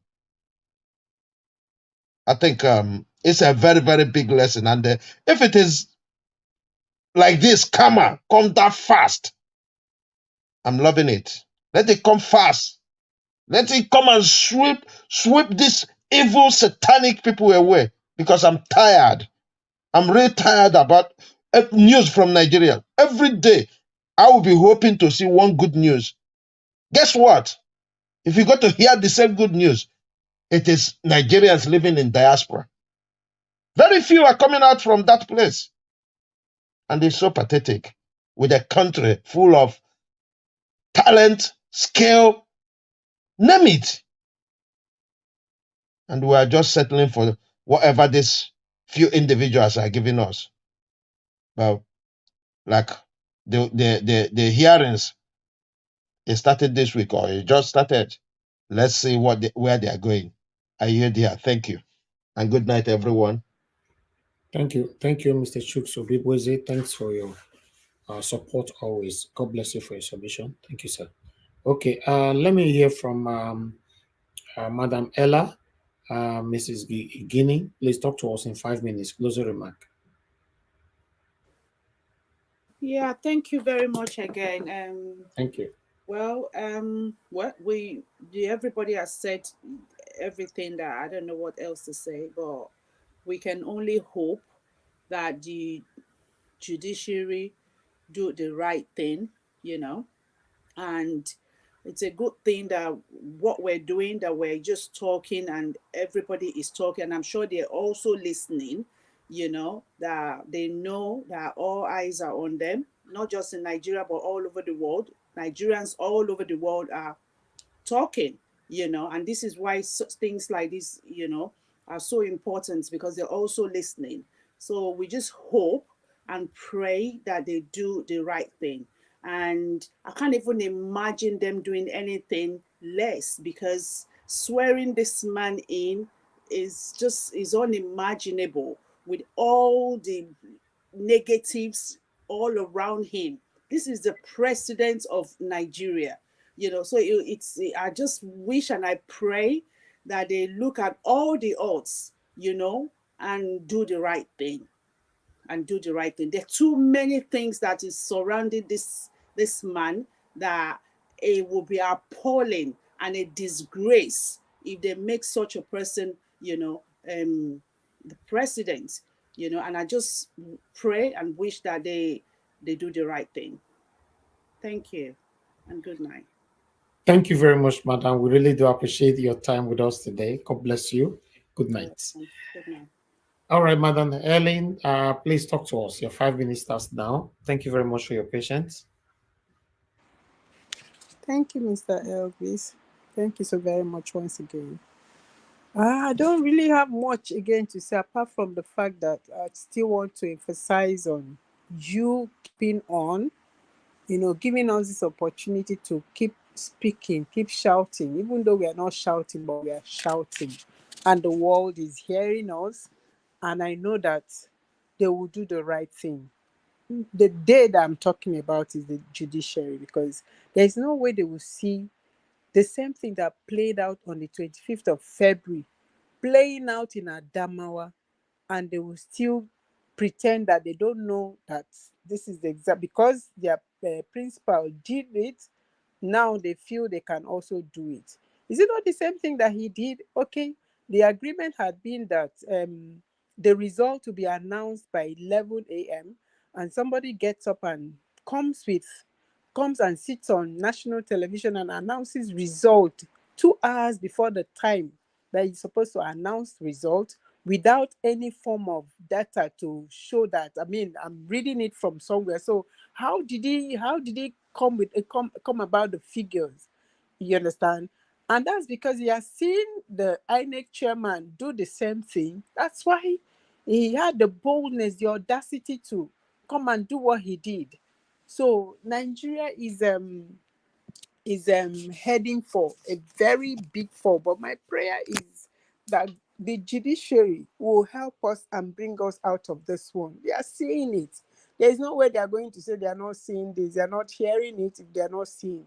So now they know, and they know that if anybody won the election, that is Mr. Peter Obi, and it's their responsibility to interpret and give the mandate back to the original owner. Because if they give the mandate to this man, I tell you, Nigeria will explode. And I pray it doesn't, because I don't want to go through this, though I've never gone through such a situation before, but I see other countries, suffering this kind of, situation. So I wouldn't want to pray for that, because I'm in Nigeria. My children are here. My family is here. So I'm praying for God to help us and bring us out of this one. And it's only the judiciary that can actually bring us out of this mess. So I will still want to emphasize, Mr. Elvis, please, don't give up, and don't give up. Keep saying it, keep doing it, keep emphasizing it. They are hearing, and they must hear us, and they must do the right thing. Thank you so very much. Thank you. Thank you very much, madam. God bless you. With your continuous encouragement like this, obviously, by God's grace, I won't give up. So we are here together. Thank you. So I will move on now. Before I move on to the next person, which is Busy Brains, but I will, no, sorry, not Busy Brains, Madam Patricia. Before that, I would like to let you know that that is, give us her mandate. That video you send, we can't play it, on this channel, but I've seen it. It's not the kind of video we patronize. Thank you, my brother. Okay. The information is pathetic, but unfortunately we can't play it here. Okay. I would like to hear from Madam Patricia. Madam Patricia, are you there with us? Please talk to me in 5 minutes. I am. Thank you. Thanks again once more, and thank you to all my co-panelists, and also to those that are still, participating with us, in the chat page. My advice would be that I would say that we should continue to pray, continue to pray for our principal, and also for the judiciary. Pray for them that God will use them to do, the needful, because we need to know that in the corridors of power, that's where you find also the devil. It's said that the power that be, they are ordained of God. So, and God ordained them so that they will be a terror to evil work, not to good works. But at the same time, we know that wherever God ordains people to bless, normally, of course, you will find the devil also there, to do the opposite. God ordained people to bless people, but the devil is also there to try and use those same people to frustrate the plan of God. So that's why we need to pray. We need to pray for the judiciary, that they will do the needful. They will give justice. They will call evil evil and good good. They are the ones now. They are the kings now in this case. Say the heart of the king is in the hand of the Lord. His charity wherever it is. So we have to pray that God will, you know, influence their decision to be in line with God's plan for Nigeria. Because the prayer of those, everyone that are crying, even the innocent blood that has killed in Nigeria, you know, as the cry of every one of these ones, every one of us have come to the Lord and is willing to do something. But you see, we still have to pray. So my submission is that we should pray. Continue to pray, you know. We should continue to pray, hold Nigeria up, pray for our principal, pray for his family, pray for everyone that is supporting the right thing in Nigeria. You know, everyone that is supporting good, everyone that like light, you know, and pray against the ones that don't want to see the new Nigeria. Declare that it will be behind them and new Nigeria will take it. So that's my submission. I want to thank everybody and good night. Thank you. Thank you very much, Madam Patricia. Have a good night. God bless you. Okay, Busy Brains, please talk to us, Madam. Yeah. Okay. Thank you so much for the opportunity again. You know, these are very, very, it is very interesting what is happening in our political scene in Nigeria at the moment. Every day there is something new coming out, new expose. And it's like you see things unfold in real time. It's not for you to even wait and wait to see. It doesn't take years for you to see the other side or to see the truth come out. The truth is coming out in real time. And credit goes to those who are the obedient, the truth seekers, those who are out there searching, investigating, digging deep, doing all that needs to be done to bring the truth to the surface. And that is why I will continue to stress that we are the people. They say, who are the government? The government are the people. We are the people. It is our own government. We are the people. So we need to be active, and being active is holding our leaders accountable. The reason why things have gone so long this way and so bad, that the polity is so decadent and very porous, very corrupt beyond imagination, is because nobody has spoken truth to power. Those that were able to speak truth to power were compromised, some were blackmailed, some were threatened, some were even killed, you know. But that era now fizzled, and we had toothless bulldogs as journalists. But now we are having journalists, a rebirth of journalists, of citizens coming up and using the pen to fight power. And I will say again, you know, earlier on we were talking, I wanted to talk about Smart Adeyemi, and you showed that video. If that was Smart Adeyemi with his face covered, I vomit, honestly. An old man. Yeah, it was him, yeah. Oh my God, how embarrassing. This Yahaya Bello is 47 years old. Smart Adeyemi, I grew up knowing him to be Smart Adeyemi. He was a big journalist before. And now it seems that he's coming to swear, even if Yahaya Bello tells me to do evil, I will do evil. Can you see the kind of people that we've gone and put in our Senate who want to go and be representing us? So that means if Yahaya Bello tells him to compromise and let the people, don't give them palliative. That is what is, then he will not give us palliative. They will lock the palliatives. Can you see the kind of people we've put in position of power? Can you see? Oh, a lot of work needs to be done. A lot. And Mr. Obi alone cannot do it. So this is the time to raise up the army that needs to go and fight that fight. He now went on a rise and he was being interviewed. Now he was now barking, angry, talking about the person that he said he will never betray. how they rigged him out of the race. Meanwhile, before then, he was saying things like, in regards to the national, to the presidential election, that let everybody go and rest, that it is done and done, let us move on. Can you imagine? Can you imagine?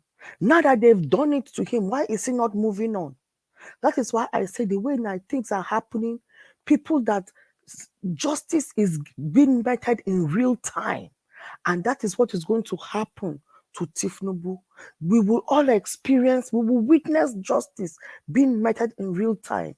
You see all those judges that are going to sit down there. It is not them that will give justice. It is not because they are going to be, they have one kind of integrity or we are depending on their morals to give justice. It is because the heart of the judge is in the hand of God, and we have said it, and it shall be that they shall do the will of the people. Whether they like it or not, they will do the will of the people. And everybody should go out and proclaim this into the air, into the wind, and it will, so shall it be.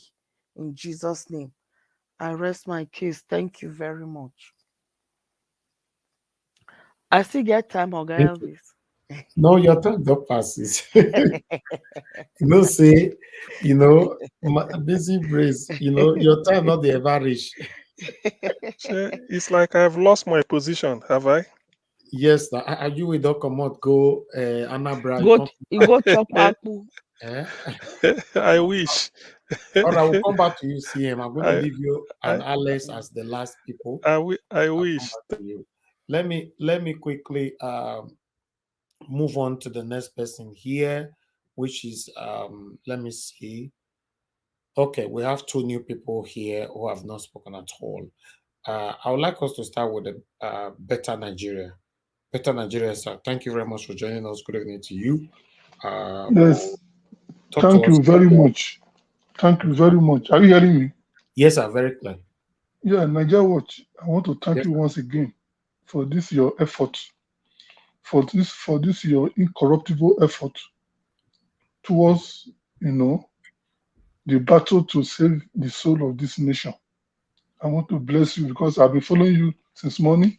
How people have been giving bribe, all those things, all those. I've been following the story. God will keep your life. God will keep you. God will, enrich you and empower you.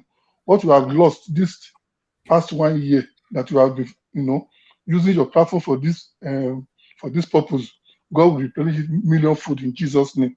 Amen. Then also I want to I also want to thank all the other panelists that have been talking, all those our powerful women, and our daddy there and CM and give us our mandate. I respect all of you. Thank you very much. God bless you. And I want to say this is our fight. Let us continue fighting it. Victory is sure if we don't slack. Having said that, I want to say that what we have been seeing about Smart Adeyemi, what he's talking, he's complaining now. What we saw about that, what happened in Adamawa State, where the wreck just came, and under 3 minutes, he just announced that the woman has won the election, and he just walked away.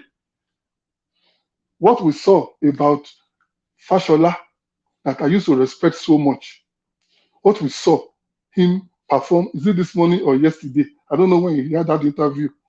What we saw performing, and what we saw, even the other video you have been showing, what we are seeing is telling us two things.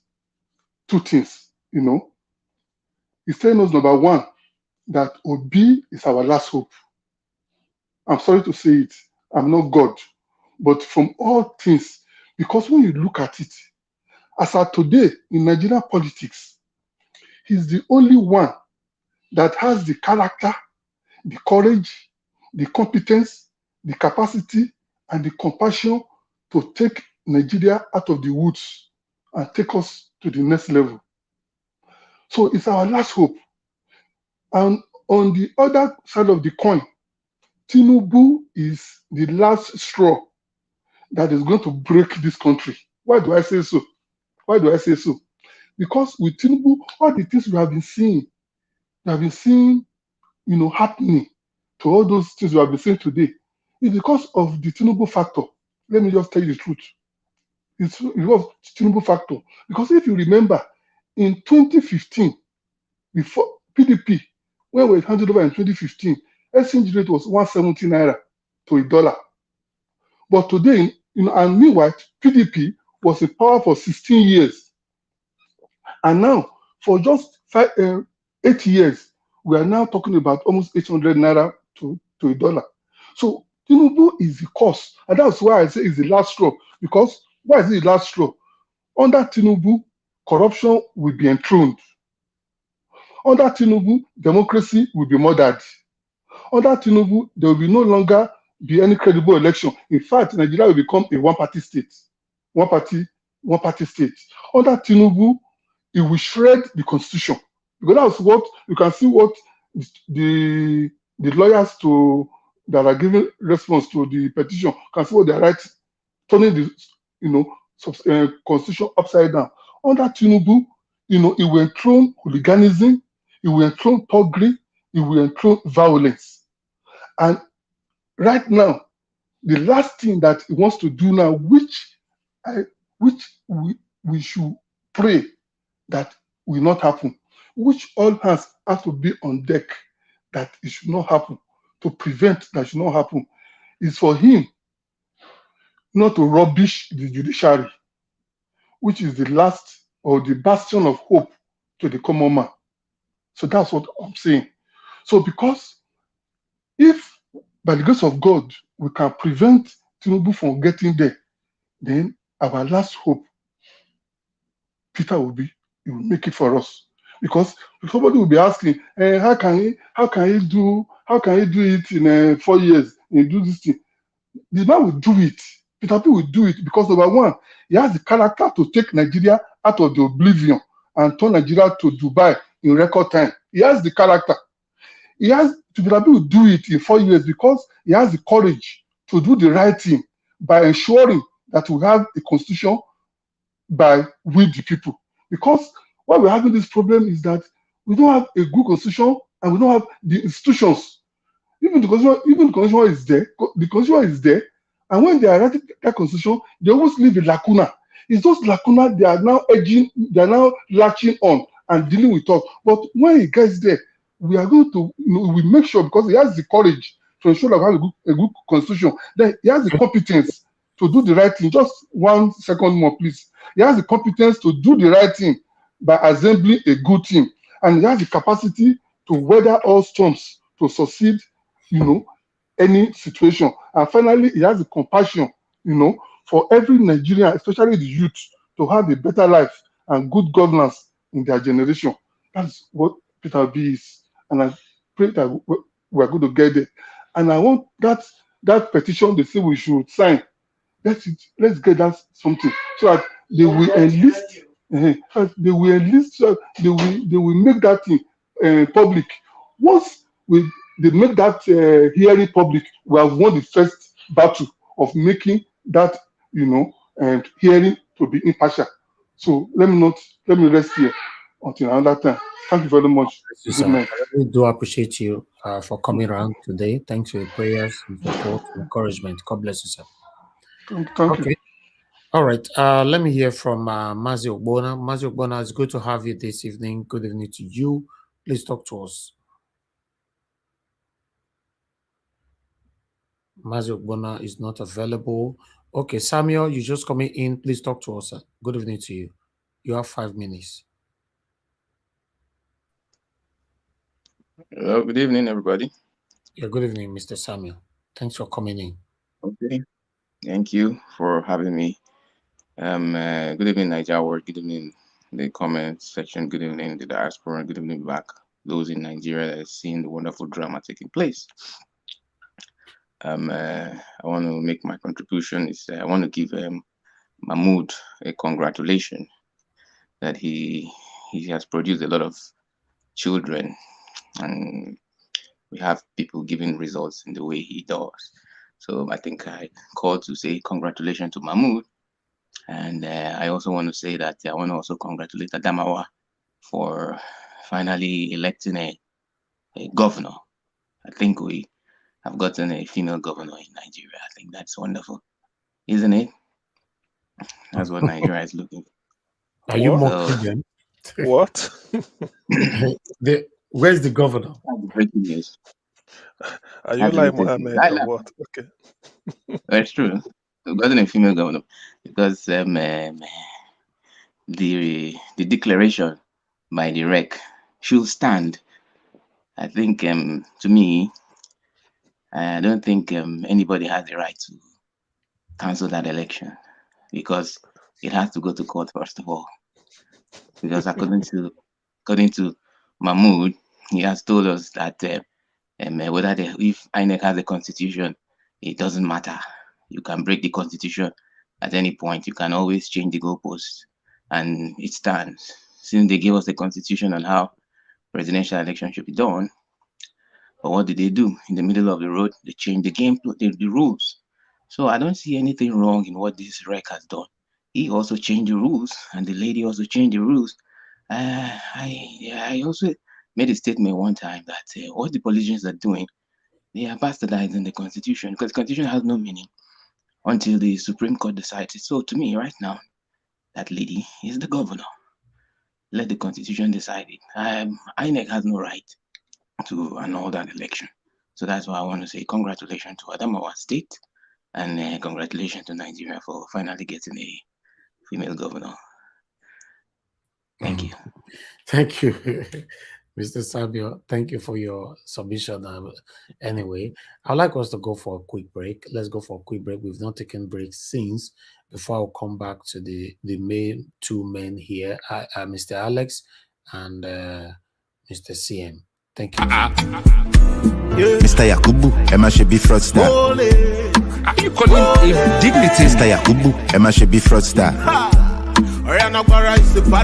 Yakubu, how much you collect? Professor, your reputation this man. No be waiting we vote, no be you pose like a town hall. Different from Bala Blue. So if you know like come, make we go to court. 300 billion with no results. Election for Nigeria, INEC select. No be the people decide, now Mahmoud select. Now that they force the people to congratulate. It's so funny, I can't really comprehend. Shena democracy be this. I been a democracy be this. Bala Blue de buga, say nothing they happen. Money they break if you buy them all. 2023 we no forget you. The most fraudulent election in my country. Mr. Yakubu, Emma should be fraudster. Next argument. I leave the rest for the next argument. Mr. Yakubu, Emma should be. All right. Thank you very much, my people. We thought we should go for that break. Okay, let me hear from Mr. Alex before CM, or CM before Alex. Oh, sorry, me can't get question. Oh. Okay, go ahead with your question. For that last person, Mr. Samuel, I don't understand what you call No, na satire. Now you shouldn't. I understand. He came to talk in riddles. You know that if Satanic Mahmoud said we see Bala Blue in operation. Yes, exactly. So yeah, we need to digest it. You know. Meanwhile, let me hear from Ogasim. Ogasim, I beg talk to us. Okay. Thank you. The thing is, I don't know. You know, the thing. If there's a way to summarize this election season since February 28th, it's a case of saying that somebody got first class or distinction. You carry prize given before you begin marking answer script. That is the meaning. They will first declare the winner before collecting results. So it's a very big shame anyway. But I feel that with this Adamawa abracadabra, it is like the chickens are coming. First confer doctorate degree before you mark their thesis. Something like, just like, and the person go collect award, they clap and even rejoice. Then when you ask them how come, you say, now make me mark in answer script, see what in his score. But you don't give them prize. Anyway. Mr. CM. Yes, please. To add to what you're saying, right? even Peter side.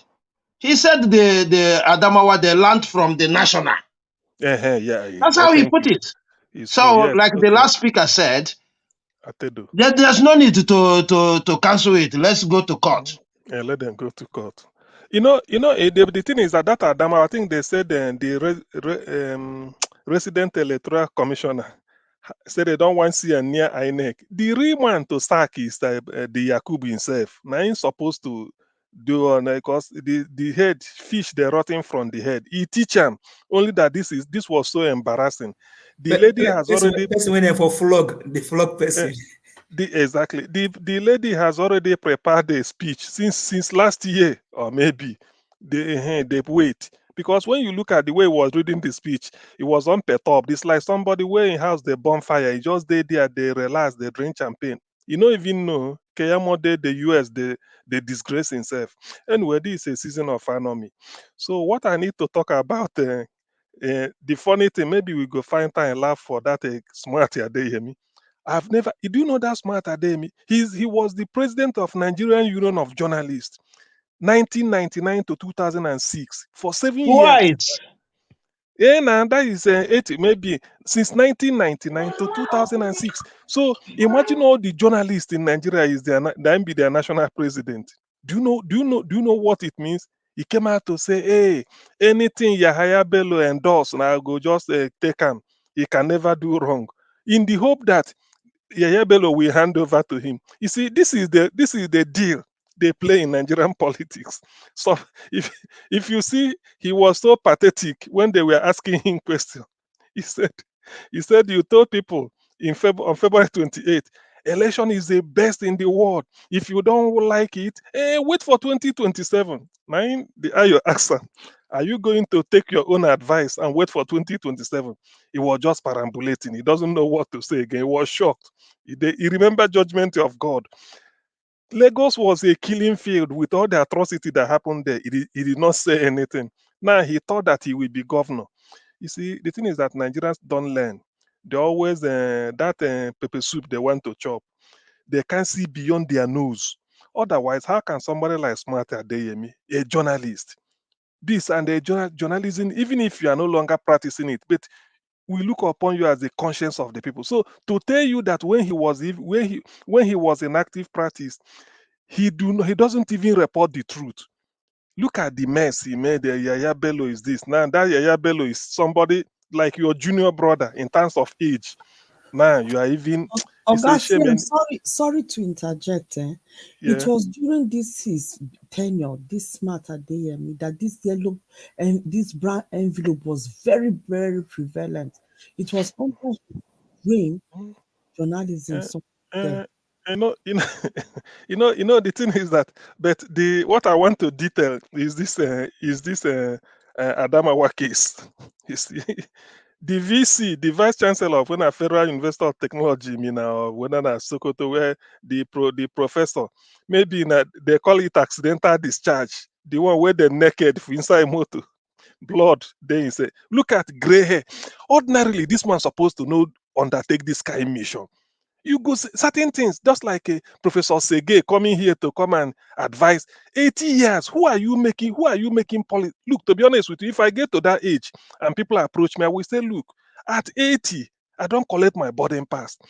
I don't need to, because how can you be at 80, you are making policy for people of 24, 19? It's not, you are not respecting yourself. Look at that professor with gray hair everywhere. See belly long. Instead of him to go and be nursing one type of diabetes or one type of, because there must be one terminal something where the way go the warrior, he carry it all the way to Yola. They are going to make their own, that all of them will take from that 2 billion that DSS agreed that 2 billion was given to them to announce it. That's why the man, they didn't care. I wasn't looking at anything. Nigeria has gone to the dogs, but however, of all these, I always believe I prefer to sell hope than to market a falsehood. So all these things are happening because so that we know the enormity of the problem P2B will inherit. Eventually he's going to come. God did not keep him alive up to this moment for nothing. He will get in and all these things will be sorted out. All we need is somebody at the top who will inspire confidence, that every day if you hear him talk, at least you know your leader is telling you the truth. Because that thing go and verify is what he will use to, that will be the hallmark of his administration. When he's in and say, he say, go and verify all these shenanigans, all this brigandage, rascality, it will all go. However, and then you have to know that why they are fighting him, it's not really because the guy is not good. It's like everybody is clearing his own bush to plant yam. So Peter be going there, we make their farmland to be bushy, nothing to eat again. That is why they are really, if to say Peter be na Dilma, you scratch my back and scratch, they allow and no be them. But they say that this man, when he get in there, he go let these youths, and when the youths take over, that is the end of them. So it's like unprepared, what do I say? Unprepared retirement. So they never want to retire. Then Jews or Kalu is still wanting to come back. Just picture Nigeria with the other man somewhere, the other one somewhere, and what a tripod. So it won't work. That's why they are fighting tooth and nail that P2B should not enter. But God knows, with the will of the people, the man will succeed. Very soon the case will open up, and then everything will be laid bare. I didn't know that Tinubu is from Guinea. So that one alone, because they will tell you now, after all, he just na purpose in forging passport. So all these things are one of the things you look at. You find out that Nigeria, unless P2B enters, this country can never get up. But how would the judiciary disregard all these things surrounding Tinubu? Exactly. People say there's always a first time for everything.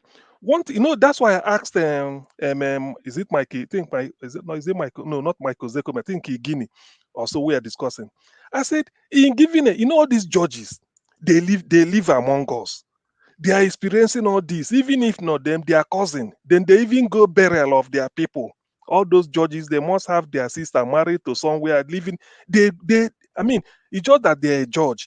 But the daily life of Nigeria, you don't need to tell them.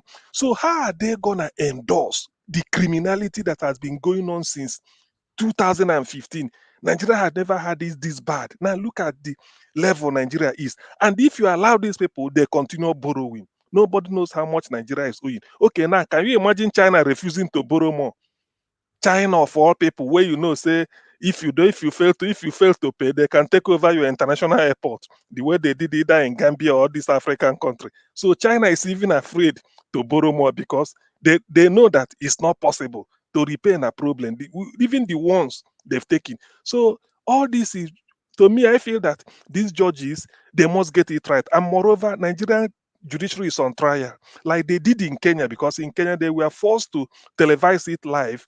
At a time, they said the world is looking at not just who we win in Kenya, but let them see what the judiciary is like in Kenya. We were looking at them. So in our own case, let's forget about Professor Sege saying the televising this thing, we're putting judges under pressure. They need to televise it so that the world, not just for us, the world will focus their attention to look at even the way they even pronounce their judgment, the way they even interrogate, do the whole business.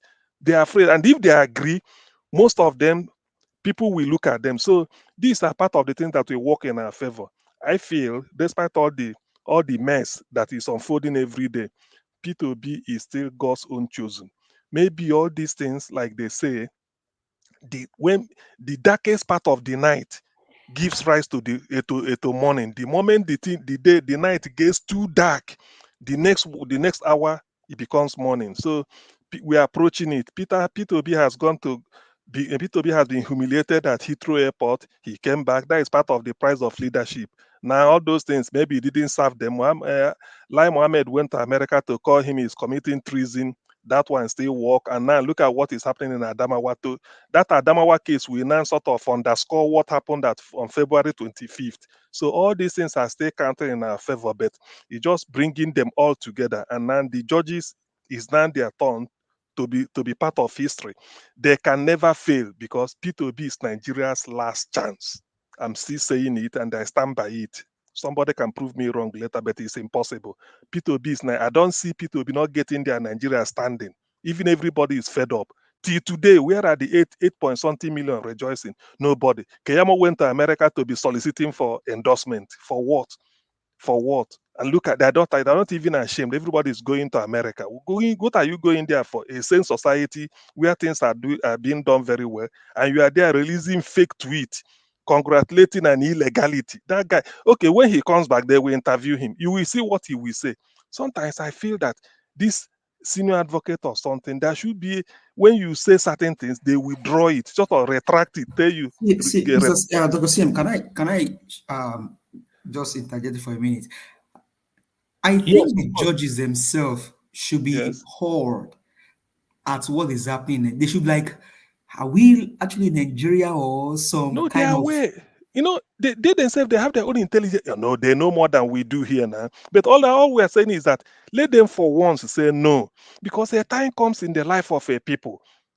It can just say, no, this is too much. Even if I'm giving the vote, because you have to look at the fate of 200 million people. That's why I'm asking. I think I asked one day, said, look, in giving a judgment, do you have to, what they call something like taking a holistic view? It's like helicopter view. You're on top of you're on the sky. You take a helicopter view, look at the situational awareness, what is really happening. That is what you give your judgment for, because the people that will clap for you, not really those litigants before you, but the people, because you are now trying to give people what the bribe you can't give them individually. You pronounce the law to favor the people, because the man coming in is the person that will even help you, the judge, if you die. Maybe to do your funeral may be difficult. So sometimes if Peter B is there and he's smoothing things, he may even help your generation coming. But I believe this time the judges, good conscience, will take over their system, and then they have to do the right thing. Now the eye of the world is in Nigeria. The chap from Guinea, or the man from Guinea. You know, if you look at Tinubu, say, let me just run on this funny tale. If you look at Tinubu face where you know resemble Nigerians. To be honest, you know, look like Yoruba man. He has a little bit of that Fulani thing. That kind Guinea, all those Guinea Bissau, Guinea Kona, you know. No. You never know, because when you look at them, you know the two. We know Yorubas now. When you see Akioshun Toku, Baro, if you with them, if you see all these people now, you go no. Even give us our mandate. If you if you see them, you go no. Say this na real Omolu Abia, you are the banjo. You see them now. That's why we Tinubu. Okay, fake name, fake parental background, fake age, even the daughter, you know, whether he go disown the daughter. If you take the age of the daughter and insult am too much, if he disown, say no be in daughter. You know, all those things, he can, anything we go give him baggage, he go remove him. Just because he just, lie. He go they make, and sometimes they go tell you, say, now this Guinea, say, he just pass Guinea now in plane. When in they go, now he go there, go refuel. Now so then go talk. Shebi they say in a bullion van, miss road, enter the compound where people want pay them. You know, they can come up with any frivolous excuse. So I don't bear the man really make them do DNA. You know, it's really not Yoruba. Maybe in all those Omo they bring from Guinea, carry and reach a rugby G, make a transit. He end up in Madam Tinubu's compound in Lagos. From there now, you know, Omo now, maybe just bring them. Where people they go, they do house boy, house girl from there. He rise up. They say, okay, go replace this. So if you look, the guys, if really he's himself, he should have come up to say, this is me. That's why he didn't attend the, what is it called? He did not attend the debate. Every debate, he must find a way to avoid it. Even at Chatham House, where he want to go to prove, he go there, they distribute question. If I answer that, this one answer. Is that what we are up to? Nigeria better clear their eyes. In fact, these judges is no longer the case is no longer in the hands of Nigerians. It's now in the hand of the judge. Let them just sit down, analyze the man character, even without looking at any evidence. Analyze the man antecedents since he was born. That is, if they will be able to track when he was born, let them look at him. I mean, in the end, are you not a judge, a Supreme Court judge? How will you feel? Somebody like that will be in the executive branch, and you'll be looking at him to say you swear him in.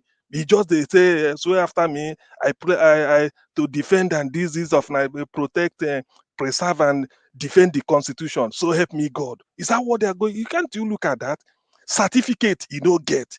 Everything na forge. Till today, he say he work for one accounting firm. They check na lie. Everything na lie. Anything where you look, you go see say na lie.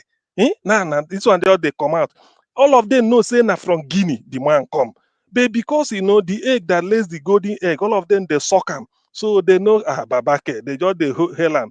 But everything must run its course. So the guys, the thing, the line, it don't reach in end. You don't Peter Obi don't. God has used Peter Obi to expose them. So there's nothing anybody can do anymore.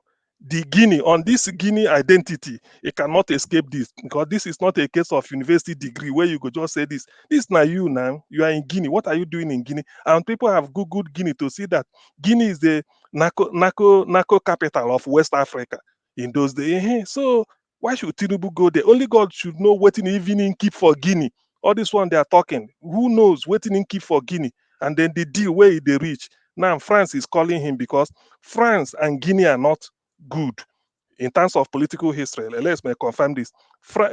Guinea is one of the countries that do not agree with France. Guinea and Mali, and then one other country I can't remember. Now Tinubu being a go-between, modern day go-between, it's not boding well for Nigeria. Yes, please. It's not boding well for Nigeria. I'm gonna say this tomorrow. Mr. Elvis is gonna even be more happy when he plays some videos that is online today. He is gonna be even more happy because they've debunked this man. How many percent he's got? In fact, let me not talk too much. Tomorrow is gonna be a big day. Okay, I yield now. Thank you, so that I don't take the. Please share in the private chat so that I can prepare them. Thank you, sir. Nigeria, can I say something very quickly? Yeah, sure, sir. Okay. Please, I just want to say this, but this is going to be like in a poetic story format. Just quickly, this is what it is. There is a country. Let me take it again. I want to make this as a poetic story. Listen attentively. I begin. There is a country in a Balablu, in a Niger IDP camp. There was a serious match to be played. The referee, Yakubu, assistant ref, Adamawa Rek. Football pitch, Adamawa. The match began. The referee blew the whistle. There was an abracadabra and an abado shenanigan. Then a historic lady was declared governor. Congratulations. Followed the acceptance speech. Yakubu, Bulabla, Alai Mohammed, in a Lai way, congratulated the first female president, and all was told. Then the referee blew the final whistle. And this is what they said. Go to court if you are obedient. Then finally, the people started singing. LUP 71, LUP 72, OB 75, Kirenke 76, OB 76. And that was the end of the match. Thank you. He'll be something less, Samuel. Comic relief. All right. Yes, so okay, let's hear from Mr. Alex. Mr. Alex, please talk to us. Yes, I thank everybody. Obubulobuna, the voice of the people is the voice of God. You know, in 4000 BC, in a city called Athens, nations of the world gathered to learn democracy from the ancient Greek philosophers. The word democracy is a Greek word, which means city-states, demoskratia. And Plato said, those are the highest school of thought those days and even till now, that only the people and the people must remain the philosopher king. So when the people have spoken, they've spoken with their votes. So we say kabutu rejetamenta to the brouhaha and INEC abracadabra, the INEC magic that took place with Ahmed Bola Tinubu And I like the way Mr. Peter Obi is doing it. And let me tell you, like somebody made reference to a book, Animal Farm. So it's like England. I don't know, maybe England, British, they systematically remove how they were colonized from history. Because this book is about British being colonized, but they wiped it out from history. I don't know about it. But the book is about that. They finally overthrew those who were oppressing them, and food and the land, everything was now to them. And somehow some of them started maltreating themselves among the citizens. So before they could overthrow their enemies, all animals, like in the book, Animal Farm, came together. They were suffering. Some of them had rings on their nose. Some of them had whips. Some of them had chains on their feet. They came together and they planned this revolution one day and they carried it out. But they sang a song. There is no freedom struggle without a song, not even in the American anti-slavery movement. Even in the Nelson Mandela-led anti-apartheid struggle. So I want to sing that song today from Animal Farm. Some of you know it. Just want to titillate and make you have a reflection that it is possible. Nothing lasts forever. Beast of England, beast of Ireland, beast of every land and clan, hearken to my joyful tidings of the golden future time. Sooner or late the days coming, tyrant man can be overthrown, and the fruitful figs of England shall be chewed by beast alone. Ring shall vanish from our noses, and the earnest from our back. Beast and sport shall rust forever, cruel whips shall no more crack. Riches more than might compete, wheat and barley, oats and hay, clover beans and majawazo shall be housed upon that day. Bright we shine the feast of England, purer shall its water be, sweeter yet its blow it breezes on that day that set us free. For that day we almost labor, though we die before it breaks. Cows and horses, gays and turkeys, all must die for freedom's sake. Beast of England, the beast of Ireland, the beast of every land that climb, I can wear and spread my tidings of the golden future time. Guys, there is hope. Yeah, there is hope. Nothing lasts forever. There is hope. Even as we speak, America's dominance of the world in the economy is crashing. People are removing dollar from their international trading activities. So Nigerian situation will not be exception. There's hope. The wickedness in Nigeria will stop. The evil in Nigeria will stop. The only crime Nigerians committed is to be born in a country where people do not have regard for humanity. Is to be born in a country where professors act as bodyguard for thugs. for people who do not have primary certificates. Where professors rig elections for drug peddlers, drug dealers, and hoodlums who by hook or by crook, by omission or by commission find themselves at the corridors of power. And we are fighting what our great-grandfathers couldn't fight, what our grandfathers couldn't fight, what our fathers couldn't fight. But this generation is not a generation you can mess with. Thank God for social media. We can do it. If South Africa can do it to the apartheid regime, we can also do it. So, have Gingerbread Maye wants to quickly say something to you, I guess. Okay, tell me. Very good. Alex, you know that I learned from your school of thought. Thank you. You're going to continue in 1 second. I just want to capitalize on what Mr. CM shortly said, and I'm speaking directly to the judges of the Supreme Court, the judges on the electoral panel, and all the judges in Nigeria. Look at it this way. If Mr. Peter Obi, who was barely a governor in Anambra State for less than 6 months, was tried to be given a land, and he rejected it and gave it to a woman who has worked there for several years and said that she is the one that should be getting all those benefits, not him that is just coming. Now, I want you to flip that around and look at it, judges, this way. Imagine what the current Nigerian government has stolen from you, judges. Mr. Peter Obi will give those things back to you people. Thank you very much. Thank you. Thank you, my brother. Okay, let me quickly hear from just one more person here quickly. Okay. Hello. Thank you very much for calling in. Your name and where you calling from? Hello. Hello, madam. Hello. Oh, sorry. Hello. So thank you so much for taking my call. Thank you so much. Thank you. I've been trying to call in. Yes. Thanks to everybody on the panel as well. Thank you, Mr. Helvis, for your dedication, your commitment to a better Nigeria. Thank you.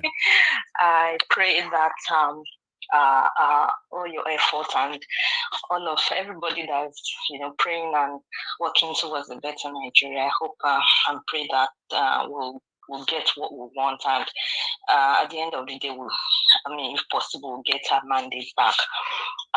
There's just something that I wanted to talk about. I don't know, it might not be part of the topic for today, but I'm going to talk about it because I think this is one of the problems that we're having. And if we keep talking about all these other things and we overlook that part, we're not really addressing the problem. So the problem is this. We have the likes of Sowore, who came out and made himself like, he's a champion, for the youth and, for democracy and human rights and everything. And, a lot of people trusted him and believed in him. And you can hear and see all the things that Sowore is doing right now.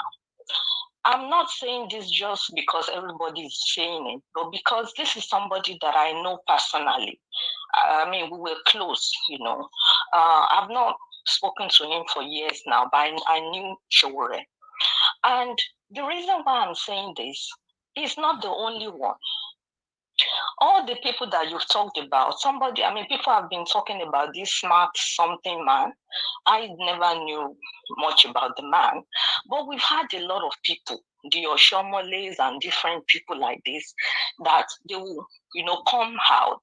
And at the end of the day, after some years, when they've been compromised, they will disappoint us. They will be something else. Okay, but what's wrong with Sowore?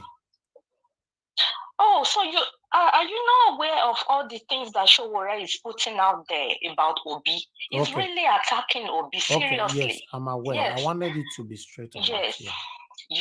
Yes, because in fact I saw, after the this interview with Soyinka on Arise News and all that, and a lot of the obedience were, attacking Soyinka and calling him bluff and all that. And do you know that Sowore actually went to visit Soyinka? You see, I don't know what the kind of game Sowore is playing. How can we confirm that? No. I saw it. This is not them say. You mean recently? I saw the. Yes, I saw it during the visit where he went to visit him. I saw it online. They were together. They took photos of the two of them. It might be a long time photo. People. No, it's not. It's not. He tweeted it. It's out there. You can check it out. Look, I'm his friend, so I wouldn't, But this is not just about Sowore, okay? So, like, there was a program yesterday, online, a program like yours, and some people came up there and they said, about Sowore, how they are so disappointed and how they feel bad. He should be talking against all these APC, Tinubu and the rest. Why is he going after Obi? You see, so people were saying all that, and there's somebody that I respect so much who actually also comes on your show. She's an elderly person. I respect her. I think she's very fiercey and very committed to the our cause. And she was like, no, please don't talk about Sowore. No, all these kind of things. You see, this is where we have problems. For as long as people will continue to have all this alliance, because this person is my person, so please, even if they do wrong, we don't want to say anything about them. This is what, yes, you see, this is why a lot of us love Obi. Obi has come out and he keeps saying it. He kept saying it during his campaign. If you see anything that I've done wrong, if you have anything against me, call me out. This is what true democracy should be about. No matter, even if the person is my father, if it is my mother, it doesn't mean that I don't love them. But if they are doing wrong, I should be able to speak out and not say, oh, no, because whatever. This is what keeps happening. You see, all these people that, maybe when they were younger, they were so much into human rights activism and all that. Now, because of money, Tinubu is buying all of them. So even our generation now, this thing is beginning to happen.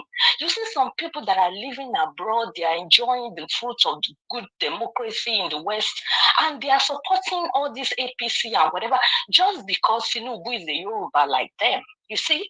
So this is why we need to talk about these things as well. I just wanted to raise God that bless you, thing. madam. Thank you so much for taking my call. Thank you. But one thing Thank I'm you. going to let you know that most of the things you've said now, I've confirmed them already, but I wanted you to reconfirm it by yourself.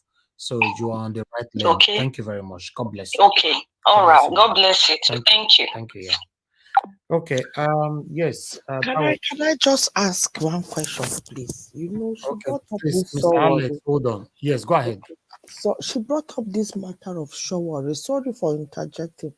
This man, honestly, he never had good intentions for Nigeria.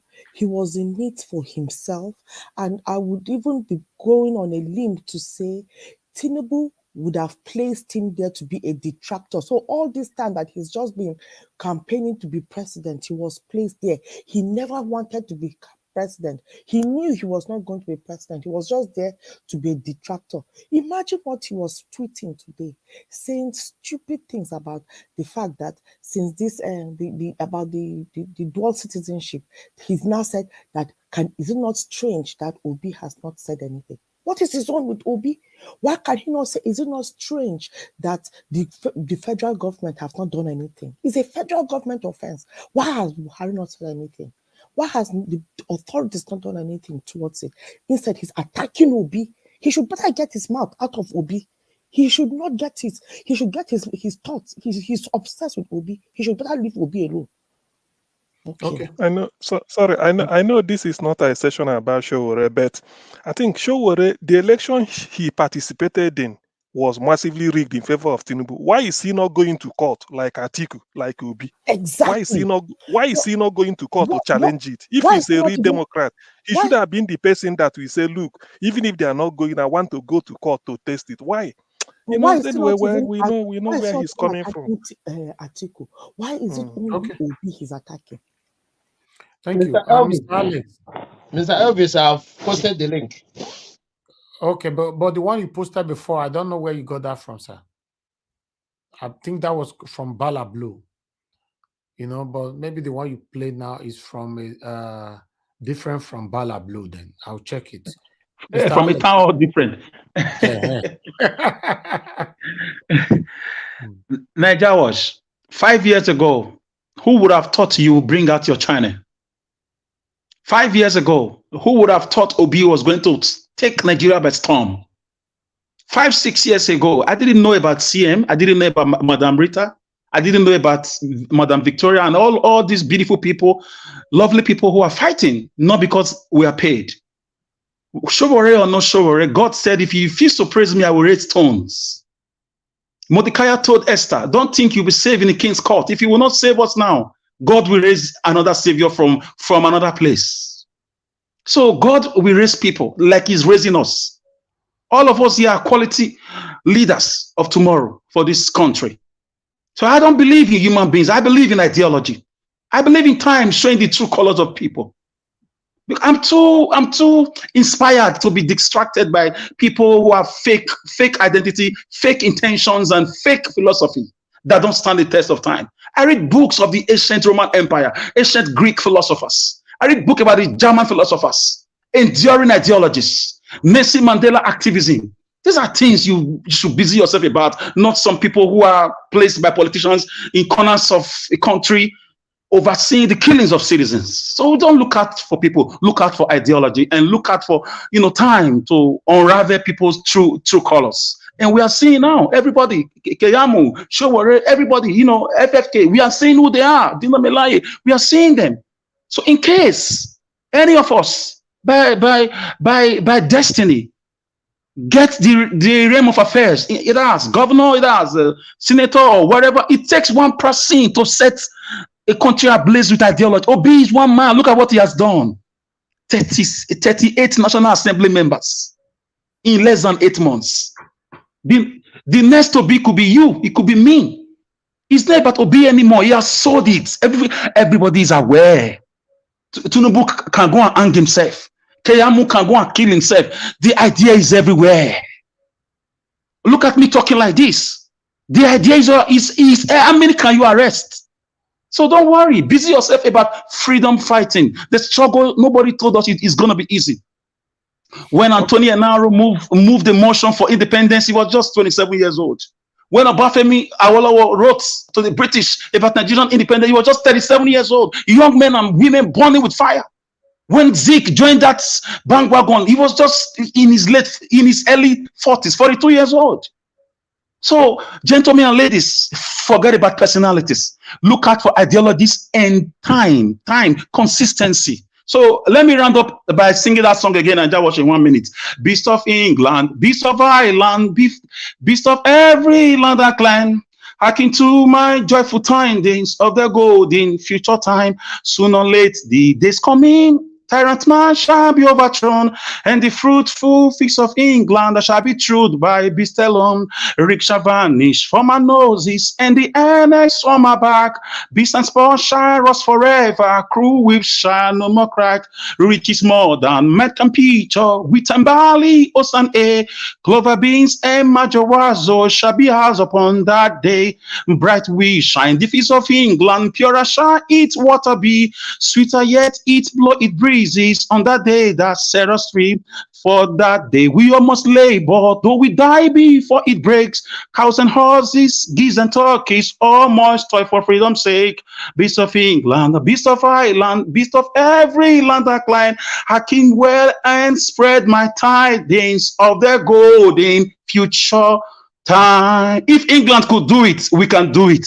The Niger Delta oil will truly be our own. The vast land of agriculture in Delta State, in Edo State, in the southwest, southeast can truly be for Nigerians. It is possible. Thank you very much, guys. Thank you. All right. There's a question I would like to ask before we go. I just want to ask. I'm just assuming though, nothing more, but let's just take it as an assumption. If Dino Melaye want to come to this platform and he doesn't want anybody to be here, Naija Watch family, would they be happy for me to anchor him, just him and I alone? Voila. Why? You know, say they don't rig you now. They don't judgment. Judgment. No way. Judgment. I resign from Naija Watch. He said they don't rig me. They don't rig you in. That is the meaning. I don't mention money. I don't mention money, but 50 million. They don't rig you. They don't rig you in. So when did they come to rig me there? If they don't rig you in, you finish. Naija Watch, please. Naija Watch, let me suggest you can bring him and beg us to be easy on him. Beg us. Okay. What he's saying, what is happening right now is that Dino want to come to this platform, but he doesn't want anybody. Alex doesn't want Alex to be around. No, not you. He didn't mention. Wait. I didn't hear you. You know, he doesn't mention anybody's name. He doesn't want anybody to be on the panel with him. So Naija Watch, they have been hearing us, right? Let him land now, please. No, one moment, Alex. Everybody, you know, anxiety now. All of us. Let him land, please. Elvis, land, please. You know, although I did not agree to anything, but I'm just saying, because I refused it, that at least one or two person, even though they did not allow everybody, like the way we did to Michael Zohome, Mike Igini, which those people were very happy. I don't know why. They were happy to take on anybody. But him, he just want to be on the channel, be on the screen alone with me and ask questions, and that's it. So I don't think it's nice. You know, this platform it is called Naija Watch Media and Naija Watch Family. So this is the reason. Let me give him advice. Let me give him advice if he can hear us. You see, earlier on, one of my train of thought when I was talking about Kogida Yahayaman and APC, I was going to say to be honest, he's making Dino a very, very attractive personality right now. I can't believe I'm even saying this. However, if Dino, because to be honest, Dino has not presented himself and carried himself in a way that would make one feel confident in his own person to stand in any political position. However, by coming and giving these terms, he's becoming an APC. You understand? All right, be quick on that. Be quick on that. I feel if is a way, an opportunity for him to, this is a huge PR. I will present more on this tomorrow, though. I'll Yeah. present more on this tomorrow. I feel this is a huge PR opportunity for him. Yeah, but yeah, for now, I will give more details on this tomorrow, for sure, because we have one or two persons that want to come here, but let it be like say the CM, Alice, Madarita out of the door scared, then see the thing. Do you know what happened? The simple reason is this. He knows that this platform is obedient, and Dino said obedient and Labour Party are unruly vassals. They will bubble and die. I'm not making it up. Secondly, he felt that because he wants to be governor of Kogi State, he has forgotten that, I mean, he felt that we are credible, that if he can use us to burnish his image. But he has forgotten that our interest should have been somebody who is a Labour Party candidate in Kogi. Now we could expect, not him. What will happen is I want to assure all Naija Watch family, you can see our mommy is already saying no with one big trumpet for there. Say never. So, but the truth of the matter is, I can never change from who I am. I carried my people along. If the vote here says no, I stand by the no. Okay. If you guys say yes, and I'll stand by the yes. So that's how it works. I feel it is good for the channel. My own capital detrimental. Capital no. My own no, and I will tell you why. My own no. Because even if he comes here and he allows us, we can take questions from the comment section now. I know. Even if we invite him and he allows us to throw questions to him, he will still go out and feel that he has been to see God and come back. That man, no way. I said good night before, but okay. When I heard you, okay, on the comment section, can I say, do you agree, yes or no? On our terms. He cannot come and tell you how to run your show. On our terms. No. I know even on the panel, we have a few people on the panel. Let me quickly ask. Let me see. The people we have on the panel. Alex, yes or no? Dino have it. If he will be democratic to allow everybody to talk to him civilly, we will not insult him. I said no. Okay, no. I will not talk that one already. No. Okay, no. Yes or no? For me, I think it is a yes, because every dissenting views should be heard, and that is why our own argument will break up superior argument to his. Whoever's argument is superior in terms of our philosophies takes it, and it is an opportunity for us to school him on integrity. He said he does not want any of us on platform. That's what I'm saying. He doesn't want. He just wants me, me and him. Then I don't think it is going to serve the purpose of Naija Watch. That is not how Naija Watch format works. Should we agree to the terms and conditions? Yes or no? No. Who is he to tell you that one? Mazio Bona, yes or no? Ozua. No. Okay, and as Augustine, yes or no? Even without talking, my body language, I did where my mommy diaspora day. Even I put my own vuvuzela join. Which one? Okay. Samuel, yes or no? Which one concern me? Well, I'm kind of wanting to say something. Why is it that Nigerian politician, you say you're a politician? A politician should be ready for public scrutiny. I'm telling you. Why is it that our politicians are always, they say that they don't want any negative? If you are clean, you are doing good, just like Peter Obi.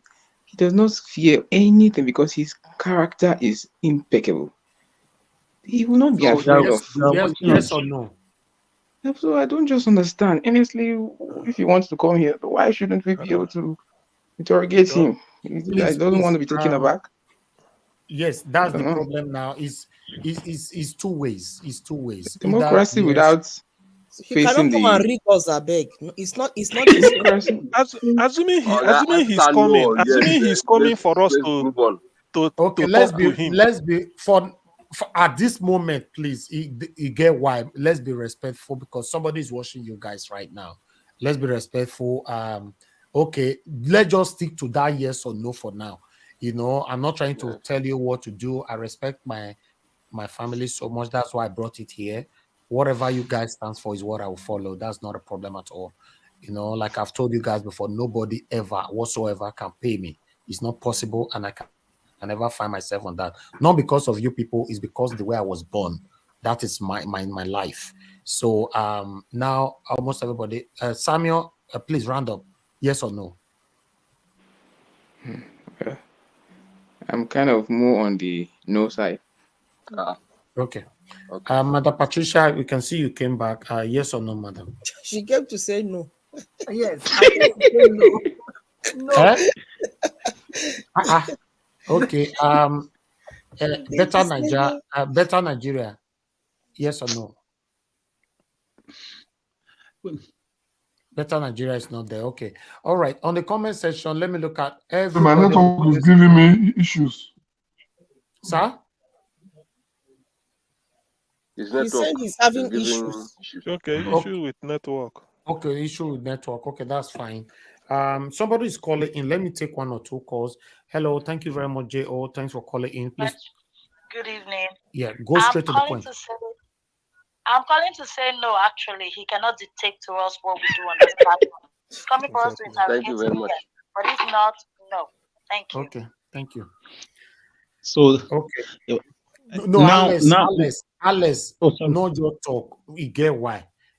Somebody they watch your mouth, your body to the hot. Calm down first. Just stick with your no and talk something else. You know, Mr. Chidi, thanks for calling in, sir. Please go straight to the point. Hello.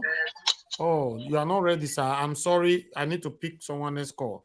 Hello, Mr. Chris. Thanks for calling in. Go straight to the point. Hello, good evening. Thank you, sir. Can you hear me? Yes, we can. Go ahead. Go straight to the point. You have 30 seconds. Okay, for me, I think you shouldn't come here, but that shouldn't stop you from creating a special program for people like this so that you can have a one-on-one with politicians like this. Because even people in Chinese television like Mao Ogun, she has her own personal program that she calls Hard Copy. So I think Nigeria should, I've said this before, you should look beyond just this political thing. These channels can turn to a television station in future like CNN. So if people want to come like this, I think you can create a special program where you have one-on-one with them instead of just telling them no completely. Because you have to look at where Nigeria Watch will be in 20 years time, in 30 years time. That's just my view. That's a very good one. Thank you, sir. Thank you. That was where I was coming from in terms of it's good for the platform. However, I just feel him dictating to you already. That is like brown envelope. Okay. Okay, my people. The situation is okay. Someone else is okay. Madarita is calling him. Madarita, thank you very much. Madarita, we know if you pick your call. What did happen? I don't even know the result so far, Narita. I know where Rita will stand. Madam Rita can come online now. There is space. Madam Rita will join us. Madam Rita, good evening to you. Please talk to us quickly. It's capital rejectamenta. I don't know. It's correct the Latin word. Capital rejectamenta. Because first of all, he came with arrogance. No, he didn't. It is not you. He didn't. It's just a question. Okay. He asked, let me put it straight. What he's saying, they want to use our platform, but he wants to come and speak to Kogi people and Nigerians on this platform, but he wants to be alone. That's what he sent. Nothing else. He did not say, he did not talk down on anybody. Nigeria Watch. And I refused it. Okay, I'm just gonna make it short. When something is glorified or when something means something to the people, that is when people realize your value. It's Now, true. all this while we've been talking about Peter the Rock and the development of Nigeria and how we want to move miscreants like him out of the Nigerian corridors of power. You know, all of a sudden you are important. Watch. I will not be happy if anybody wants to use you. Nobody will use you. Nobody I will can not use allow it. it. It's not possible. Nobody will use you. So, No, so even it's if not even possible. such condition, if he has to come here, Nigeria, what the previous caller said something which you should also look into the future. Perhaps you might have a different program where you bring people like him, right? But I'm not going to make the decision for you. But if you ask my opinion, I don't want him. I And just these need are the opinion of the people, and you are giving one of them. So thank you. Thank you so yes, much. and these are my reasons. If you come into your show, you have a standard, and you must abide by a standard. This is not like the Nigerians that they can use and order them around. No, this is Nigeria Watch. We have a reputation. So if you want to come on Oprah Winfrey show, she has her rule. If you don't want to come, then you go to another show. Thank you. Capital Rejetamenta. No. Okay. Thank you. Thank you, madam. With Vuvuzela. All right. Yes, Nigeria Watch. We have Tony Africa. Tony Africa, thanks for calling in. Good evening to you, sir. Talk to us. Good evening very much. Good evening, sir. And so I've been working since better. I've been listening to you guys. So I just had a comment before Madarita came in or somebody else came in. That guy have already told you guys what to do. He said that this your channel is the channel of the future of Nigeria. You are the best channel out of Nigeria today. So try to make it the best channel out of Africa. You know what I'm saying? And probably the world to compete with CNN according to that guy. Do not let these people here that are coming here with emotions, to be coming here, and then yes, I also listen to you guys. I used to make some recordings. Yeah, but everybody entitled to their opinion. Just give your advice. I know. Give their I want to tell you one thing now. Any dick that is coming, that you want to come to your station, you have already told us that anybody want to come, if you have your opinion, come on. People are ready to counter you. Let them be coming. Okay, yeah, but what about the person don't want people to counter him? That's the problem now. No, if he doesn't want to come to the platform, if he want to talk to you privately, no way. But anybody that want to come to your platform, to come and show, to come and face us, you know what I'm saying? It's okay. It's welcome. Thank you, No, hold on, sir. Please, just last one, sir. Please, sir. Thank you. Because your station is the only station that people can just come in at any time. No other station around, across the world, no other platform. Because I see that you are too good, you are too lenient. So whenever we come in, even the last minute, you do call people back that I see your missed call. Nobody does that. No other platform. So you are number one platform out of Nigeria today, and then you are the only reason why Edo State is now on the map of Nigeria and the world. Because Edo State was already dead and buried, but you have already woken Edo up, and let that keep that top light burning. Okay? Don't listen to the panelists here, don't listen to me all the time, but whatever we are saying here, go back home when you like and you think about it. Thank you very much, sir. Thank you very much, Oga Tony. My governor. Thank you. Nigeria Watch, please, I have a submission, please. Just for 30 seconds. I don't pick. I'll come back to you. Be like, say, una go make me run this broadcast more than our time safe. Okay. Thank you very much, Mr. Abo. Thanks for calling in. Talk to us quickly. Yes, my brother. Thank you so much. I go with Rita, right? Like nobody can just come and use it. We know nobody can use it, but because they don't say our voices have been heard out there, and I mean, this is a time. So APC and PDP said they have structures. So why can't they use their structures and campaign? Arise TV is there, Channels is there. And they claim they have structures, they can win election, they can do this, do that. Now he wants to ride on obedience platform for him to rise through that medium and be popular, which is no, So Dino was a senator. What did he do for the Kogi people? He was buying these watches and luxury cars and all that. Now he knows. Okay, Baba.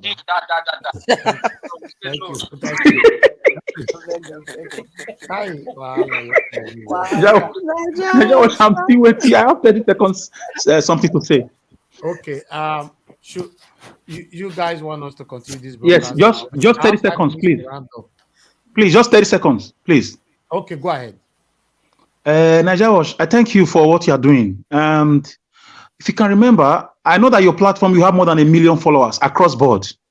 You are not a pushover. I thank God for your life. The rejected stone is gradually becoming the chief cornerstone. When we were crying about land grabbing, no prominent person came to say, let me come and address it with you. Apart from Zekeme. When we were crying about Fulani killing Esme everywhere nationwide, nobody came from any state to say, please, I need a platform, let me address it as a concerned governor from any state or aspirant. So why now? For me, if Ozekome can come here, Ozekome, non-globally, can come here and entertain questions. Anybody who, even the Dino Melaye, during the INEC saga, when Yakubu was announcing fake results, he won my heart, the way he was arguing. I saw that. You know me, when you do good things, I say it. When you do bad things, I say it. So why is he afraid of us? So now that everybody knows your value and you are growing from every corner and God is lifting you up, please stay with your standard. If you want to come, let me correct that repression. Nobody said he's afraid of anybody. It's a okay. question. Okay. If he wants to, is it possible to be on your channel just one-on-one? And I refused, and I passed the message that this is a family platform where I need to pass it to the people. And what you just did now, Nigeria Watch, it has increased my respect for you. Some people will not care; they will be shivering when they hear as senator, as governor, as this presidential aspirant. But you don't care. You respectfully, care for the people, even if you are very careful not to insult them. But Nigerians are bleeding, and your platform has been a source of help. If you can remember, most women call, or most guys, most men call from all over the world. If not for your channel, okay, let me see if I can call him on live, because I know somebody is watching, but I need to end this broadcast and start a new one. Is that okay, my people? Or we do this tomorrow? Okay. Should we do it tomorrow? Okay. Or I should create another broadcast? You can. Yeah. Okay. You can. Okay. One moment, my people. Let me just create another broadcast. Sorry, Nigeria Watch. Before you, please. Sorry, I'm sorry, Nigeria Watch. Please, I'm sorry. I told you my network was giving me issues. I was trying to ask you that what was the reason why he wants you to be one-on-one with him, not with the panelists. Have you told us, or because I was out? So I'm sorry. Yes, I will explain that further. Let me see if because I'm a bit tired though. Okay. Let's see if we can create another. It's okay. It's okay. It's okay. Thank you. Thank you. I should just let this one continue to run. We should leave this one to just run rather, right? It's better so that you can go and rest. You need rest. No, let this one continue to run. There's no need of creating another broadcast. Let this one. Exactly. We can give another 2 hours on this. That's fine. Is that okay? Okay. Yeah. Okay. It's okay. Yes. Instead of creating another one. Okay. Yes. What the question? Somebody, there's noise coming from your end. Somebody is playing a video or whatever from your end and is affecting the broadcast. Mr. Better Nigeria, you were asking me a question just now. To me, I'm not listening to that question. I better ask him again. Better Nigeria, please unmute yourself, sir. Yes, I say I was asking that time you were talking. My network was giving me issues. You were trying to explain why he wanted you to be one-on-one with him, not having other panelists. So I don't know if you have told the panelists or you are here to tell us why he wanted you to be one-on-one and not with other people. So he said he did not tell me any reason. I told him that the platform, everybody that have been here, all the messages that are you can't hear me, sir. You can't hear me. You have your network. You have a network issue, sir. Okay, I think you need to come back again. All right. Okay. What will rather happen? Mr. CM? Let me just create another broadcast because let me so that we can talk at least 1 hour on another one to talk about this properly. Okay. Let's do this. But before that, callers, just hold on. I'll take your calls, and I also want to call him on live, and let's take that together. But meanwhile, let me leave the platform for who was talking. Just Alex will say something before I create on. I'll leave 2 minutes to create on.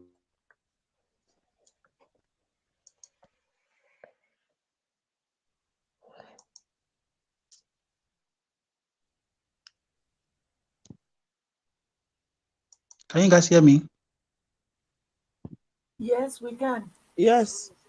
It's okay. It's like Nigeria Watch is off. So like I was saying, Nigeria Watch is a brand now, and God has been helping him for over 5 to 8 years now. He has built his channel. He has stood on the side of the people. He has been very respectful, and nobody should come and dictate to him or how to come to his channel. Or you cannot tell CNN how to come and how they should behave to you. Even ITV in Benin, you can't do it. If you are coming to us, you can ask us for leniency, but we will do it according to Nigeria Watch rules. So I will thank Nigeria Watch for even bringing it up, for not being dictatorial. We'll be crying over election things. They didn't come and address us. We'll be crying over the death of Deborah. They didn't come and address us. We'll be crying over Jakba. Our youths are leaving the country in drones. They didn't come and address us. We'll be crying over insecurity. They didn't come and address us. Abuja Kaduna train, we lost friends there. They didn't come and address us. Lekki to get killings, our friends and relatives, they didn't come and address us. A naira to dollar is now almost 1,000. They didn't come and address us. So election is now, you want to be governor of Kogi, you want to address us. I don't want to talk, I'm just trying to... Exactly. Unless what happened was, Dino knows fully well that Nigeria Watch is for obedience mainly, and P2B and Labour Party. Now, he's trying to figure out what he said about Labour Party and the obedience, that they are Andrew liver salt. Put them in water, they will rise and then they will fizzle out. But that is no longer the case. So he feel that he's feeling that what he said in the past will haunt him. That's one. And secondly, I dare tell you, even if he agrees that we can ask him questions, or just the way we had with Ozekom and all these things, no matter what we ask him, Augustine, please let me make a transition. Just hold on for 10 seconds. We are going to continue with this. I'm not ending anything. Transition quickly. You are the pillar that holds my life. You are the pillar that holds my life. Master Jesus, you are the pillar that holds my life. Lily of the valley,